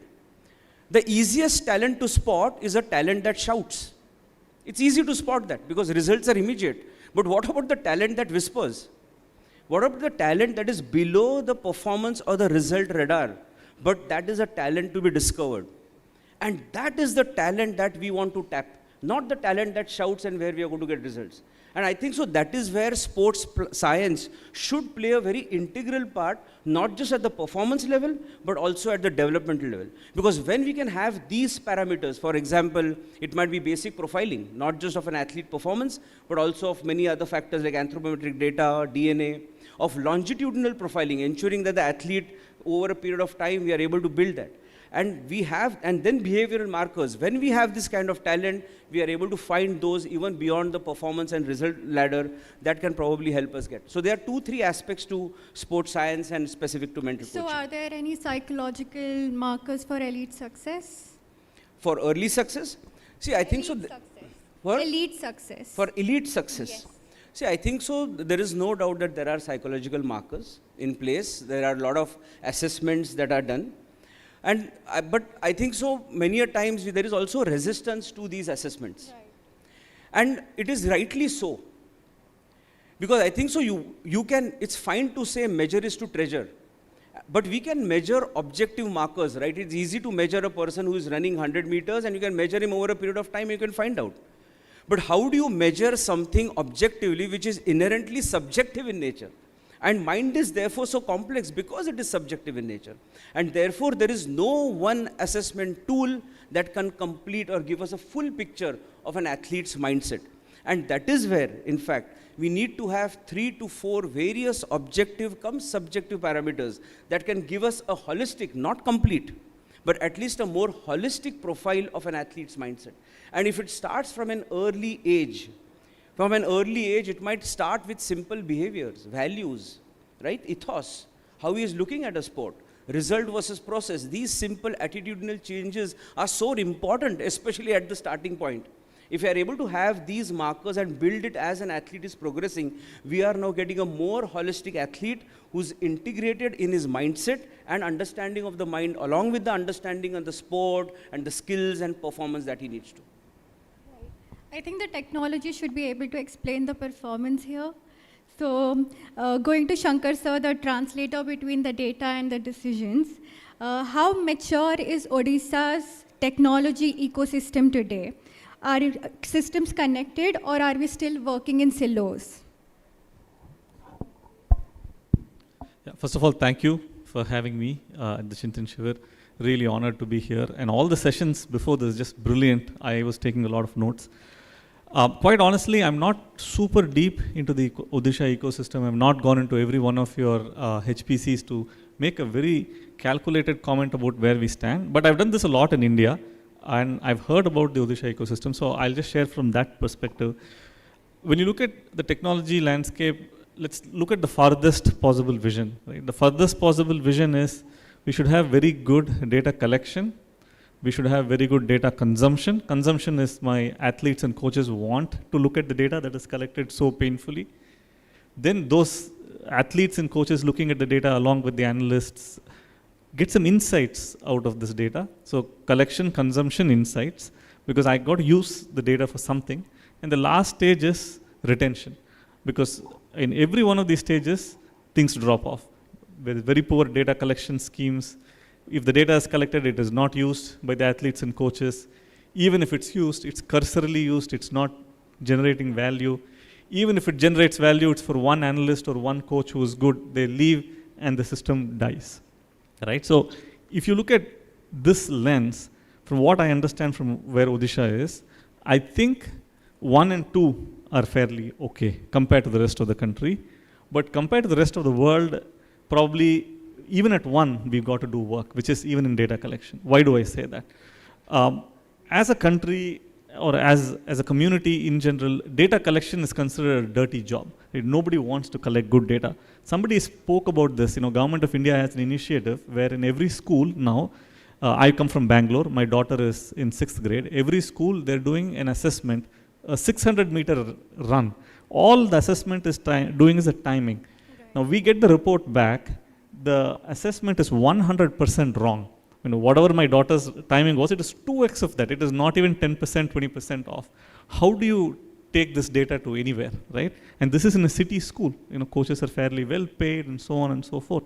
So from a data collection standpoint, we, I think as a country, as a whole, lack one, rigor to collect data, two, systems to award the people who are rigorous. Somebody talked about, I think, you talked about the fact that if a coach who is helping the grassroots to help athlete get to the podium, you want to award them. The same work with data as well. It's the data collector who starts everything. You have a poor data collector. If you have people going around these roving schemes and going to your districts and collecting very poor quality data, you don't set up cameras at the right height, you don't have right lighting, you don't have right angles. No AI is going to be able to help if you have poor cameras, poor lighting, poor angles, right? It's your data collector who's helping you set that up. We've seen people, we've sent them with mobile phones to collect data. Mobile phones have specifications. You have a certain megapixels, you have a certain zoom, only then it collects good quality data. So compared to that standard, I would say we've got a lot of work to do. Can we award the people who are, first of all, collecting data? Then once you have good data collection systems, are the consumption happening correctly? How many of our coaches and athletes just look at the data, forget believing in it, just look at the data, how often do they log in, how many times have they even visited the data that was collected. Then finally, how many of the changes we've made to the athlete's performance comes from data? Maybe they've looked at it, but they don't see any insight in it. I'll take this example. I don't come from sport. I used to do industrial data analytics till about 6 years back. Sport was a little bit accidental, loved sport, got into it. Even in any other industry, just presenting data to someone doesn't help them, right? You have to find some way to draw an insight out of the maze of data that comes out. So how are we doing that?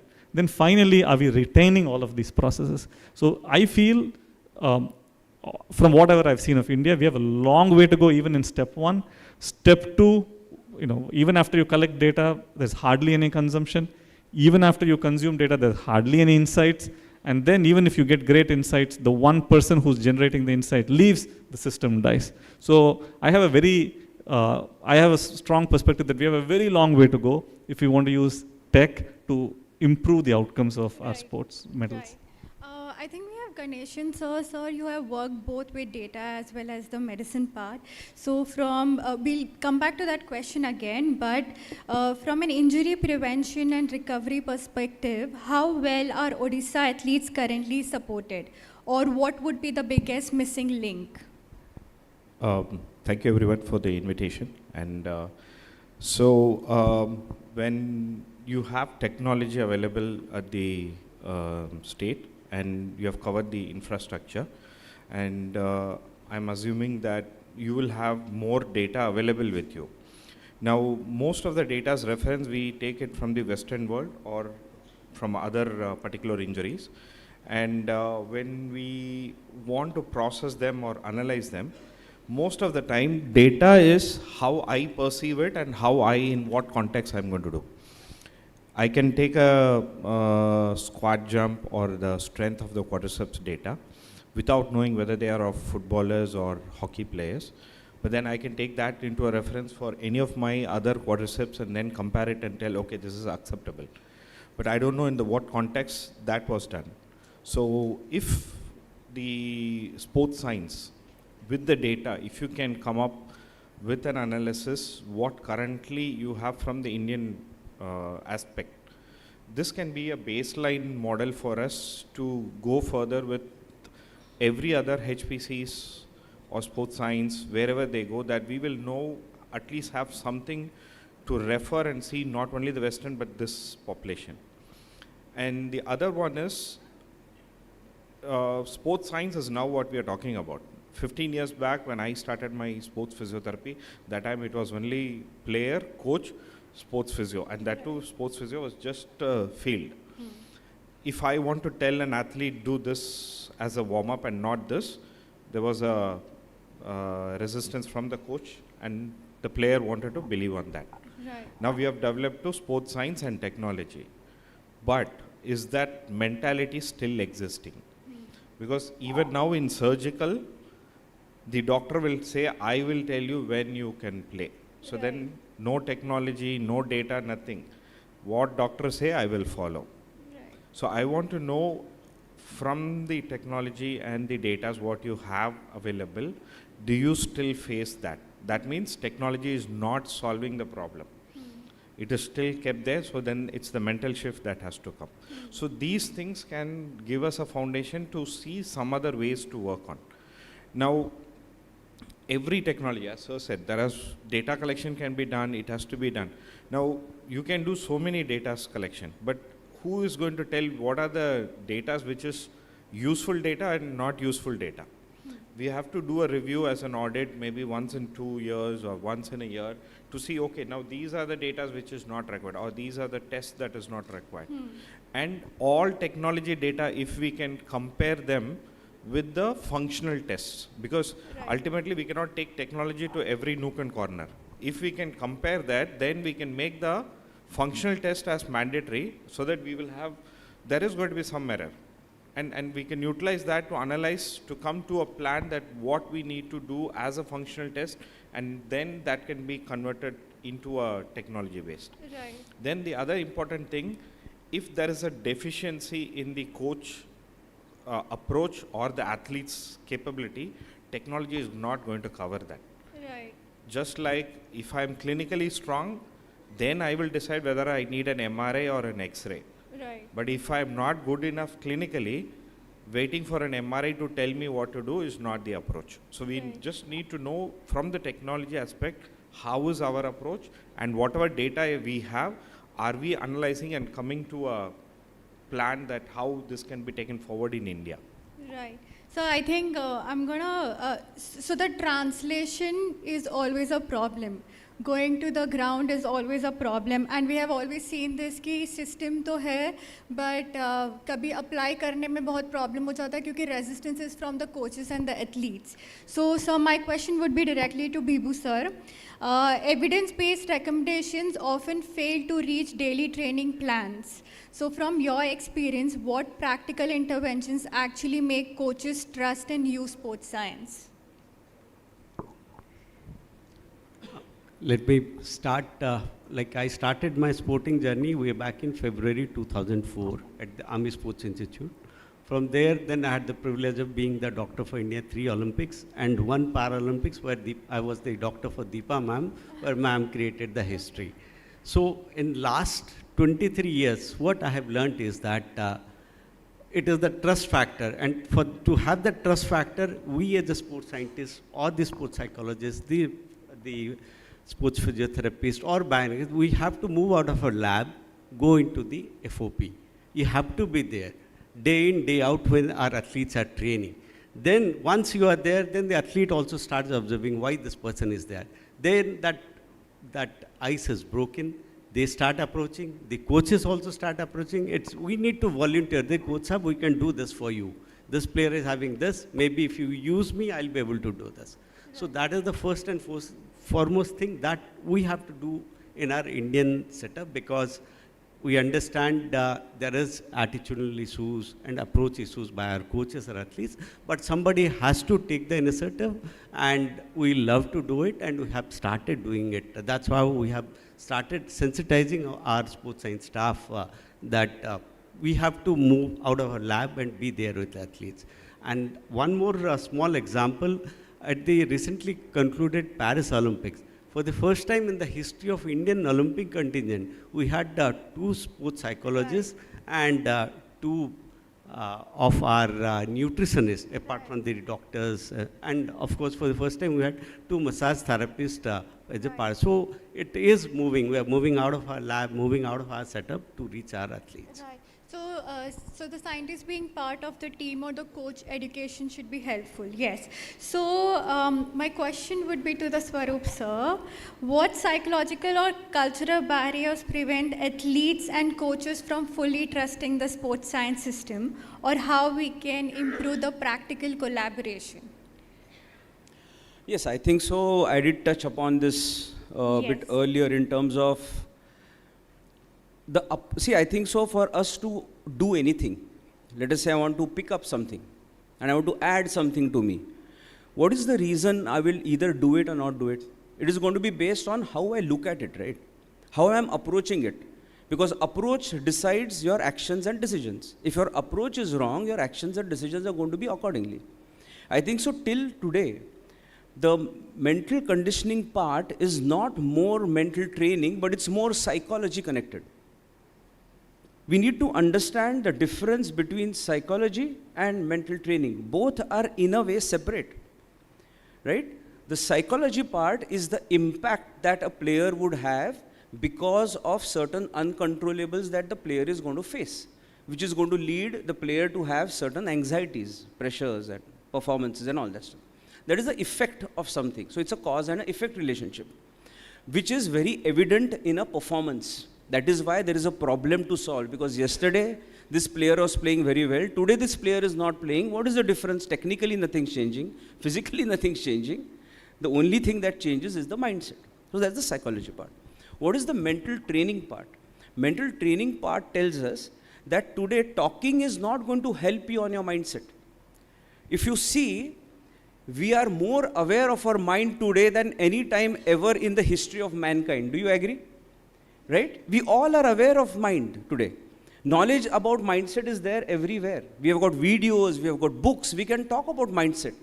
But it's not about knowledge. I feel so knowledge has zero value. What's important is applied insight. Within that sphere of knowledge, what is that specific thing that I can apply? And that application requires training, right? It requires a process, it requires a practice, and it requires that period of time. And this process, practice, time dynamic, which is the training part, is something that is still missing, and that has to be built into the ecosystem. Right. That requires time, that requires me to be with the team or with that player for a period of time. Right? For me to give that space, to get that space from the coach and the ecosystem so that I can work with the athlete. But I think so that is the area today that is still needs to be built into our ecosystem. Where coaches and the organizations need to understand how this mental training part needs to be integrated. What is the path to integrate it? Right. For example, let me, when I first joined the National Cricket Academy 8 years back, for my first high performance camp, that time the only focus was on me to conduct 1 or 2 sessions, and that's about it. Today, I'm not just conducting sessions, I'm going in the nets, I'm actually helping players in the nets, right? Where they're talking to me freely without being judged by what others are going to see. So that's the shift that has happened, right? So I think so when the apex, when the leadership realizes that, you know, this is how it needs to be done, automatically the people below it will automatically change the attitudes. So it has to be a top-down approach for change to happen. So that is the first thing. I think so the second thing that I want to add is, finally, why do we add anything into our game? If you see, the greatest example is that of Kapil Dev. When Kapil Paji was used to bowl, there was only one manager, there was no physiotherapist, there was no strength and conditioning, nobody was there.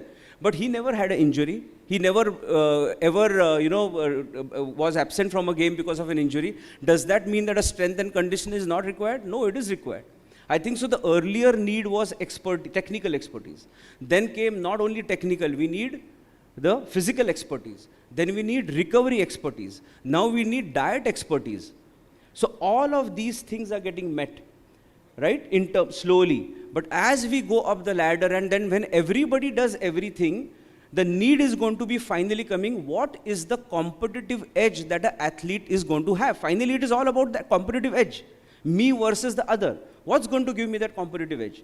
Today, when all the other sports science variables are getting met, I think so in the next 3 to 5 years, and I'll put my, I'll share my thought over here. I feel that if we have to really reach that zenith, sports psychology as an integrated ecosystem or a science, along with the other sports science stream, is a need, is an imperative for us to reach that ladder or for us to get that success that we want. So I think so today that need is being, is quite aware, right? Today we know, okay, we are doing everything, but still, what's finally impacting? The mind is still getting impacted, and we need to do something about it. That's why Sai and we have got so many organizations today, we have got so many psychologists, and that's a wonderful sign that we have got so many psychologists that are there today across the government sector, which is great. And I think so now is how do we integrate that, how do we make them even more better, the systems more better. But I think so we are doing things, it's in the right direction. I just hope we do it fast enough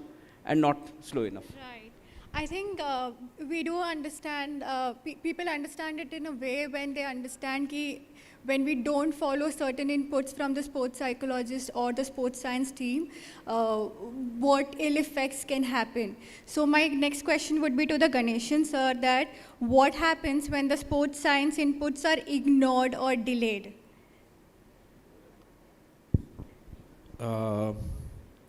So the outcome can be either injuries or performance on the broad term. But I would also like to know is if it is ignored, is it just bluntly they just don't want to take the science, or sab chalta hai? So because data is there, and if the athlete is a smart one, he will know that, okay, I have done an evaluation, this is the recommendation. So there's going to be a review, which I would like to do. Now, in clinical, we have an audit. You know, you can do a surgical audit and you can do a clinical rehab audit. So what basically we do is, whatever a procedure is done, we see what are the positives and negatives and see the outcome. So as a sports science department, you can see if you have made recommendation, you either do an audit. How much of your recommendations are followed? How much of the recommendations are not followed? If it is not followed, what is the reason? See, the ultimate thing is not, it's like, because in science you say you have to follow. No, that's one mean. Right. If it is not followed, we just need to learn from it and see whether something underlying. Ultimately, it's the athlete. Our pathway through science is one. There are still so many people who don't have access, still doing well. I will just share one of my observation. I've had few athletes doing good at national level, and they had their ACL. And after the ACL, with the rehab, 1.5 years down, they're back into medal. I'm talking about straight into medal. Because that 1.5 years, they were under my control. So I had to do everything, mental, nutrition, everything. Right. 1 year down the line, I don't see them performing. I ask them, what is your training plan now? What do you need to improve? What is the nutrition? When is your next review of analysis? Nothing. I've got no plan. All my HPCs or my academy has, but I don't have a plan. Can you show me a written, what is your next 3 months? No, confidential, they are not showing. What is confidential? No, it's a data, we just need to help them improve. And athletes, sometimes when they miss their academy and they go outside for a consultation, that is when the trust is lost. So somewhere we have to see that ecosystem, that why they are not following it. We have to, if not, take that science. If we are in science perspective, we have to go down. Like Sir said, break that ice, not as a coach and player, but same fellow profession. This is my data. I want to know why you don't want to follow this data.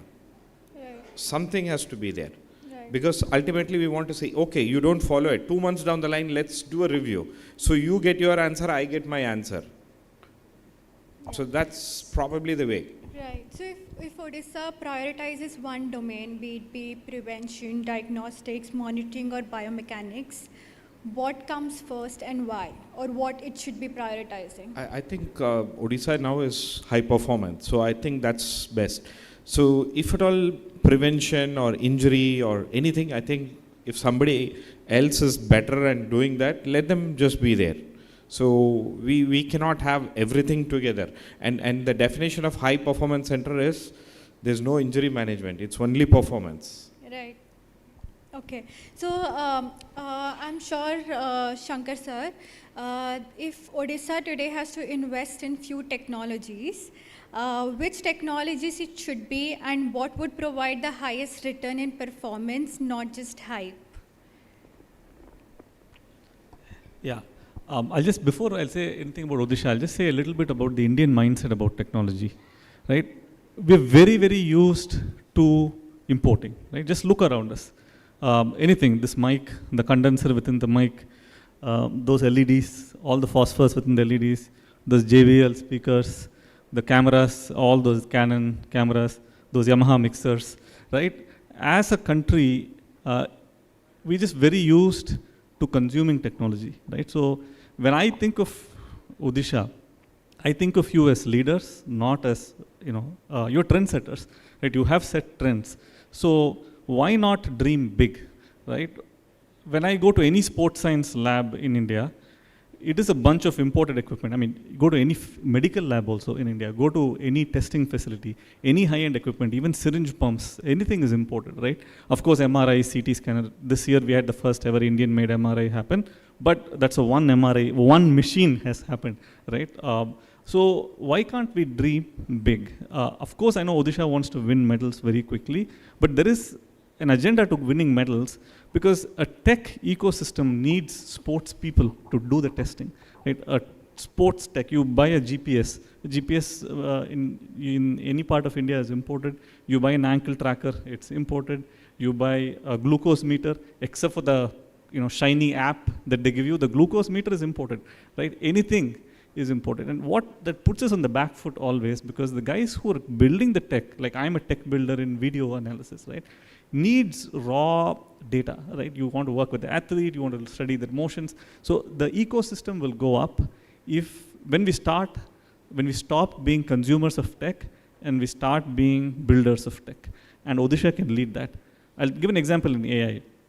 Today, India, at the rate that we are going, we will consume this next 12 months, $10 billion of AI tokens. India will consume $10 billion of AI tokens.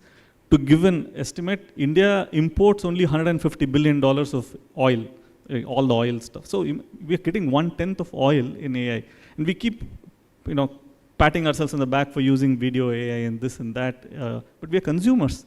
It is direct dollars. So any hit you put to ChatGPT is a server sitting somewhere outside India, churning its electrons and pushing results back to us, right? So this, if Odisha, I think, has to take up, it is not about just buying equipment of various, physiology and kinesiology and, video analytics and this and that. You have your IITs, NITs, and all these top engineering institutions. Can you partner? Can you throw a challenge to somebody and say, why not we build this here, right? Even though it may not be 80%, 90% of what is built outside, but the research leading to that build will benefit you because those research will be done here. It will be done with your athletes. You can even take some IP. It can even pay back because when that thing goes public, you make money, right? So I do think we as a country have to get out of this buying tech to solve our problems to building tech. Of course, I'm a tech builder. I'm going to speak that way, but I'm doing what I speak. And I do think Odisha can make a big difference doing this. Is there any particular mistake that Odisha should avoid while thinking about technology? So I think I was speaking with Chokshiji and he did say, for example, in swimming, right? It is a 20-year journey. Tech is a long time journey. So the one mistake you can avoid is to expect result in 5 years. So if you want to build tech, you got to stay invested in the game for decades for you to see results. But when you see the results are going to be so big and nobody can catch up because they will also need decades of investment to catch up. Right. I'm sure when we talk about all of this, we want things to be very sustainable and scalable. So my next question would be to Bhipu sir. What should Odisha's roadmap look like? How can Odisha build a strong and sustainable sports science ecosystem for future, not just to attract but to retain high quality sports science talent?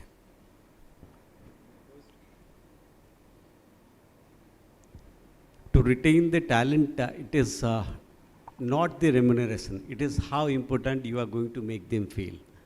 That is the first and foremost, because I see in SAI, we pay them heavily, but somehow if there is some system with the administrator, they leave and move away. So we need to address that. The second one is their career pathway. If a sports scientist want to come and work in Odisha, what is the career pathway for it? So that has to be taken care of, and constant upgradation of their knowledge as well as the exposure, foreign exposure to the best possible practices so that they can bring in best of the practices as well as the experience from outside and implement on our athletes here. Shankar sir, so should Odisha establish central sports science cells, shared data systems, or roving sports scientists, and technologically are they scalable? technologically, in fact, now we are at a time it's more scalable than ever. This idea of having a central cell and having, a spoke model, definitely scalable. However, I would add that this is not so much of a technology problem right now, it is a people problem. Are the people who are going to be a part of your spokes truly technologically enabled? So there's technology development and technology enablement. The way things are going, for example, mobile-based scouting was a concept, right? Mobile-based scouting is not a concept anymore. You could have, for example, you said, a lot of tribal population in Odisha easily send you mobile-based videos for scouting. And those videos, even taken with low light conditions, poor angles, can still lead to insight today. It was not even possible a year back, getting insight out of such a video. So I would say more than ever, the technology is there, but for the success of any sort of a system that works in the model, that roving scouting model, requires standardization and strong people dynamics more than technology dynamics. But definitely we should do it, and we should become a model state doing it, because I think that is one thing that will change the game in India. Right. Right. Why not? Ganeshan sir, so you have also been working around the data a lot. So can monitoring data be compared with national or international standards and realistically be used for injury prevention? Yes, any data, how we utilize them, and what we are going to analyze. So like I said, if you can provide us the data. So another interesting I wanted to know is, when every HPC is functioning, I would like to know what are the durations they do their testing. And now internationally, on paper we know we have a pre-season, post-season, those kind of things. But in India, sometimes in some of the events or sports, we don't know when the tournament is going to come or what they are going to plan. So the entire system of micro-macro planning is off. Now sometimes I've seen coaches want to plan power training, or they want to push and go up at a different level. So what if we do a evaluation only on power to know how good is he to go into that stage? And if we can get a data that during the skill development, what are the kind of injuries you are getting, and when you are pushing into a power, what kind of injury? So that can give us an analysis to know whether these injuries are preventable or these injuries are caused due to the weak motor development, which was in the skill development. So those can be done. And then the psychological aspect, because you have them, sometimes somebody is not, putting his mind during the exercise, or we don't see the results on the exercise. So no point in changing the exercise. Probably it's just a mindset shift, or he's physically there but mentally not there on the exercise. So sometimes I find they are changing the exercise on and on, but probably the problem is not the exercise. It's his mindset, something else at the back of the mind. So, right. I would yes. like to ask Swaroop sir on this. So can this psychological performance tools be used to identify long-term potential beyond performance? See, I think so. Psychological markers, along with the other markers, is the tool, is a holistic tool that can be used. Right. Right? And I think so beyond this comes the thought about long-term athlete development. If you look at the concept of long-term athlete development, we realize that this long-term athlete development came into fore from the Western world. Okay? And there are wonderful structures in place to develop an athlete from start to what the athlete should be. And this long-term athlete development was created not for performance. I think so the long-term athlete development was created to create a sense of culture about how to look at sports. That you have a choice till a certain level to be competitive in nature, but you can then make sports your lifelong companion. That is what the essence of sports is all about, isn't it? That sports, yes, one for competition, but one for physical fitness, for recreation. So I think so how you look at sports and how you want to integrate sports as a part of your ecosystem is not just one from a performance point of view, but also from a development point of view, which will be a lifelong thing. So that is one aspect of it. I think so the second aspect in terms of the long-term athlete, or how do you develop an athlete from a psychological point of view, is how do you define culture? What is culture? We talk about sporting culture, but if you ask ourselves this question, what is sporting culture? What is culture? So I think so we need to divide culture into two parts. One is culture of those who are not playing sports, and one is culture of those who are playing sports. For those who are not playing sports, yes, we need to make them more physically fit, more physically connected, physical awareness, and all those structures. So that is one culture. But I think so that is a long-term vision, because to get so many people to be part of the sporting ecosystem is going to take so many years. But what about those who are already part of the sporting ecosystem? Already those who are playing, that culture we need to define. Because unless you define culture, how will you integrate culture? What culture are we integrating? For example, when we talk about, when I come to Odisha, what is the culture of Odisha? Right? I can see food, I can see language, I can see wonderful people, I can see this beautiful city of Bhubaneswar. Right? All of these create a vision of what Odisha as a cultural state is. Right? We get a sense of that. But I need to ask this question, what is Odisha's athlete as a culture? How do you define an athlete who is coming from Odisha? If you are unable to define that culture of an athlete who is coming from Odisha, what we are doing is we are creating a sporting culture, but it should also beyond that be those thresholds below performance. It should be about behaviors. It should be about developing the right values and ethos. It is about developing the right attitudes. It is about the right narrative that the coaches should be imparting to the players. It is about the soft skills of those coaches that they need to educate themselves on how you want to build. All this is also going to determine culture, isn't it? So I think so culture as a thought is a very important part of the psychology of an athlete. And if we build an ecosystem, and I think so that is where the Odisha government has a wonderful opportunity as they are doing this, where if they build this, starting with what is the culture that we want to define in an athlete, right? And define a persona of what that athlete should represent. That itself becomes an identity that everybody is going to keep connecting to. And when that connection happens, automatically people are going to join that. Right? And I think so when our Prime Minister talked about Swachh Bharat Abhiyan, in a way it's a cultural shift, right?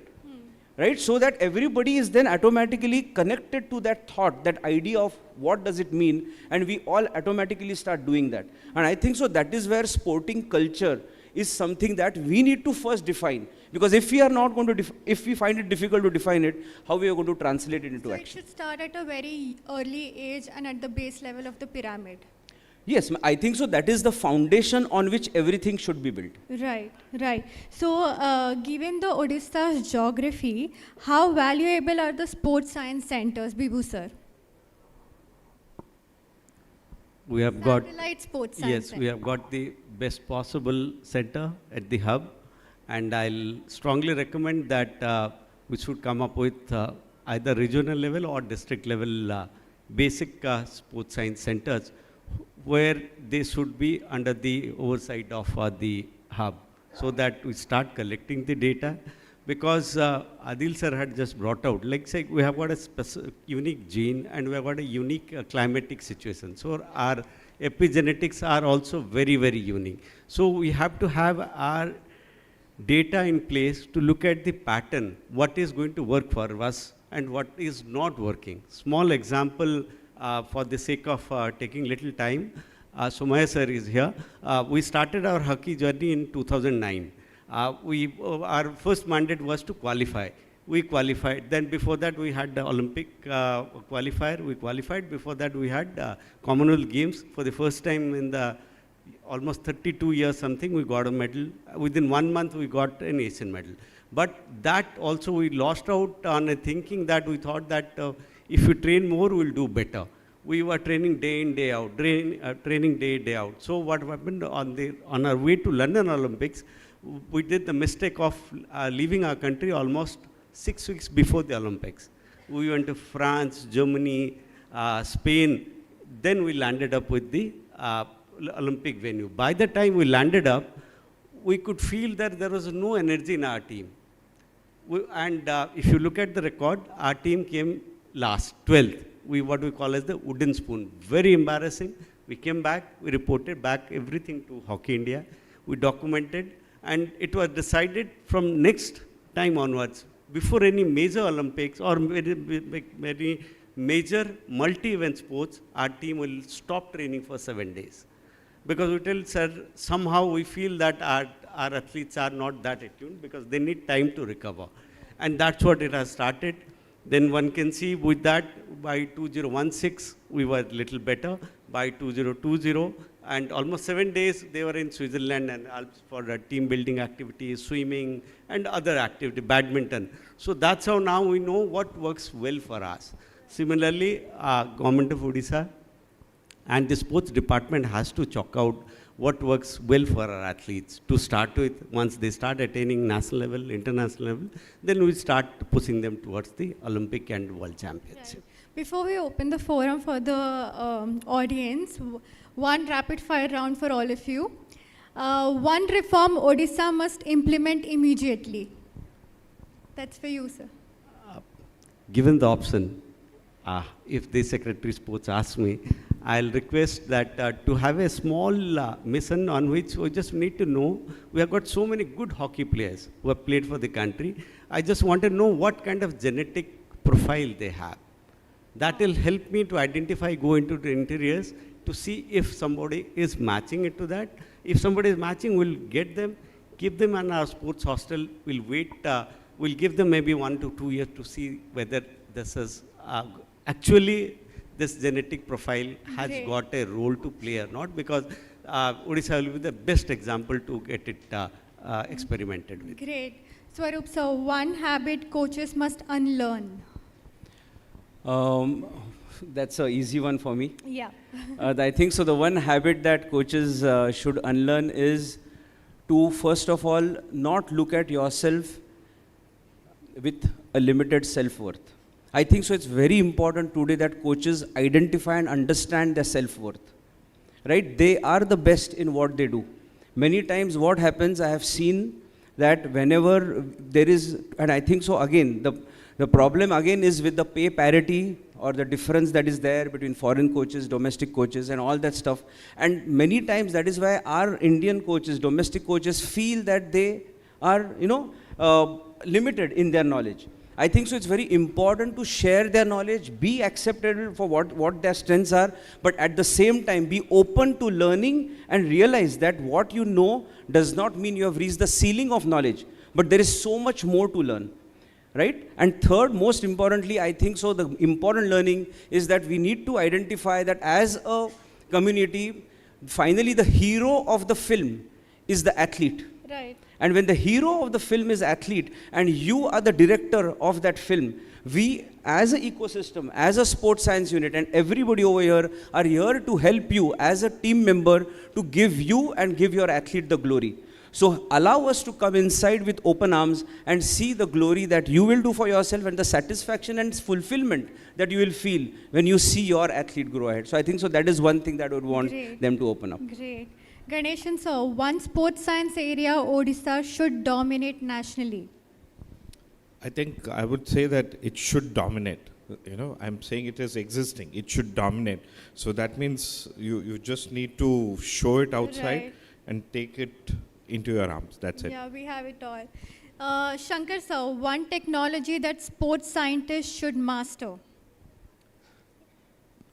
I think it's worth all sports scientists to get into LLMs, video LLMs, multimodal LLMs, audio LLMs, all of them, because every 6 months it's changing too rapidly. I saw a tweet, I think Elon Musk retweeted it, but the tweet said, what has happened in the last 6 years in the world of Gen AI, LLMs, etc. Last 6 months, not even the last 4 years. Gen AI was invented 4 years ago, but the last 6 months, Elon Musk, obviously, he's been looking into this a lot, says it's more than anything that has happened in the history of mankind. So, in a way, if you're a sport coach, right, nobody has that much of an advantage over you because everybody is new to this. Nobody is clear what's going on. So, if you can master the use of any of the upcoming AI technologies for analyzing videos, analyzing the data that's coming to you, recording your audio and summarizing it at the end of the session, sending it as a snippet to your people, using your knowledge, capturing as a knowledge base, using things like this OpenClaw, which remind you if you make a if you forget to do something, there is just so much going on in the world of multimodal AI, and everything is new to everyone. There's no language barrier. You can type in Odia and it is able to translate to English. It is able to give you the answers. There is no knowledge barrier. The mobile phone that I have with Gemini is the same mobile phone you have with Gemini. It's only $20 a month. It is very affordable. It's like one meal outside. You go with your family, you probably spend that money. There is no technology barrier. There's no knowledge barrier. The only barrier that I see is exactly to the point that he mentioned. I do feel a lot of self-doubt. If you can just get over the barrier of self-doubt, you can, the technologies have become so cheap and so open. DeepSeek, for example, from China is a freely available software that anybody can use. If you don't even want to pay $20, you download DeepSeek for free and use it on your laptop. 3 days back, Google announced the Gemma 4 12B model, which is free. And you can just download it on, if you need a slightly better laptop, but in your HPC, you have probably a 16 gig VRAM laptop, which is not very expensive. So point is, there is just so much. If there's one thing that our coaches and HPC can adopt is, can we all adopt the enormous amount of free tech that is coming out there to improve our respective jobs? Right. So we spoke about the strategies, gaps, and implementation for future roadmaps. We open for the open forum for audience. Any Q&As from audience?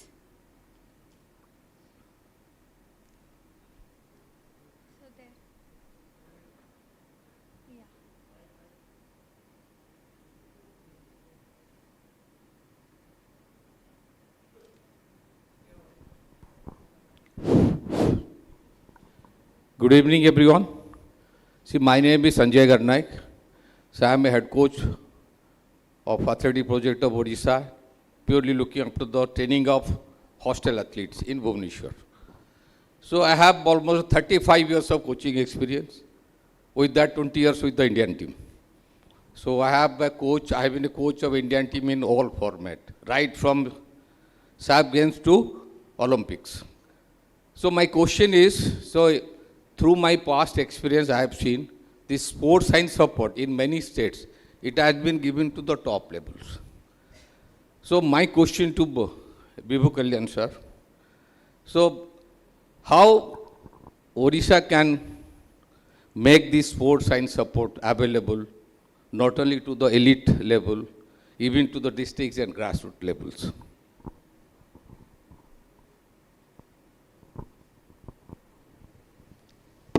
The only way to address will be have that hub and spoke model.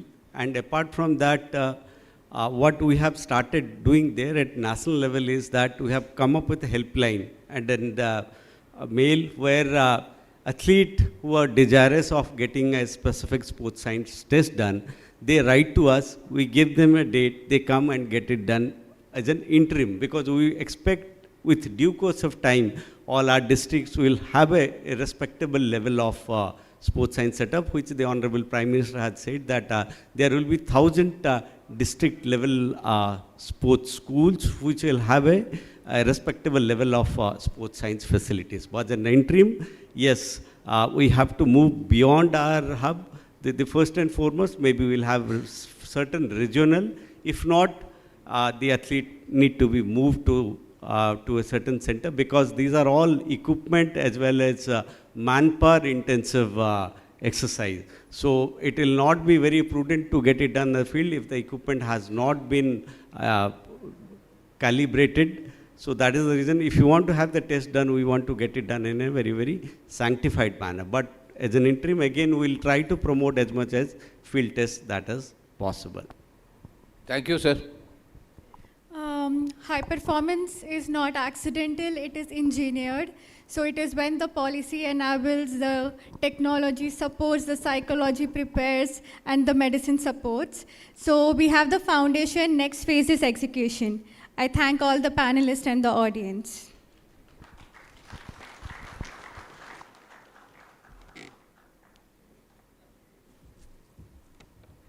Once again, we'd like to thank our panelists and our moderator for this session, for a beautiful session indeed. May I kindly request all of you to please step forward for a group photograph.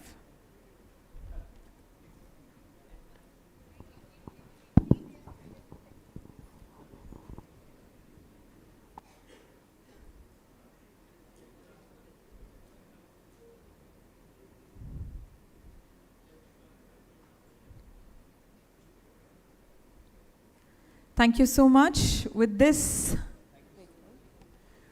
I'd like to request all of you to please step out for a few minutes for tea or coffee break. We shall be back again in the hall in the next 15 minutes. That is 5 p.m. exactly. Thank you so much for your patience and participation yet again. See you all back at 5 exactly. Thank you.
Good evening, ladies and gentlemen.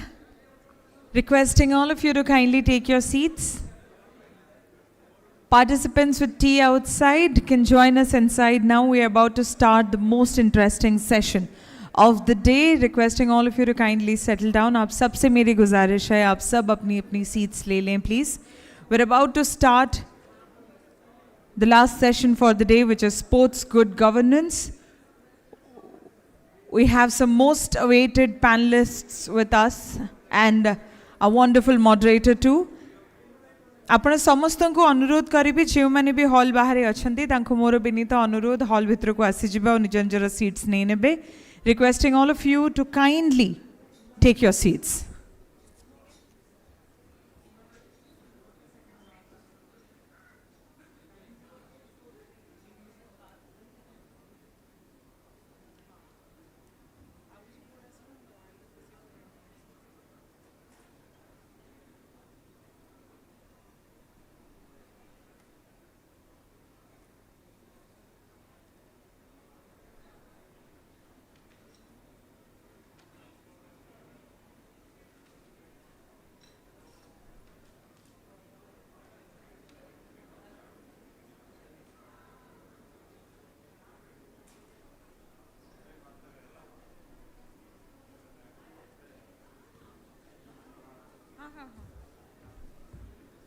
well, एक बार फिर से आप सबसे मेरी गुजारिश है कृपया hall के अंदर आके अपनी अपनी सीट्स ले लें.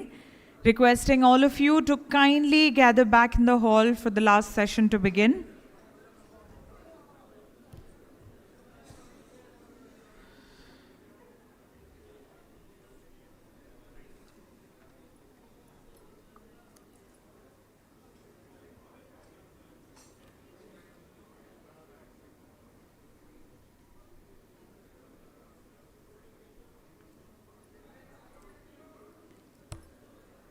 Subha Sandhya.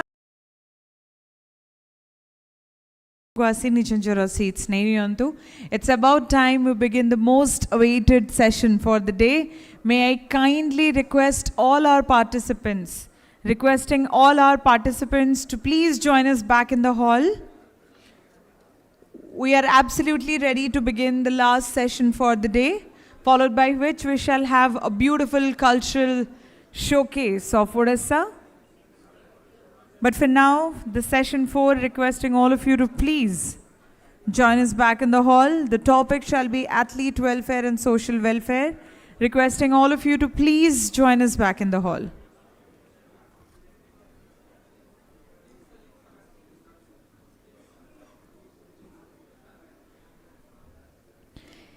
Ladies and gentlemen, the next session is, of course, one of the most awaited sessions for all right reasons. We all have been looking forward to hearing from the panelists, and of course, our star moderator is going to join us on the stage. I'd like to request all of you to please grab your seats as soon as possible so that we delay not at all in our next session to begin. Requesting all of you, आप सबसे एक बार फिर से दरख्वास्त करना चाहूँगी, कृपया अपनी अपनी seats ले लें. Everybody who's outside and can hear me, requesting all of you to please gather back in the hall.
Ladies and gentlemen, requesting all of you to kindly take your seats as we begin the last session for the day, the topic being athlete welfare and social welfare. Ladies and gentlemen, requesting all of you to please join me in welcoming someone you have already heard, our first panelist, Colonel Mohan Rao, our first panelist for the session. Commandant Army Sports Institute, Pune, has been instrumental in shaping India's high-performance sports ecosystem. We have with us our second panelist, Colonel Raj Singh Bisnoi. We are honored to have Colonel Bisnoi, former Senior Executive Director, Netaji Subhash National Institute of Sports, Patiala, and Sports Administrator and Consultant. With more than 3 decades of experience, he has played a significant role in athlete development, sports science integration, and building world-class high-performance systems. We also have with us, joining as a panelist, Ms. Deepa Malik. Please join me in welcoming her. Former President, Paralympic Committee of India and Paralympian, a Paralympic silver medalist and the first Indian woman to win a medal at the Paralympic Games. She is a powerful advocate for athlete welfare, inclusion, accessibility and empowerment. We have with us joining as a panelist, Shri Tahseen Zahid. Joining the panel, he is the CEO, Sports, Physical Education, Fitness and Leisure Skill Council, SPEFL SC, with over 2 decades of experience in skill development and employability. He has been a driving force in creating opportunities that connect sports, education and sustainable career pathways. We have with us our last panelist for this session, Shri Siddharth Deshmukh. He is the Director, Symbiosis School of Sports Sciences.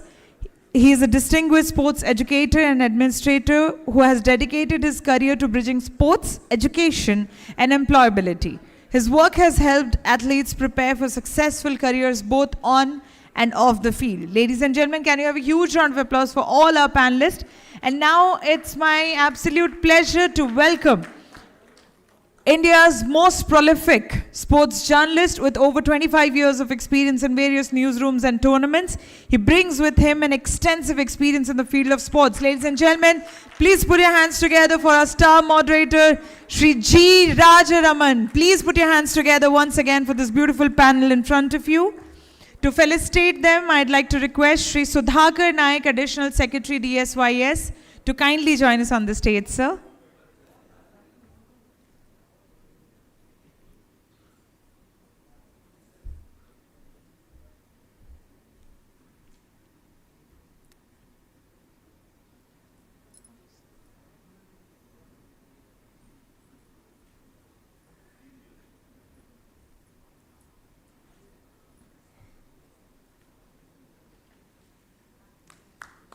Ladies and gentlemen, I shall request all of you to please keep putting your hands together. I know this is the last session, but come on, we cannot be low on energy at all because sports is what we are going to talk about here.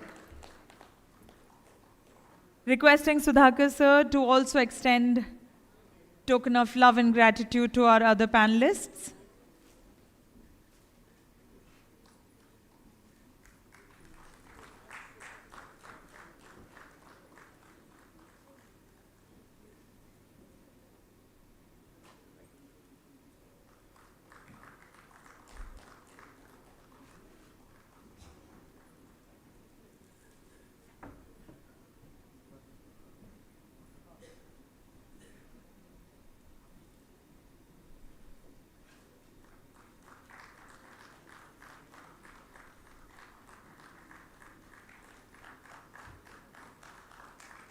Well, taaliyan bajti rehni chahiye, ladies and gentlemen. This is going to be an absolutely interesting session to watch.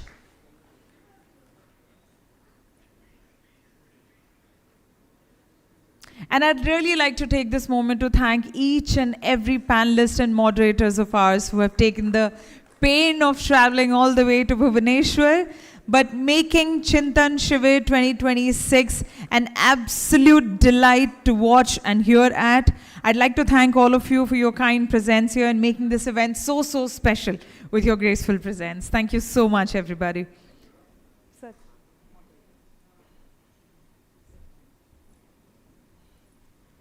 And now requesting Shri Sudhakar sir to please present a token of love and gratitude to our moderator. Zordar taaliyon ke saath, let's welcome the panel on the stage. Thanking Sudhakar sir for doing the honors. And now, ladies and gentlemen, I'd like to request Srimati Sonali Subhadarshini to please join us on the stage and shed some light on the topic athlete welfare and social welfare.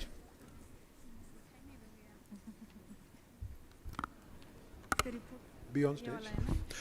Good evening. I know this is the last session, but can we put our hands together for Lipsa, please? She's been really remarkable. Thank you. Normally, we tend to forget those who stand and serve. There is a small team there which has been doing the bouquets all day. Thank you very much for that. Okay. This is what sport is about. I've been a sports person. I've learned to say thank you to all these wonderful people who are anonymous. And also thank you, Rekha, for this opportunity. Lovely surprise, but thank you so much. Ma'am, yours.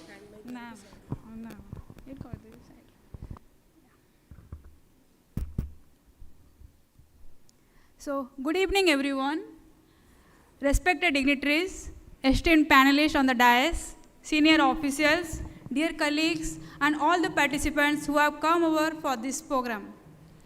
It is my absolute privilege to welcome you all to the final, most crucial segment of today's Chintan Shivir on topic athlete welfare and social security. I trust your day has been incredibly productive, filled with innovative ideas and valuable takeaways from the last 3 sessions. To set the stage for our upcoming panel discussion, I will just take a few moments to share our quick overview of our department's current initiatives. Friends, when we look at the incredible sports journey of Odisha over the last few years, we often point to world-class infrastructure and the historic tournaments that is being hosted right here in Bhubaneswar. We are so often focused on medals and performance, but behind every medal, there is an athlete who is dealing with injuries, pressure, uncertainty, and questions about the future. But today, as part of this Chintan Shivir, we are here to talk about the real heartbeat of today's movement, that is our athletes. For us, athlete welfare means looking beyond performance, ensuring athletes are supported through health, education, financial security, and opportunities beyond sport. Today, I'll briefly share our approach in building an athlete-first ecosystem. So, when we say athlete welfare, what does it really include? Let's look at 4 key areas, that is physical health, mental well-being, education and career development, and safe training environments. Because an athlete performs best when they feel supported both on field and off the field. Here, we are not just investing on sports, we are investing in human beings. We can't just cheer for them when they stand on the podium. We have to stand by them in every room they occupy, be it their training hall, the classroom, or the clinic. So, a sporting career is highly rewarding, yet inherently volatile. In an instant, a severe injury can derail a promising trajectory, creating sudden physical, emotional, and financial hardship. Because of these risks and brief career windows, a comprehensive athlete welfare is a necessity. On a greater note, our goal is simple. No athlete should feel unsupported during the setbacks or after the retirement from sport. Because they give their best years to bring glory for our state, it is our duty to ensure they are never left behind. So basically, our effort is to support athletes beyond competitions from podia to podium and after. We ensure that their time on ground at the grassroots podia is backed by world-class sports science support and the residential training in sports hostels and HPCs. We stand by them with robust financial assistance for tournament exposure, and also we celebrate their excellence with cash awards when they reach the podium. So I will here highlight one of our initiative which started in the year 2023, that is Her Sports Champion, which works on 3 pillars: employment, entrepreneurship, and education. helping sportswomen prepare for opportunities beyond competitive sports. I am happy to mention that Ms. Rika Roy, who was here with us today, has also been closely associated with these initiatives. So we are incredibly grateful for her leadership, for bringing such an opportunity and platform for our kids to have an impactful career in their future. So alongside performance, recognition and security are also important. In Odisha, athlete welfare includes sports hours, cash hours, financial assistance, grants in aid, Viju Patnaik bravery hours, etc. Our aim is to ensure athletes feel valued and supported at different stages of their career. So we have come a very long way, but the reality is we have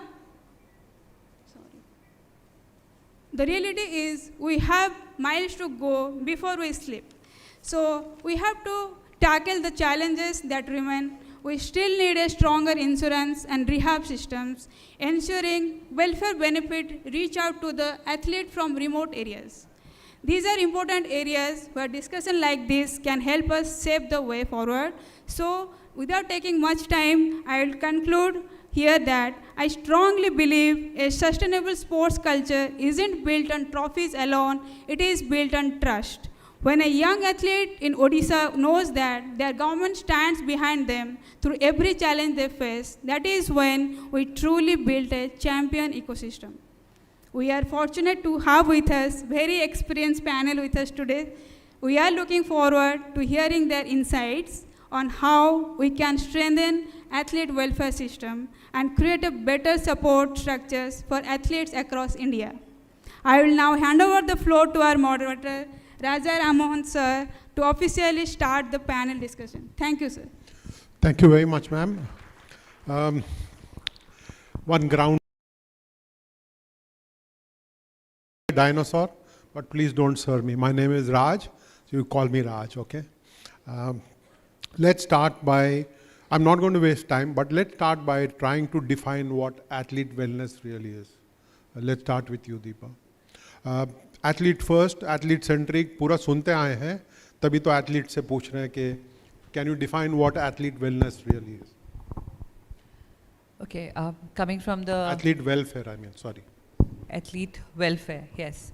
So coming from the para world of sports, definitely it will be centered more around athlete welfare when it comes to a person with disability, and a person with disability who steps out, rises above their own insecurities, their own inferiority complexes, their own want to find a new identity through sports. And sports has been a great medium. The moment you wear a tracksuit and you go to a place of sports, whether it is a gym, whether it's a stadium, even if you're sitting on a wheelchair or you are wearing a prosthetic leg, you no longer are called a disabled, handicapped, patient, but automatically the first identity is, oh, that's an athlete, that's a para-athlete. So sports, but when we talk about athlete welfare, it should not be limited to only infrastructure and finance, because welfare goes way beyond just a physical infrastructure and a training program and the finances to support that. Athlete welfare means good mental health. Athlete welfare means good nutrition. And when it comes to persons with disability, it also means the right kind of assistive aids, the right kind of prosthetics to be provided. It also means end-to-end accessibility, because you may have the infrastructure, you may have the finances, but you may not have the right transportation for the person from leaving from their home to reach the facility or the distance. And even when they reach the facility, we have to also look at what are their personal hygiene needs, what is the sanitization needs, and for example, is the person using a diaper or the person with using a urine bag? Is there enough place for them to change that? Is the bathroom compatible for that? So that also becomes a very strong point of athlete welfare. Communication is another thing, because we have athletes coming 80% from the grassroots levels from different rural areas. They are not as qualified in information technology. They are not able to communicate, maybe because all the data, all the information, all the knowledge is mostly available in English, even if they seek online. And when I was the president, and I realized during the time of COVID, communication was becoming so difficult because they did not have smartphones. They did not, even if they had the smartphones, they did not know how to log into a Zoom call. So that is where we realized that information technology is so important for the athlete to actually be able to use the knowledge which is present, to be able to communicate, to be able to fill the Google forms. And especially when I talk about women, mostly I saw, even in my own case, when I was about to leave for the Paralympics, and there was a lot of sabotaging going on, there were a lot of court cases going on me, and it was a lot of pressure at that point of time. And suddenly the family decided, now the husband will go, a colonel will go with her, he'll be like a protective shield and everything. And when he joined, suddenly joined, just as he had no clue how will I sit on the competition chair, how is he going to tie the belts for me. So he also had to undergo training. And then, this whole attitude of male, I know it all, I can do it all. Communication suddenly shifted. So even my coach stopped talking to me and suddenly started talking to my husband.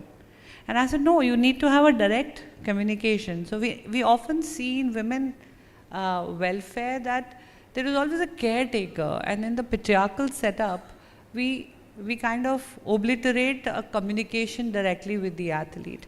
So that is also something we have to see. And especially in para sports, when we talk welfare, you give an athlete the right kind of training, infrastructure, support system. I'll give you an example of Sheetal, the archer, armless archer. The coach, because the coach suddenly said, oh, her hair takes the longest time to make, we are going to cut her hair. And I was sitting right across as the president of the Paralympic Committee, and I just saw the child face sulk, And once the coach left, I called her again. I said, what happened? I don't want to cut my hair. Something as small as that. It shook her, and she had a competition the next day, and an international one at that. And I told her, nobody's going to cut your hair. He says, it takes a lot of time for me to do my hair with my feet, or the coach has to make my hair, the lady coach. I told her, okay, we're going to make an arrangement for your mother to travel with you always.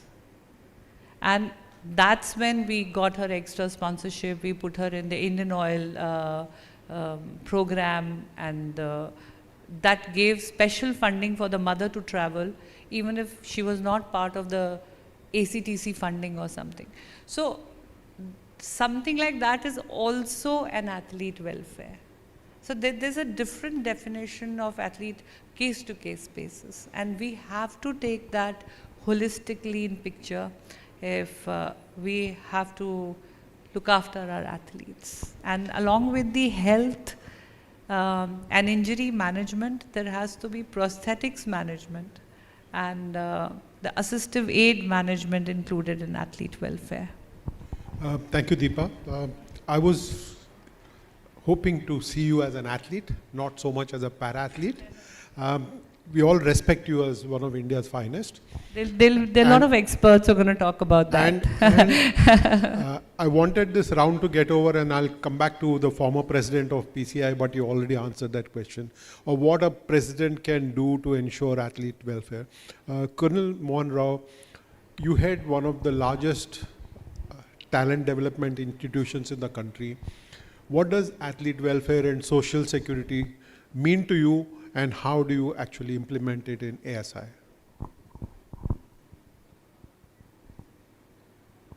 So I would add into what ma'am has already given out. She's given out a whole lot of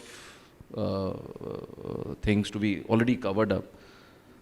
I would say welfare is, welfare doesn't go. There's no set definition what she's already given out. It just encompasses too many things. So if I have to just keep it sweet and simple, I would say everything, right from physical, mental, social. So these are the three pillars for any human being to actually perform under any time. So if I correlate that thing, I being a soldier of the Indian Army, so the Indian Army inculcates you wherever you are. You must be sitting at Siachen Glacier. So it's looking after you by providing you the right nutrition, the right place to stay, the correct weapon, the correct ammunition, and back home, your own family is being looked after by, you have a house, you have a place to stay, you have the amenities available, and you have a medical support required. So I think that makes the soldier at peace, sitting up at one of the worst locations also, to deliver his best. So if we transform the same thing into for an athlete, I think most of these things fit him well. So, but when I put it up in the current age, because in the current times, if I put him for the welfare, I think the first thing he needs, apart from all these things, is gender sensitization, which is the call of the day. Second is his own rights. Because at the end of the day, our athletes are coming in from either from the humble background, probably they don't even know how to read and write. They are, but probably not so fluently. But knowing their rights, what are they authorized, what are they, where all do they have to have, what kind of things are being they assessed to be seen. I think that should be told to them. And apart from them is his psychological needs. Psychological needs is taken as a taboo even till date. And especially in from an institute when I am coming in, people are saying psychologist के पास जा रहा है, mental तो नहीं हो गया. So it's a taboo. So making them know about that particular thing is again a welfare. So connecting all these dots, when I give him a social security, that means you do well, you have an employment in hand. You have an employment in hand, you continue doing well, in that same employment. You have a rank that you go ahead. So you have a social security for yourself to back up with. And apart from that, yes, there are those incentive money that comes in. There is a whole lot of sponsorship that comes in. And then you are secure in a way that you continue to excel. Now again, to take out the needle from the stack, I'm sure the many mental coaches and people sitting up here is out of 100 it probably must be 1, and that 1 actually makes the difference. So that is why we still don't have in athletics, we still have 1 gold and 1 silver back to back. Neeraj Chopra, we've not been able to make new. Our aim is to keep making new. I think that is what, if we keep in this kind of welfare and social security for all the athletes given in this ecosystem, probably we'll still have more. Thank you, Colonel. From one soldier to another. Colonel Bishnoi, you've headed one of India's premier sports coach education organizations. How do coaches who come out of NIS look at athlete welfare? Do you think they're equipped well enough to understand what really athlete welfare is from an athlete's perspective? Or how does it go? What is your own impression of athlete welfare? Yes, it's a big challenge to understand the athlete welfare definition.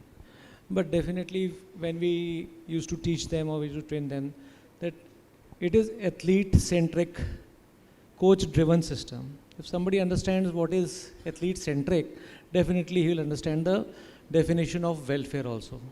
It is because of the athlete that we all are here. The complete ecosystem is here. If somebody understands that, okay, if because of him we are here and we have to provide all those things to get a medal, whether he's getting a medal for his club, district, state or country, he is making us proud. And to get that medal, he has to fight the system. So you're supporting him to fight the system. That's a welfare. You're providing him best of the coaching. Again, you're giving him a welfare. You're ensuring that if he gets injured, he's got different avenues. That again is a welfare. So if somebody understands what is athlete-centric, definitely. Yes, in NIS, we do teach all these things that you should be like this. And thereafter, yes, there are challenges. How long a coach can fight for his welfare. He has to sustain the system. He has to do justice to all kind of things. So it's a challenge for every environment, every place. So as Kalan Rao was saying, Army's got a set of strong things that they've got discipline, they've got a system, they've got Naukri, but at other end, these things are not available. So coaches are definitely ensuring that his athlete gets everything. So if he understands, if a talent or athlete is fighting for a medal and that medal is for the country, it's not for his own personal gain, he will definitely get into the business of giving welfare to the athletes. Thank you so much, Colonel. Tessin, let me come to you. You had a very unique organization which encompasses sports, physical fitness, wellness, whole lot of it. It's a range of areas and it focuses on skill development. What are some things that someone like you would advocate, including in courses like in NIS, so that coaches are more sensitive towards athlete welfare, so that even federation officials and state association officials care for athletes? I recently have heard of one incident where a state's #1 badminton player doesn't get the support because he or she is not part of a setup, but that there are other players who are ranked 6th and 7th and 8th who get money to travel overseas, train and compete and come back. Now, how do we empower our coaches and officials to be more sensitive towards athlete welfare?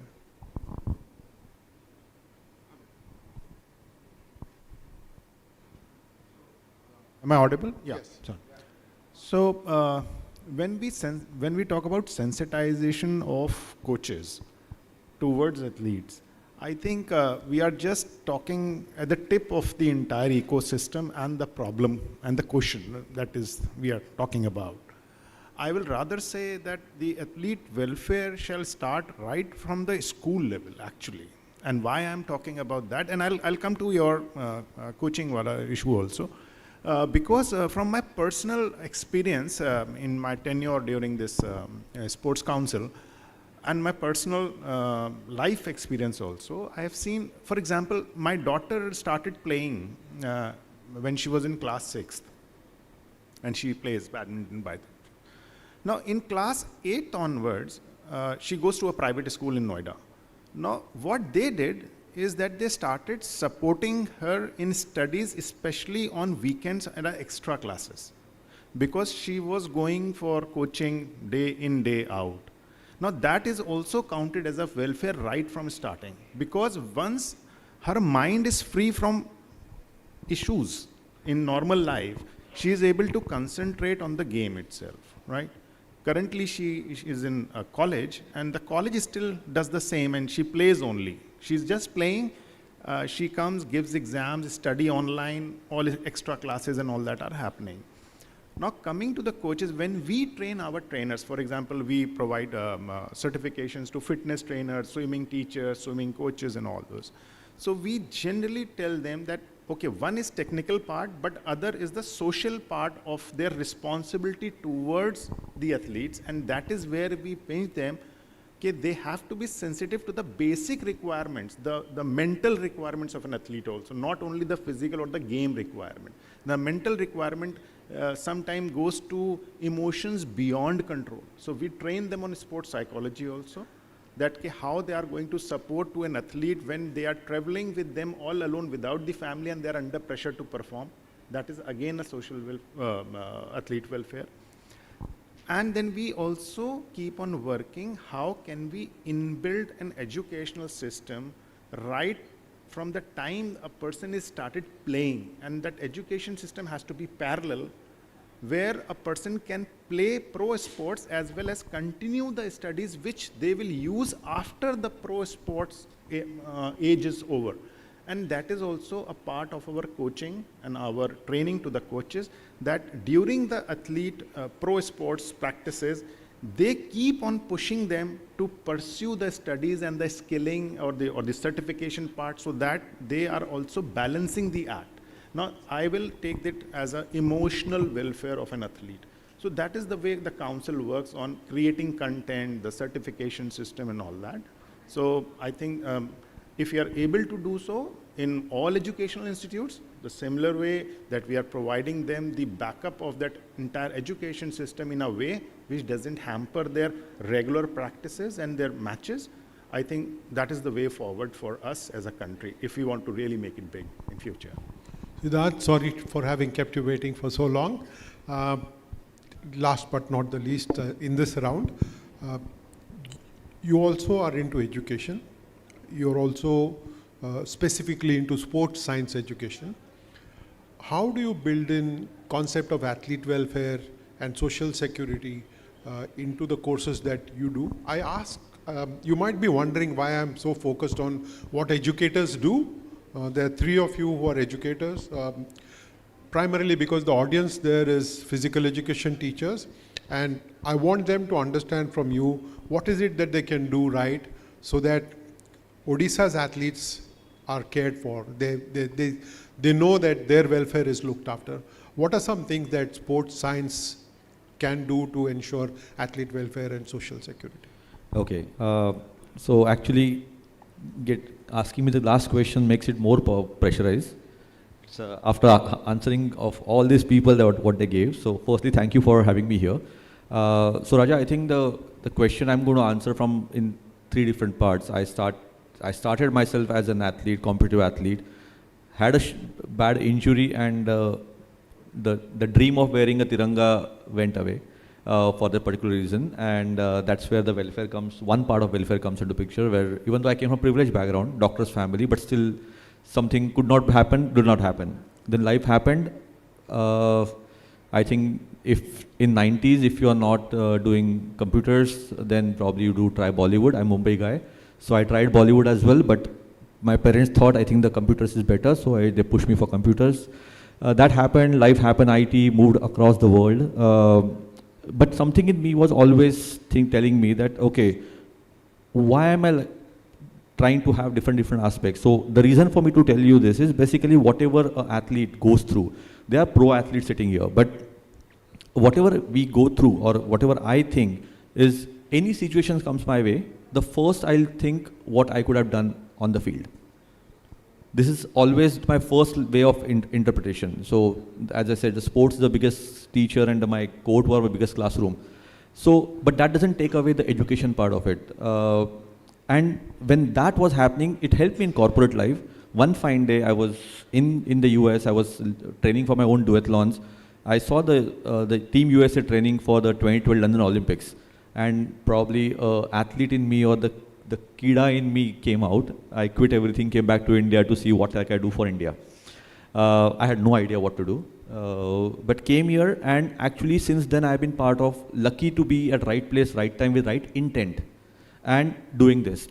The reason to give you this story is I didn't have any formal education to be in sports, but it was the right intent. So everything actually starts what we learn on the ground, to be honest and to have a right intent. So that is where it went, work with everything, lot of things happened, went back to USA, worked with NBA, came back to India for some other work, worked with MS Dhoni for many years. I still work with him on managing the brand side of it. So from me being an athlete, going away from sports, coming back into sports on the management and marketing side, to a talent manager, what they think, for a talent, a celebrity, what do they think, From there to founding one of the most prominent institutes in India in sports management is Symbiosis. So I founded the Symbiosis School of Sports Science in 2016 as an industry expert. I'm not academician. I wasn't academician then. I'm still don't call myself academician. I'm still Shri and not doctor. So I don't call myself the full academician still in those regards. But I have been part of the system for the last 10 years. And before that, Nilesh was supposed to be here from ISM. I think he couldn't make it. So he's one of the only guys who was there doing something in sports management. But Symbiosis coming with a course was actually very different because Symbiosis University has a very different name as a brand. The logo, Vasudhaiva Kutumbakam, plays a big role when it comes to management. That's how we started with sports management because we thought of sports science, but obviously there was no takers of sports science in 2016. So sports management started with the intention of what can we do for the people who want to be in sports, probably an athlete or in love of sports. What can be done to give them an opportunity to have a career beyond their playing career, or how do we bridge the gap in passion and profession? That was the intention how it started.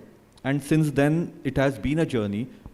After 7 years in that course, we started BSc Sports Science, which really became a very different course because the kind of intake that came in were all current athletes. They were in every batch, there are 2-3 people at national level, international level, everything is happening and university tries to give the support.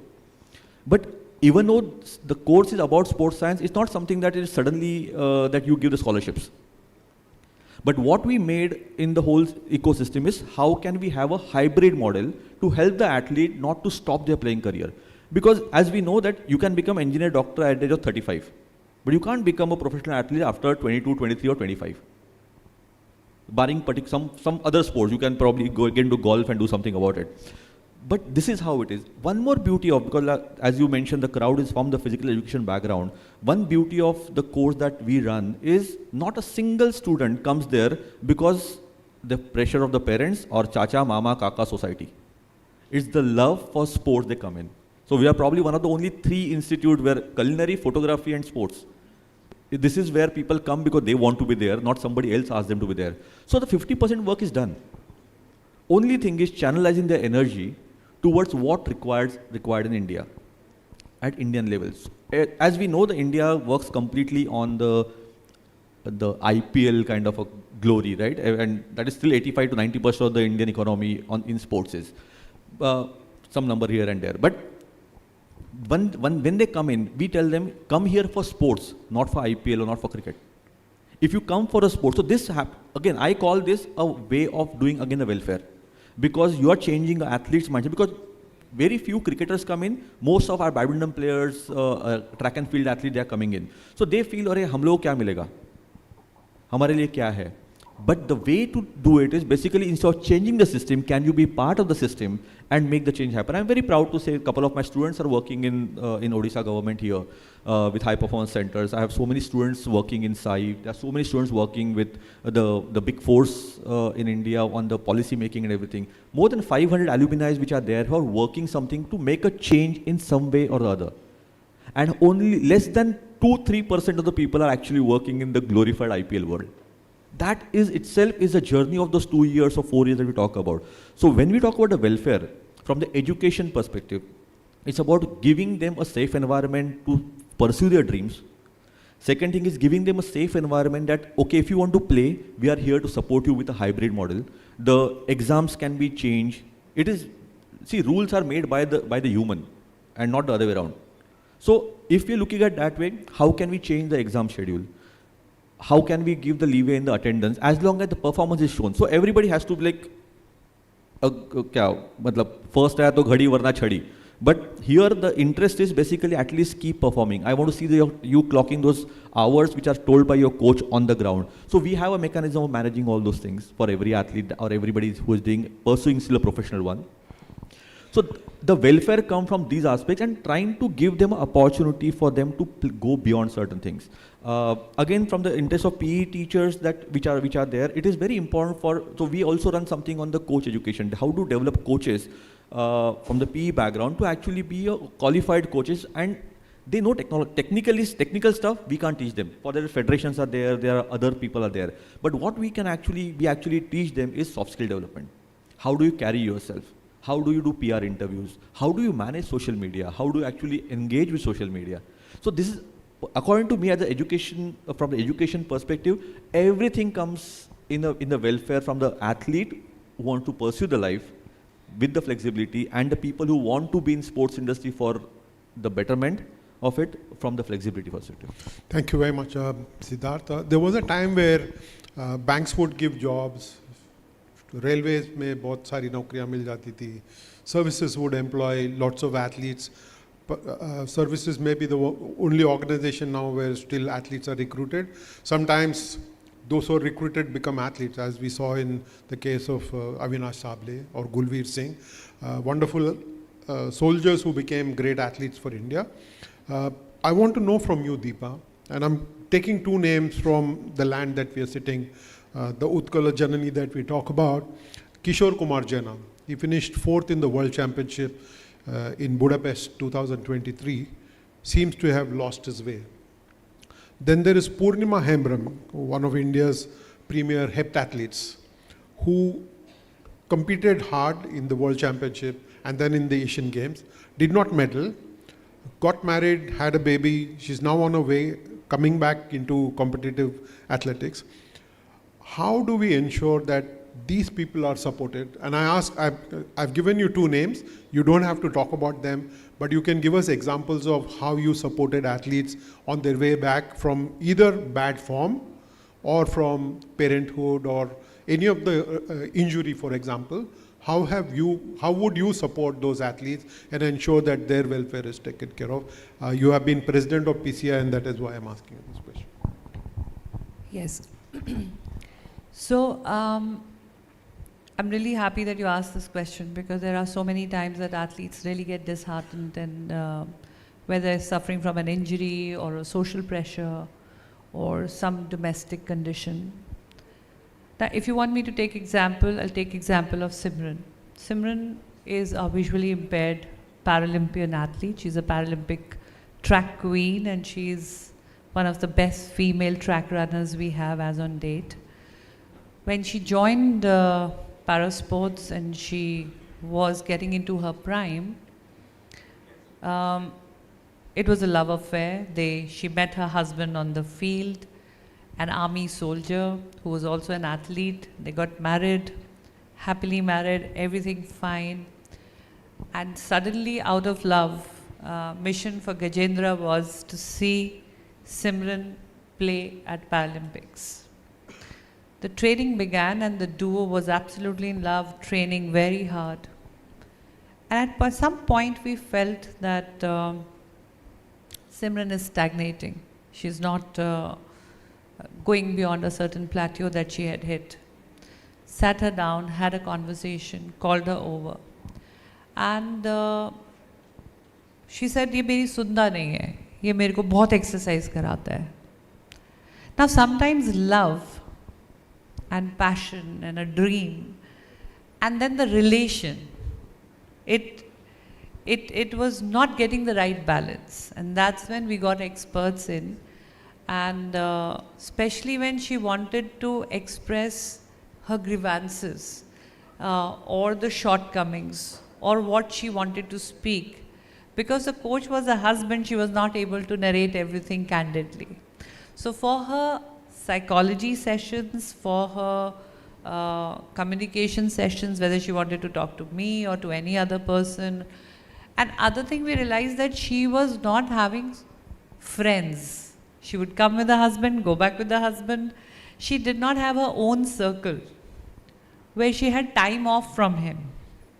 That is also something we created. We told Gajendra, we said, let her be, let her go for a movie on a chutti with her friends, with her fellow athletes. It doesn't have to be a husband all the time, who actually is 24/7 a coach as well. So this was one thing which we tried to do with her, and slowly we felt that, yes, it has started working. And she tore her hamstring, and that was quite a big tear when we saw her sonogram. And she absolutely could not make it in the World Championship, and she was totally lost. And For 2 months, we had to keep her coaching totally aside. And that FOMO, you know, that typical thing, training nahi karoge to tum bilkul back chale jaoge. Again, we had to literally sit her down and tell her that no, these 2 months, and I really thank Sports Authority of India and OGQ.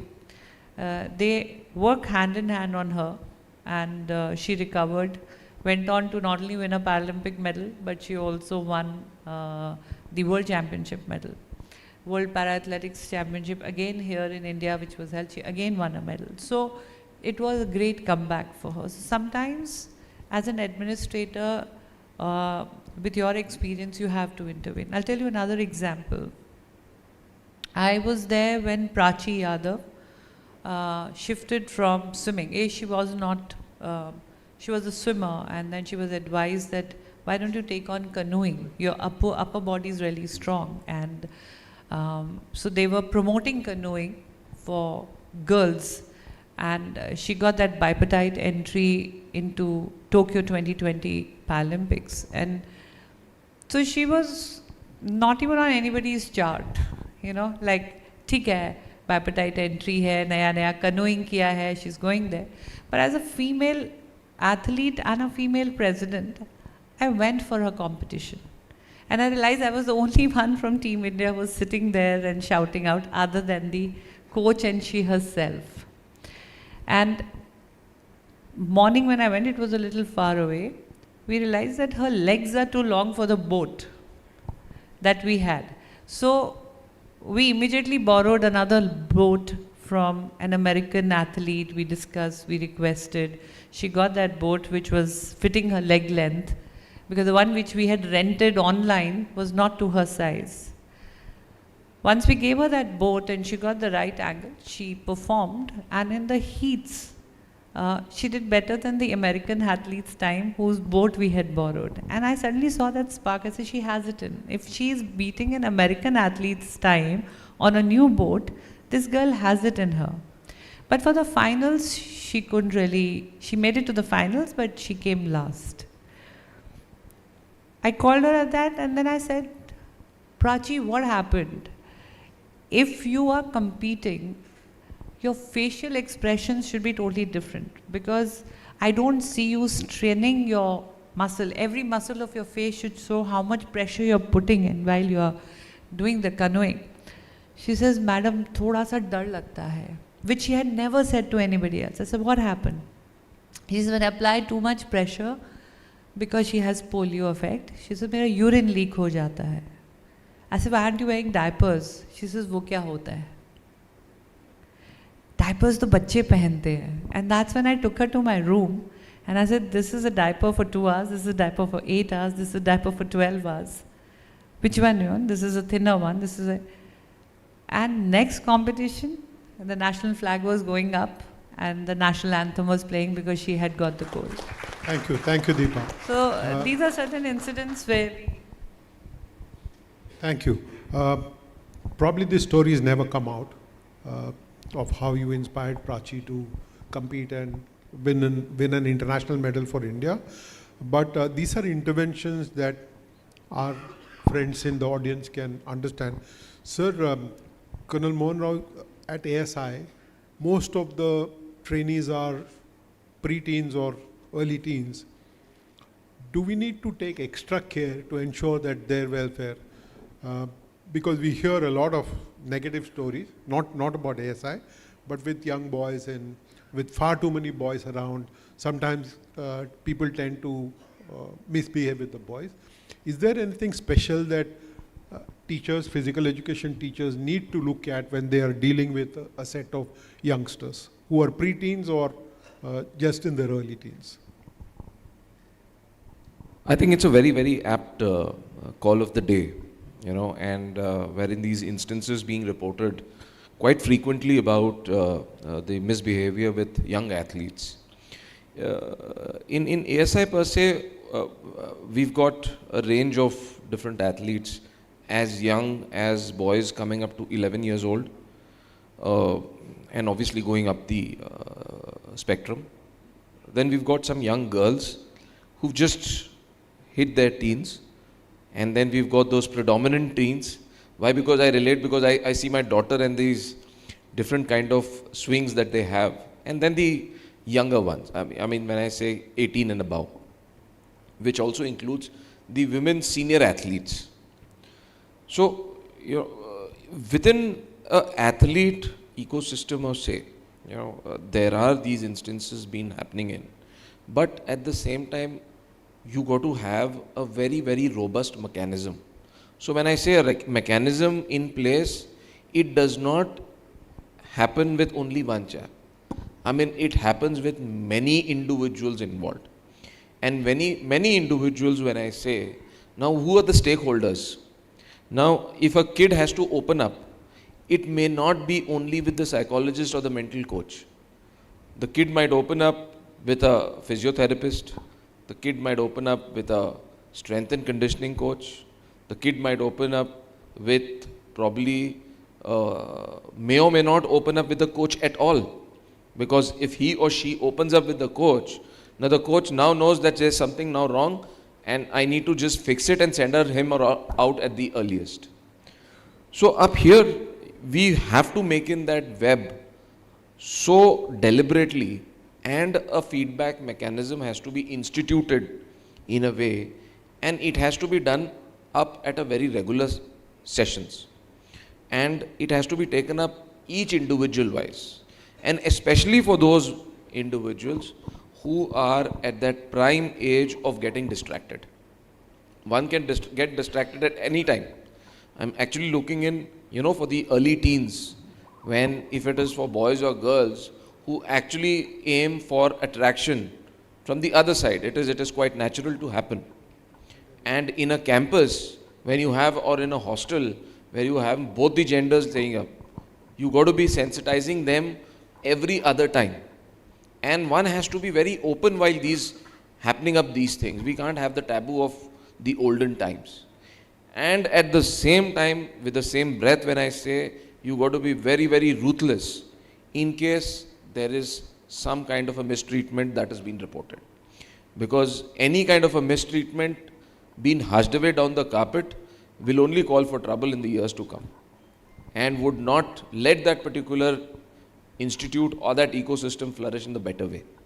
So my take is, we got to have a deliberate, a detailed and a foolproof system in place, where all the individuals who are, when we say athlete centric, who are around these athletes, got to give in their regular feedback about the physical, not only the physical, but also more so the mental state of the athlete. Because it can happen that out of these lot, there's one who reports there's something wrong. And one has to be investigated what is wrong in what ways. And I think that's the call of the day. Thank you so much, Colonel. That was very candid, and I'm sure very useful to a whole lot of people. To me, definitely, because this is great learning. Colonel, coming to you, I want you to use your experience at NAS. You headed the organization there for a long time. I want you to tell us a little bit about how sometimes not just teens and preteens, but even grown-up athletes need some kind of protection, some kind of guidance. If you can, without naming any athlete, without naming the discipline, come up with one or two examples. It might help this audience in dealing with situations or in preventing those situations from coming up. If there are some examples that you would like to cite, without naming the athlete or even their disciplines. In sports ecosystem, we do have these kind of challenges. Whether it is a premier institute or a grassroots level, all this situation has to be taken care at the right level at the right moment. That's what I feel. And as you said, being a premier institute, yes, you have to be very vigilant and very alert on these issues. We have certain set policies, SOPs, rules, regulations. We have even NADA, WADA, all those organizations are there to check all these things. Also, we have organization made for basically anti-ragging, anti-harassment and other abuses also is taken care of through the system. But as an administrator, as a coach, as a support system, we feel that whenever this kind of situation is happening in any organization, we have some sort of early warning indicators which is always there in the system.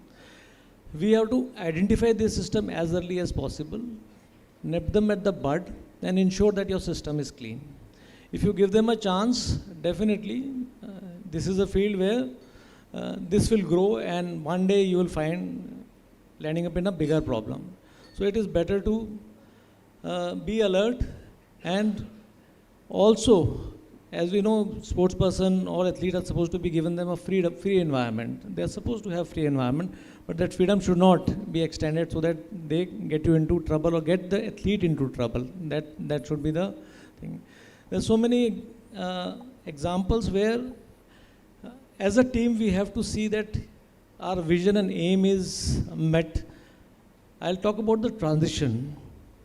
As ASI, they've got students or athletes who are junior, 11 years, ranging to weightlifters or marathon runners who are 30 years, 35 plus. So there is varied range. But as physical education teachers are here, the transition from junior to youth or sub-junior to junior and from junior to senior, if you see a talented athlete and you want to slightly speed up the athlete, I'm not talking about overtraining or giving them extra things, but at least you know this is a boy or a girl who can give us results. You must take that athlete to the better person, basically better coach, better food, better sports science, better coaching. I have got a lot of examples. You were talking about examples like a young athlete working with juniors, training with juniors, and was very outstanding. Out of the rule, we gave him promotion to the senior lot, and in 1 year we could see changes, both physical, physiological, and in talent. And he gave us good results, even in juniors, and he became. We see an example in cricket, a young boy hitting sixes, Vaibhav. Now it is up to us to take him to the Indian team or let him be there in junior team for next 5 years. So it's a very important decision taken by the complete ecosystem. So welfare, it doesn't mean that all these things, even giving him the best training and the best training at the right time to that athlete so that he makes us proud by getting us medal at international level. So that's the best welfare, sir. Thank you, Colonel. Siddharth, I'll come to you. Ask you this question about Vaibhav Suryavanshi. But this is not about that lad. It's about the role of agents. Sometimes they do great work. Sometimes they cause trouble for the athlete. When we are talking about athlete welfare and social security, they seem to present the view that they are looking after the athlete, but sometimes they bring the athlete's performance down. What are some things that Odisha can do to ensure that this doesn't happen here? As the athletes rise here in Odisha, I'm sure agents will come in, and I won't call them vultures, but they sometimes tend to harm an athlete's performance. They drag it down. How can that be avoided? What is it that Odisha can do to ensure that agents don't play an adverse role don't have an adverse impact on an athlete's performance? Thanks, Raja, for this question. I thought you were going to keep me to the academics part of it. This is the part of me which I really love doing, because I do work with a lot of athletes. Obviously, work is one of the greatest, but I still work with them, and mainly I start with mentoring them, the young athletes. It's about what needs to be done and do's and don'ts. I said, right now, till you understand what exactly it is, please follow the template. And I have to tell them, I have learned from the best. So when I say that, okay, this is what I have learned from the best, then it's follow. What actually agents are about. I don't want to call agent it's a very footballing term. They are more of a talent managers that we develop in the education system. And when they actually come, looking at a place like Odisha, because this is a lot of work has gone on sports. So when you look at the growth of it, there is going to be, no talent manager going to look at you unless you do get some glory. There are very few people who actually understand how to catch them young, watch them grow. So, but the moment somebody taps into you, it is very important for them to understand that what's my limit. As a talent manager, when I'm in the system, one of the biggest thing that I always look at, and I always tell people, my students also do, who learn talent management in the MBA course, is basically do not cross the boundary of a personal space and a technical space. You are not here to teach anything on technical. So, and simple example is, Sanjay Bangar was the batting coach for Virat Kohli. Do you really think Sanjay Bangar can teach Virat Kohli how to bat? No, it is about how to do few things in a particular situation, not the technical side of it. This is exactly what we need to understand, not to cross the boundary. Second thing is, they also, the talent managers have to be very be careful about what deals or what kind of brands that they are going to build. I work with a girl called Amanjot Kaur very closely. She's India's woman cricketer who has just got the World Cup, right? A very simple, very humble girl from Punjab, and she wants to be shown. She said, "Sir, मैं flashy नहीं हूँ." There is a different way of projecting Smriti. There is a different what Jamie brings to table. There is a difference what Harman has done. She said, "Sir, मैं वो नहीं हूँ." But I want to be a role model for the girls, what they can carry themselves with. Immediately when we have that open conversation, this trust is very important between that athlete, that they need to find a safe space. The moment that happens, I know what kind of thing that I need to talk about that athlete when I'm looking for a brand, we're looking for a collaboration. I cannot ask her to go and dance around on some jingle. The thing she is going to comfortable, because the thing is, it is very fake when you know that person is not of that thing. So the talent managers anywhere here, and believe me, there's so many coaches sitting here, they actually can be good talent managers. Because the biggest trust that athlete has is on their coach. The athletes are listening to coaches more than their parents. So if we sensitize the coaches about what is the role of a talent manager, I think it will be a phenomenal thing. And that's where when coach comes into, these kind of people come into the system, getting them trained about how not to cross that personal space, how not to cross that link, and do something. Money is a byproduct. Don't do it for the money. Money is going to come. Your work, you are there because the athlete is going to perform. You are there because the athlete is going to do something. And athlete also needs to understand that I am getting this because I have done something. So we have seen in cricket, one of the biggest cases, right, what we have seen when Sachin and Kamli came up, Prithvi and Gill. One is a captain, one is not even a team. And that time he was the captain. So these are the cases everywhere, but what is the role of a talent manager is basically just to keep them grounded, keep them humble, and teach them that nobody is bigger than the game, neither a coach nor an athlete. And that is the development that has to be done. And I think this is something that a coach at this level can really be a good talent manager to start with. Tessin, I know you've been waiting. I know all of us are looking at watches, even people out there. You have a flight to take. Tell us 3 things that we should mandatorily include in any program, whether it is at the talent identification level or at the development level. What are those 3 things that we need to build in to ensure that athlete welfare and social security is provided for? Okay, quickly, in fact, obviously the time is very short, and the subject which I carry has... That's why I restricted to 3, not 5. Yeah, too many things to actually tell people out here what exactly the skill development ministry does and what Sports Council is working for.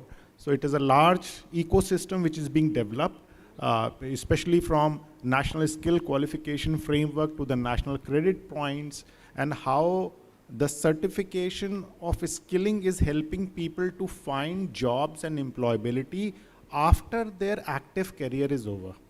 So my work starts from where a person is not into active sports. So that is where my job starts, actually. So welfare scheme, if I feel enough, I have to suggest something to Odisha government. I think during the play, during the active play, they should inbuild the skill development part. It has to be in fact, it has to be embedded into the entire ecosystem right from day one, which makes them ready once they leave the field. They have to get ready for that inning also after the field. So one is during the pitch and after the pitch. There are 2 innings for every sports person. So at the age of 25, 26, 27, whenever I am retiring from an active sports, what next now in life? We all know that hardly 0.5, not even 0.5, lesser than that, people actually end up at podium. But if you see the rest of the people who are left behind, they have played state, they have played district, they have played some level. But what will happen to them after their active life is over? What is their livelihood? How will they go to earn bread, butter for their families? So that is where my role comes in, and Ministry of Skill works. So we are providing skilling right from initial level till NSQF level 7, which is equivalent to a PhD in normal education system. So we all know NEP has mapped the entire skill ecosystem with the main education system. So I suggest that has to be embedded right from day one when a person is playing. Second, we have created a platform where all the data is live of our certified people. The industry is coming there searching for right kind of people to employ. And we are getting very good response from industry where they are hiring these people because they are a player and a certified, let's say a trainer or a certified swimming teacher, whatever, sports management, something. We are getting very good response from overseas, especially Middle East and African countries. We are placing students there. So this is the second thing. I will suggest the government shall start building this database of all the sports people, and later on shall expose to the industry for hiring or providing them with some entrepreneurship or something. Third thing, the council is working on developing few products in association with some companies, private companies, and where we are making it mandatory that these products or these businesses will be operated by ex-sports person. So that is a clause that we have put in while developing these products. So like a distributor can be a ex-sports person, a retailer can be an athlete or someone, so that they get a second line of revenue from their existing working and all that. So if that angle can be taken up, especially the sportspreneur that we are calling them, okay, how can we make them sportspreneur after their active sports are over? So these are the 3-4 things, and I can keep on talking for an hour, but I'm sorry for that. No, thank you very much. So these are the things that you should Thank look you very at. much, Tahseen. This is very useful. I'm sure not just to people who play sport, but also to others who don't play sport, but who watch sport, and that's a large audience in India. For them also, this kind of advice is very, very useful. And to know that there is a pathway where you can almost get a PhD or its equivalent is phenomenal. Thank you so much for sharing that. This has been a brilliant panel. For me, it has been education. Thank you so much to the punch which is sitting here, and for delivering a solid punch. Thank you so much for that. If there are any questions from the audience, I know it's been a long day, but I'm sure we have some curious people. If there are any questions, maybe just we'll take a couple of questions before we. That's coming from the director, I think.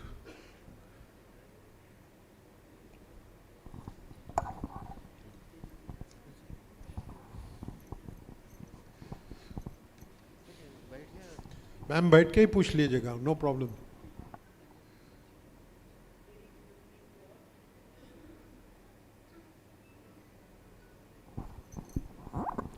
Hello, very good evening to all. I'm really happy to attend this Chintan Shivir 2026. I just want to ask one question, like, is there any welfare fund or social security fund for athletes who are retiring or they are facing any trouble due to medical things or that? Suppose they are very great athletes, so they will get some insurance things and all these things. But basically those who are just national champion or national, so how they will be considered? Like one athlete, one cyclist actually, he is the coach of Susti Singh, national champion, and he was admitted in hospital. So he was working in Rourkela steel plant. So some insurance he got, 8 lakhs was completed. But total money spent due to him, around 13 or 14 lakhs. And finally, he expired. But those, for 6 lakhs, their families were really in trouble. I also tried somewhere else, some sponsorship or something like that. But you know, cycling is not a very, very big game. It must be cricket or badminton, so people will come forward. For cycling, we choose something and we decided and we collected some money and we had given. But is there in any other state, is there any sports fund or welfare fund for? Thank you very much, ma'am. Deepa, before you answer the question, cycling is very big in Odisha, ma'am. You have the first Arjuna awardee from Odisha is a cyclist, right? So, and Swasti is doing really well. And now another 3 girls also, they have come up. One girl, the Barsa Rani Barik, she has got gold medal in Asia Cup. And another 2 junior girls, they are already national champion. Super. So last 1 year, this development has come. Deepa Thank will you, take that. Government of Odisha, they have helped a lot. Thank you. So they say the sports is a state subject, and we are continuously encouraging sports state government to have robust policies for sports. But while I was the president of the Paralympic Committee and Kiran Rijiju sir was the sports minister, there was an announcement, and I was also part of the Athlete Sports Council and the All India Sports Council, and that's when certain policies were given out. An open forum is there where you can reach out to the sports ministry whenever such need for an athlete is there. For example, after that announcement, Limba Ramji literally was in Nehru hostel, Jawaharlal Nehru Stadium hostel. He actually lived there with all the medical care and everything because he was growing old and the family couldn't really take care of him back home. So for the longest of time, he was there. And for example, Haryana has started a pension system for athletes. When I won my medal, I was 46 years old. So I did not fall because every important medal that I won after 40 years of age. So I did not fall into the government job policy to secure a future. But the government of Haryana put me on a contractual job in real estate authority. So they created a position where they could make me financially stable till the time I volunteered to step out. I got an opportunity to be the president and I had no clue. I had never worked anywhere. I was a homemaker turned athlete, and when I was given the responsibility of a federation, I decided to upskill myself, sir. I joined, someone suggested that why don't you, somebody said the federation should be run like a corporate, there should be a structure. I said, how do I do that? I've never worked in a corporate. So they advised me to upskill myself, and I got enrolled in a good governance capsule as made by the Indian Institute of Corporate Affairs. I studied for a year. That not only helped me run that, at the same time, why I'm adding this to the answer, ma'am, because sometimes you also have to upskill yourself and gain knowledge. And the day I put up my certificate on social media, I was invited by 2 corporates to become an independent director. So if I could not get a government job, but thanks to sports, I could create a financial stability for myself. And when an athlete is training, athlete is under an insurance cover, because as long as I trained for international events, I was medically insured for almost 50 lakhs. So there are policies, it's just that we need to know, and we'll encourage state policies to revise themselves to include such insurance and athlete welfare fund. I would just like to add to that, ma'am, but please बैठ जाइए ना. You've been standing for a long time. I feel bad that you're standing up. बैठ जाइए. Central government has got 2 policies. There is one for meritorious athlete. There is a pension policy. For example, Mr. Gurbachan Singh Randhawa, who didn't even win a medal in 1964. He finished 5th in the 110 hurdles. Sir, I know about that. And then there is a Pandit Deen Dayal policy where they give, just like Deepa mentioned, for Limbaram and others, you have to apply and hopefully get it. Maybe the Odisha government can think in terms of starting something similar for Odisha's athletes and its coaches primarily. The athletes, I think, are more or less looked after, but it's the coaches In who Odisha need also to we have got pension scheme. Coaches and players, those who are retired, they are getting pension. That's very good. No, I am saying about that central government pension scheme, I know that. But they are giving only to Asian Games, Asian medalist and Olympic. So Like some Odisha, people, they are Odisha very government old. can, this is the suggestion that I have got, ma'am. Odisha government can consider giving to national games medalists, national champions from Odisha, national medalists, at least some other athletes will be looked after. I think that might be a solution. Expecting the central government to create a larger fund might be difficult at this point of time. Thank you, sir. Thank you. Rika has a question, and I think that will be the last question for the day. Can we all hear Rika? There's mic. Hi, this question is to Mr. Deshmukh. Sonali ji during her presentation mentioned about a program that we run here in Odisha. It's called Her Sport Ki Champion. It's about, again, helping the athletes transition. It's a second innings program. What I want to know from you is the top 3 soft skills that one can give to these athletes, understanding that even though they are, athletes, they are very shy, and it is very, very difficult, despite them being high performers on the field, to, really come out and talk to individuals, and even, for that matter, stand straight and be, talking to you, addressing you. They can't do that. So it takes a very, very long time. So if you can give me top 3 suggestions. And before he answers, Colonel Bishnoi, let me tell you that Vaibhav Suryavanshi is in the T20 team. Okay, thanks for this question, and it's again, as Sir said, 3 are a little tough to answer, but I'll try to keep it to 3 here. The first and foremost is public speaking and communication. It's very important for them to understand they have to be comfortable in their own skin. It's very important to look at the mirror and you have to fall in love with yourself. Not only as an athlete, but as an individual. So how am I wearing? It doesn't have to be a branded clothing, as long as you know what you're wearing. And this is something that comes as the carrying yourself. So the first and foremost, and it is not only for athletes, it's also for the coaches and everybody, because they are the role models for the athlete to look up to. So it's basically how you carry yourself with your clothing, how well groomed you are. You can have a beard, but how well groomed you are. You have to be liked by people.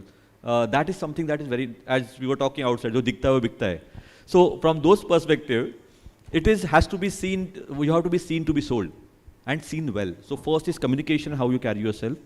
Second thing is about managerial skill, which is man management. People, lot of athletes in the team sport kind of know this skill, but the individual athlete who have played for 15 years, 18 years kind of thing only with one coach or one sparring partner, they really, really lack this communication, which is human. And see, communication makes us human. Otherwise, the AI is there to take over the world. So I'm just saying this is something which is very, very important for you to start building a team building or the man management kind of skill, which are very important. And the third thing, as Deepa ma'am also spoke about, is very upskilling in any field. What do you feel like doing it? You should not stop learning something, because you need to be open. It is very important for you to let go that ego of being a qualified athlete. I have done this, I have done that.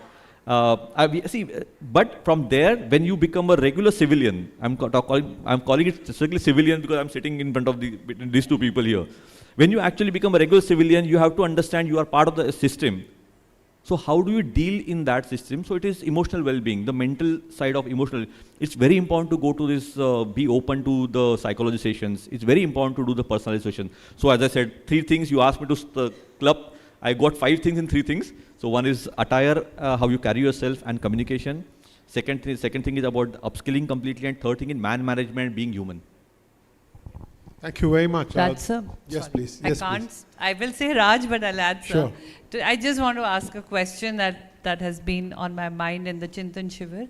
We have a lot of physical education teachers present here. I just want to know, when you're doing your training for physical education, is anyone actually formally learning para sports parallelly? For example, any physical teacher who's doing athletics is having a capsule of para athletics in their curriculum? And sir, is it there? I mean, so that is also, so today if you see, para sports is really being celebrated and bringing a lot of pride to the country. And what we are lacking is, a lot of children call me from remote areas. They say, ma'am, we want to play. Where can we train? And it is so difficult to identify a coach in that local grassroots area, because not a single physical education teacher has parallelly learned. So if their specialization is in swimming, they do not know anything about para swimming. If the specialization is in cycling, they do not know about para cycling. Can we, I make an appeal, if we want to make our sporting ecosystem great, we want to celebrate para sports at par with Olympic sports, which is head-on, policy-wise, acceptance-wise, ethically, morally, and in every way is equal. Now, equal focus, equal funding, equal support, equal policies of training, ACTC, then why not education is being imparted equally? Why not para sports education is being included when physical education teachers? Because everything has to begin from grassroots and everything has to start from school level. Any sporting country which is winning medals and first top 5 position has university sport and school sport system, and that is how they are winning medals. So are we doing that? Are we having inclusive education with inclusive sports at school level, giving training capsules along with para sports? Because any coach can be a para coach, provided they know what para athletics or para swimming or para powerlifting is all about. So that's an appeal, that's a question I leave you all with. Thank you so much. Sir. Yes, sir. We were developing a special capsule for PT teachers in a school, especially for para athletes or para students, how you include them as an active physical education. What we did is then we approached the World Bank for funding, because the school doesn't have a special funding for these kind of capsule courses or the upgradation or upskilling of teachers actually. We approached many states, also education department, to fund that, and we train them. But ultimately, thankful to the Honorable Prime Minister, and we got a real good funding from World Bank, and we actually have trained 30,000 physical education teachers across country on para, inclusion of para kids into sports. That is, we have completed as a project recently under Sankalp. So it's overview or some specific sports that you have done? So it was an overview, and then we have created small modules, especially for mainly it was athletic. Then we also included swimming into it. So there were specialized micro capsules into it. So there was so can I have the data? I'll be very grateful, because children reach out all the time, and we want to. It's all a public data. We'll send it to you. Thank you so much. So just once, not in 30 seconds, the way he spoke about in symbiosis, in sports management and sports science both, we do special sessions for, as a manager, not technical side, but a manager, about how do you work with able-bodied athlete, para-athlete, and also Special Olympics Bharat. We also have tie-up with Special Olympics. So work with the ID. Intellectually disabled athletes. So we take these special modules in symbiosis to talk about. So this is our way of doing value add. It is not part of university syllabus. It's a part of value add to make sure that every stream is touched in a certain way. Thank you so much. So let's all think India and think Odisha. Thank you very much for being a lovely audience.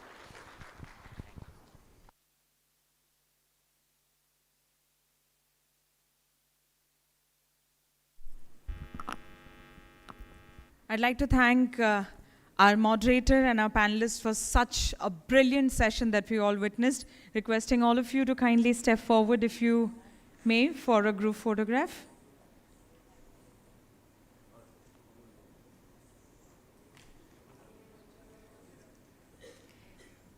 Ladies and gentlemen, let's put our hands together for such a brilliant panel where time flew and we forgot to keep a note of how wonderful this session was.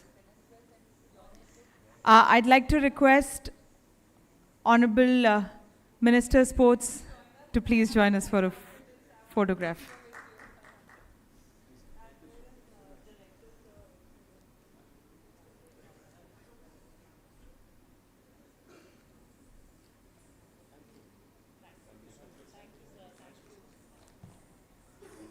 Thanking Honorable Minister for gracing the stage for the picture, thanking our panelists for such wonderful exchange of experience and enthusiasm. I'll request all the panelists from all the sessions to kindly join us on the stage for a group photograph since we have Honorable Minister on the stage. I'd like to request the panelists from I'd like to request all the panelists from all our sessions to kindly join us, and I'll request all our dignitaries as well to please join us on the stage for a group photograph. Would definitely like to treasure and freeze this moment in memory since this has been a fabulous day of sessions filled with brainstorming, exchange of ideas, experience and whatnot. I'd also like to request Director of Sports to kindly join us on the stage, sir.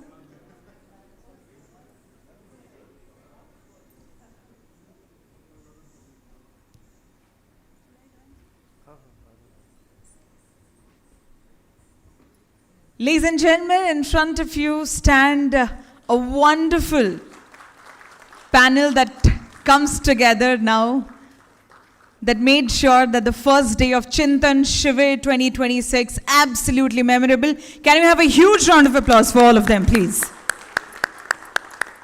Taking this moment to thank each one of you for your valuable time. Thank you so much. This means a lot to the state of Odisha. Thank you so much, everybody. Thank you. Ladies and gentlemen, with this we come to an end of the sessions for the day, but we are not done for the day yet. Please do not leave your seats, because what I'm going to introduce to all of you is the pride of Odisha, if not anything else. Let me introduce you all to Odisha Dance Academy, ladies and gentlemen. Founded in the year 1975 by Guru Gangadhar Pradhan, a Padma Shri awardee, Odisha Dance Academy is the pride of Odisha. It is an institution engaged in teaching and promoting Odissi dance, music and related art forms. It has played a prominent role in popularizing and propagating Odissi in India and abroad. ODA has earned acclaim for its innovative choreography, performances and teaching. Our ensemble has performed extensively at prestigious venues in New York, John F. Kennedy Center, Washington DC, Miller Theatre, Houston, and at festivals across Europe, Southeast Asia, Canada, and more recently, the Indian Swan Lake project in Germany. Ladies and gentlemen, the organization is now led and nurtured by Padma Shri Dr. Aruna Mohanty, one of the finest dancers and choreographers in the field of Odissi. She is the Secretary and Creative Director of Odisha Dance Academy. Her unique skill and versatility makes her the recipient of many awards and accolades, including the Lifetime Achievement Award from Outlook magazine, State Sangeet Natak Academy Award, Central Sangeet Natak Academy Award, and the 4th highest civilian award, Padma Shri. She has also been entrusted by Government of India and Government of Odisha to choreograph opening ceremonies of World Cup Hockey, Pacific Ocean Countries Conference, Asian Athletic Meet, Odisha Skill Conclave, Make in Odisha, and so many more like that. Ladies and gentlemen, what we bring to you right now is a wonderful exhibit of what Odisha is wonderfully rich in. It is the culture, the heritage, and the classical dance forms that we are extremely boastful and proud of. The first performance that you are going to witness by the performers of Odisha Dance Academy is going to be Gatha Odisha. Gatha, when translated into English, is the legend. Inspired by the vision of Honorable Prime Minister of India, this dance production will highlight India and talks about Vikashit Bharat. This production celebrates India through the story of Odisha, a luminous petal of the great lotus that is our nation. Unfolding through the wheel of time, the performance ushers us into a magnificent cultural and spiritual treasure of Odisha. The fairs and the festivals of Odisha highlighted the rich traditions of Odisha, intertwining their celebrations with Lord Jagannath and nature. The journey culminates, inviting us all to walk together in faith and unity, echoing the timeless message of Vasudhaiva Kutumbakam that our nation firmly believes in. One earth, one family, one future. Ladies and gentlemen, this is Gatha Odisha, a celebration of heritage, harmony and hope, presented by the artists of Odisha Dance Academy, which is conceptualized and choreographed by Guru Dr. Aruna Mahanti Padma Shri Awardee, dance directed by Ms. Shridhata Bhol, lyrics by traditional Odia literature, music composition by Agnimitra Behra, Guru Ramhari Das, Praveen D. Rao, requesting all of you to please take your seats if you haven't yet, because this is a presentation that you would not want to miss here at this wonderful conclave that we proudly call. May I kindly request all of you to please take your seats. I'm very, very sure that you would not want to miss out on this. I'll request all of you to please enjoy the first performance here at Chintan Shivir 2026, ladies and gentlemen.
Check.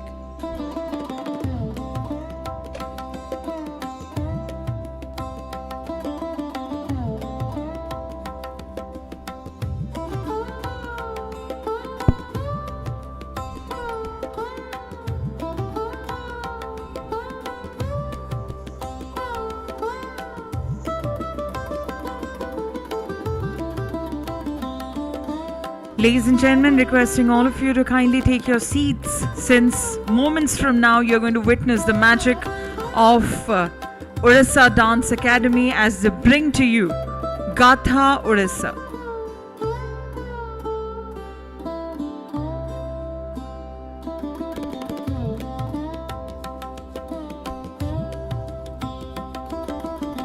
As I've already mentioned, Odisha's magnificent temples rise as symbols of faith and architectural brilliance. The fairs and festival of Odisha highlighted the rich traditions of Odia, intertwining with the celebrations with Lord Jagannath and nature. The stage is going to come alive with the vibrant folk and tribal dances of Odisha, celebrating its living cultural traditions. Like we all believe in and we also practice, Vasudhaiva Kutumbakam is exactly what you're going to witness on the stage, the magic of Vasudhaivam Kutumbakam. One earth, one family, one future, ladies and gentlemen. Once again, may I kindly request all of you to take your seats as we welcome on stage Odisha Dance Academy as they bring for all of us Gatha Odisha.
सकलतनय गणिष्ठ संरक सर्वविधेयम् सर्वेषां भारत भारत भारत धरणी. In great expanse, India blooms like a resplendent lotus, nestling on its eastern coast along the Bay of Bengal.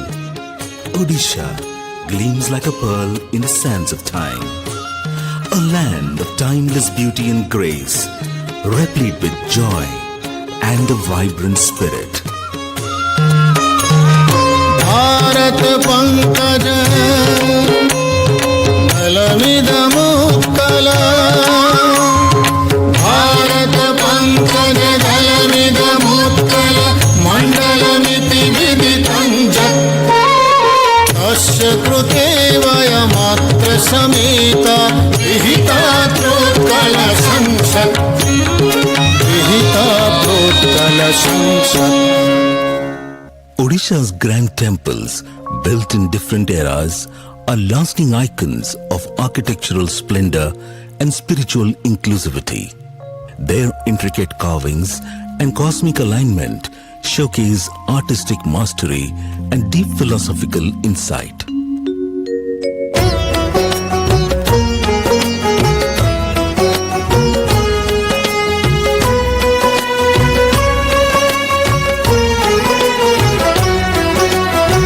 Odia ପ୍ରାଣର କଣ କୌଶଳ ମନ୍ଦିର ଚାରୁକଳା ପାଷାଣ ଦେହରେ ପରାଣ ପୁଲକ ଜୀବନର ଲୀଳା ଖେଳା ଜୀବନର ଲୀଳା ଖେଳା ଜୀବନର ଲୀଳା ଖେଳା.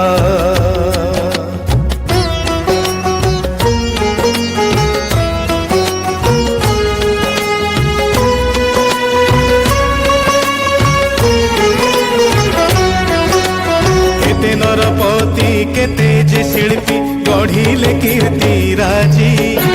କିଏ ଭୌମକର କିଏ ସୋମବଂଶୀ କିଏ ବା ଗଙ୍ଗ ଦେଶୀ. କେତେ ଯେ ମନ୍ଦିର କେତେ ଯେ ବିହାର କେତେ କେତେ ମୁଖଶାଳା କେତେ କାରିଗରୀ କେତେ ଚାରୁକଳା କେତେ ଶିଳ୍ପର ଶାଳା କେତେ ଶିଳ୍ପର ଶାଳା. ଗଗନ ଚୁମ୍ବି ଏ ବଡ଼ ଦେଉଳ ଭୁବନେଶ୍ୱରର ରେଖ ଲିଙ୍ଗରାଜ ରାଜାରାଣୀ ମୁକ୍ତେଶ୍ୱର ମହାକୀର୍ତ୍ତି କୋଣାର୍କ ଲିଙ୍ଗରାଜ ରାଜାରାଣୀ ମୁକ୍ତେଶ୍ୱର.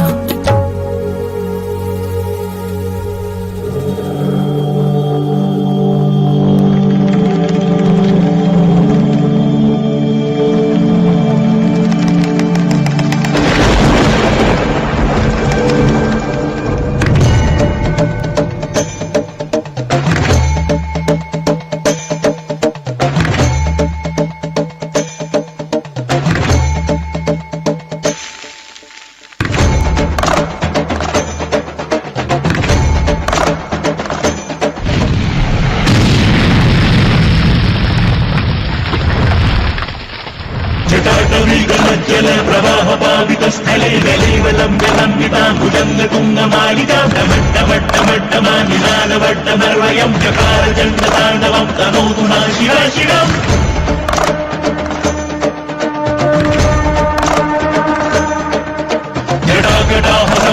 भ्रमन्निलिम्पनिर्घरी विलोलवीचिवल्लरी विराजमानमूर्धनि ललाटपट्टपावके किशोरचन्द्रशेखरे रति प्रतीक्षणं मम. ॐ नमः शिवाय.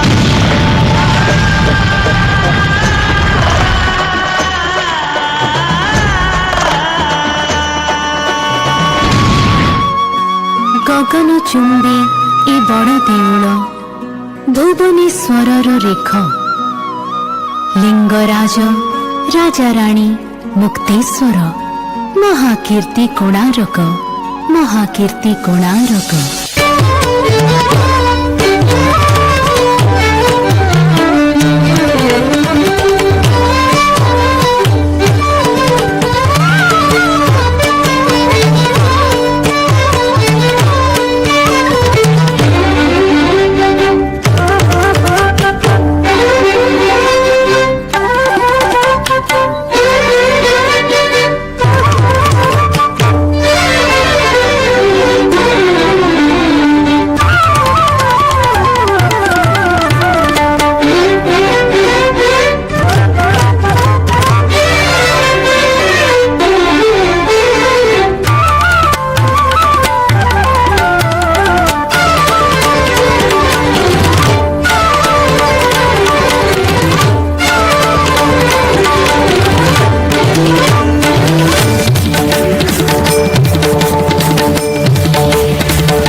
Fairs and festivals of Odisha highlight the rich traditions of Odias, intertwining their celebrations with Lord Jagannatha and nature.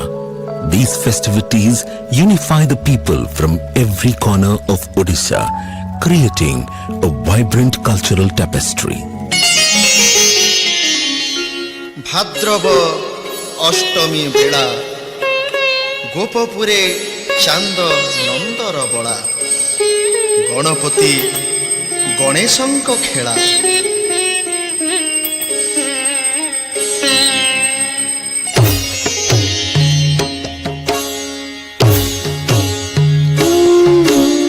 Vakratunda महाकाय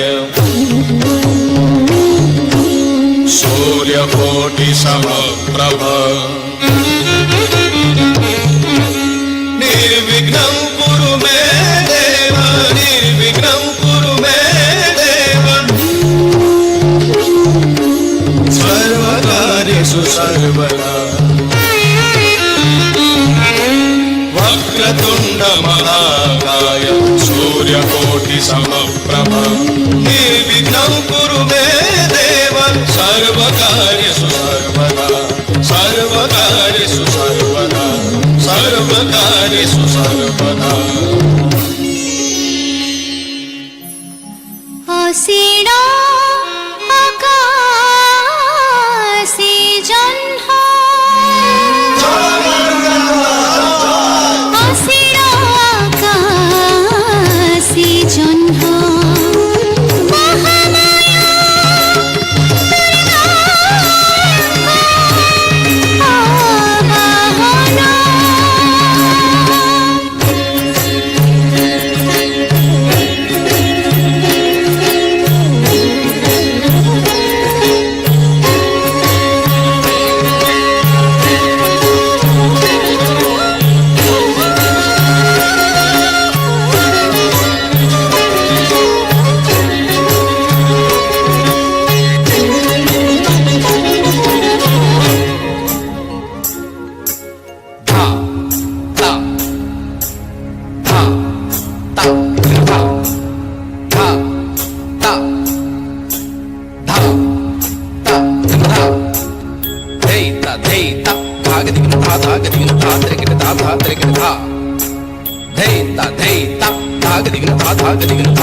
शक्ति रूपेण संस्थिता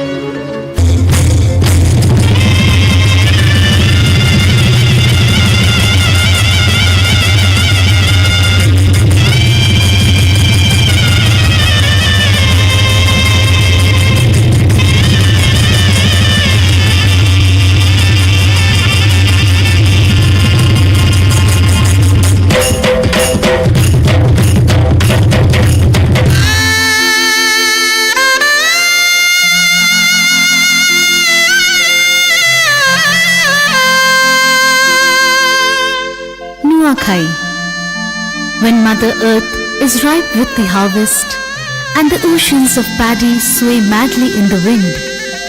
The first cut of fragrant grain is offered to Goddess Lakshmi.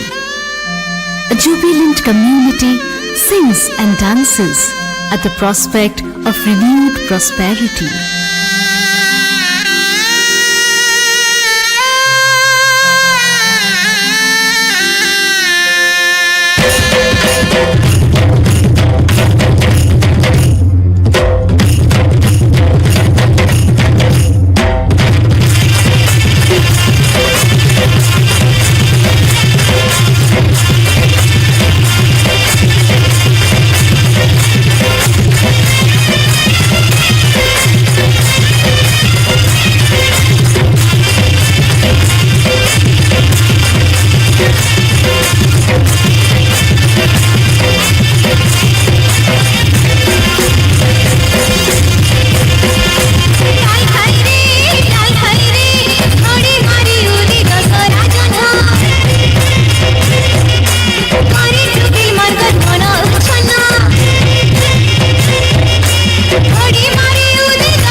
मेघ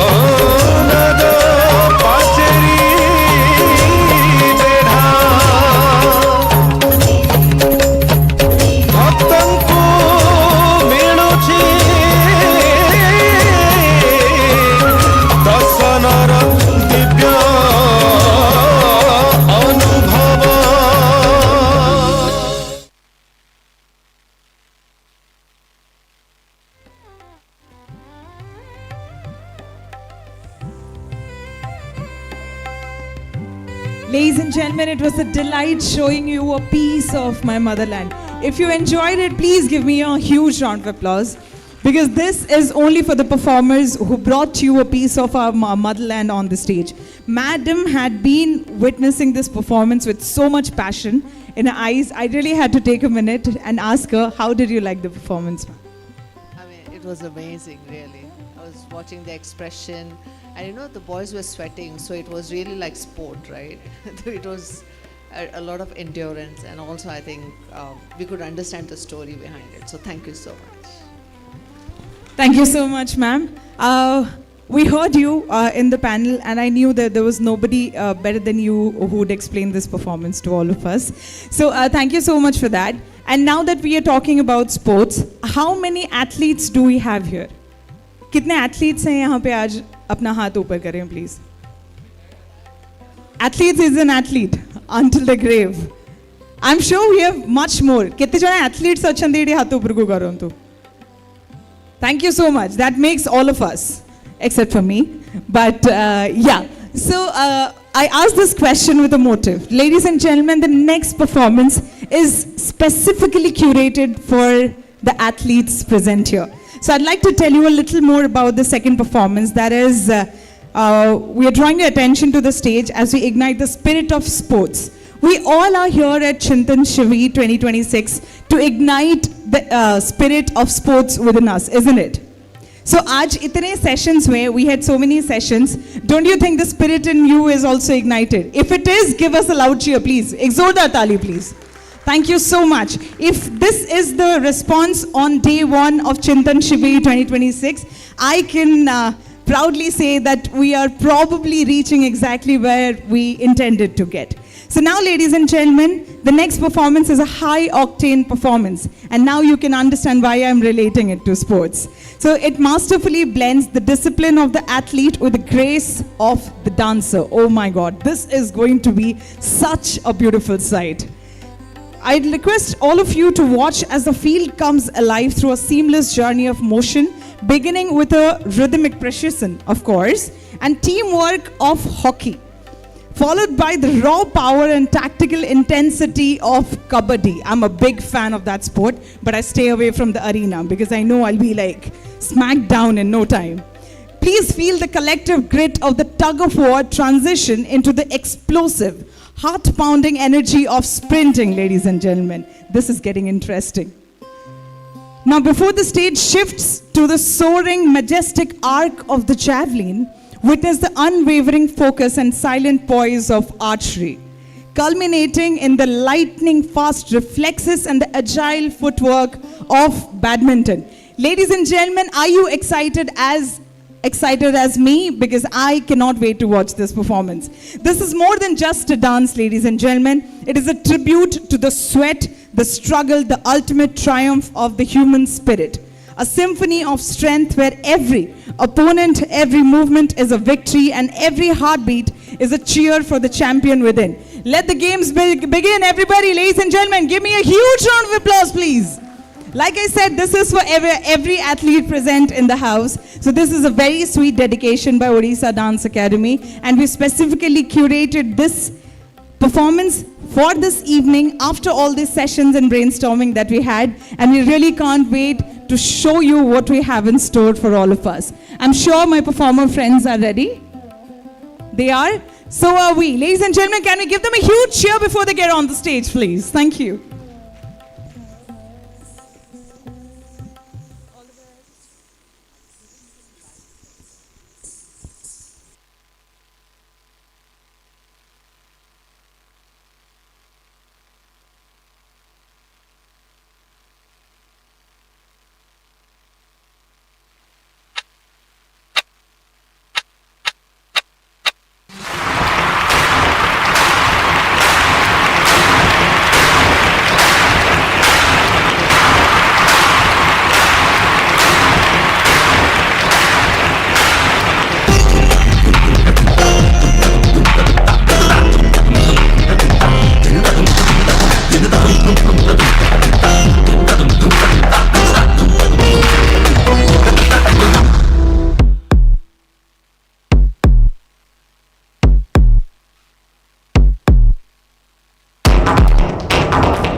मातरम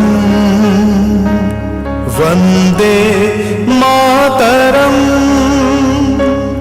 Vande Mataram.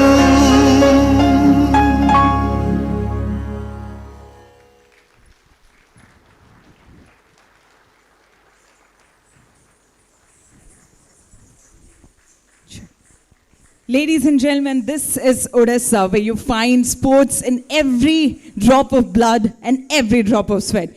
Please give it up for none other than Odisha Dance Academy, ladies and gentlemen, which boasts of the best performers from all over the state. I'd like to request Srimati Shridatta Bhol to please join the entire team as they come forward to present gratitude and lots of love to the stage, to the Ministry of Sports for giving them an opportunity on the stage, and I take the pride of thanking each one of you present for appreciating, for loving and cheering for both the performances that you did, and you guys were fabulous, excellent, and I'm running short of words to appreciate what you did on the stage. Ladies and gentlemen, can we please have a huge round of applause for them once again.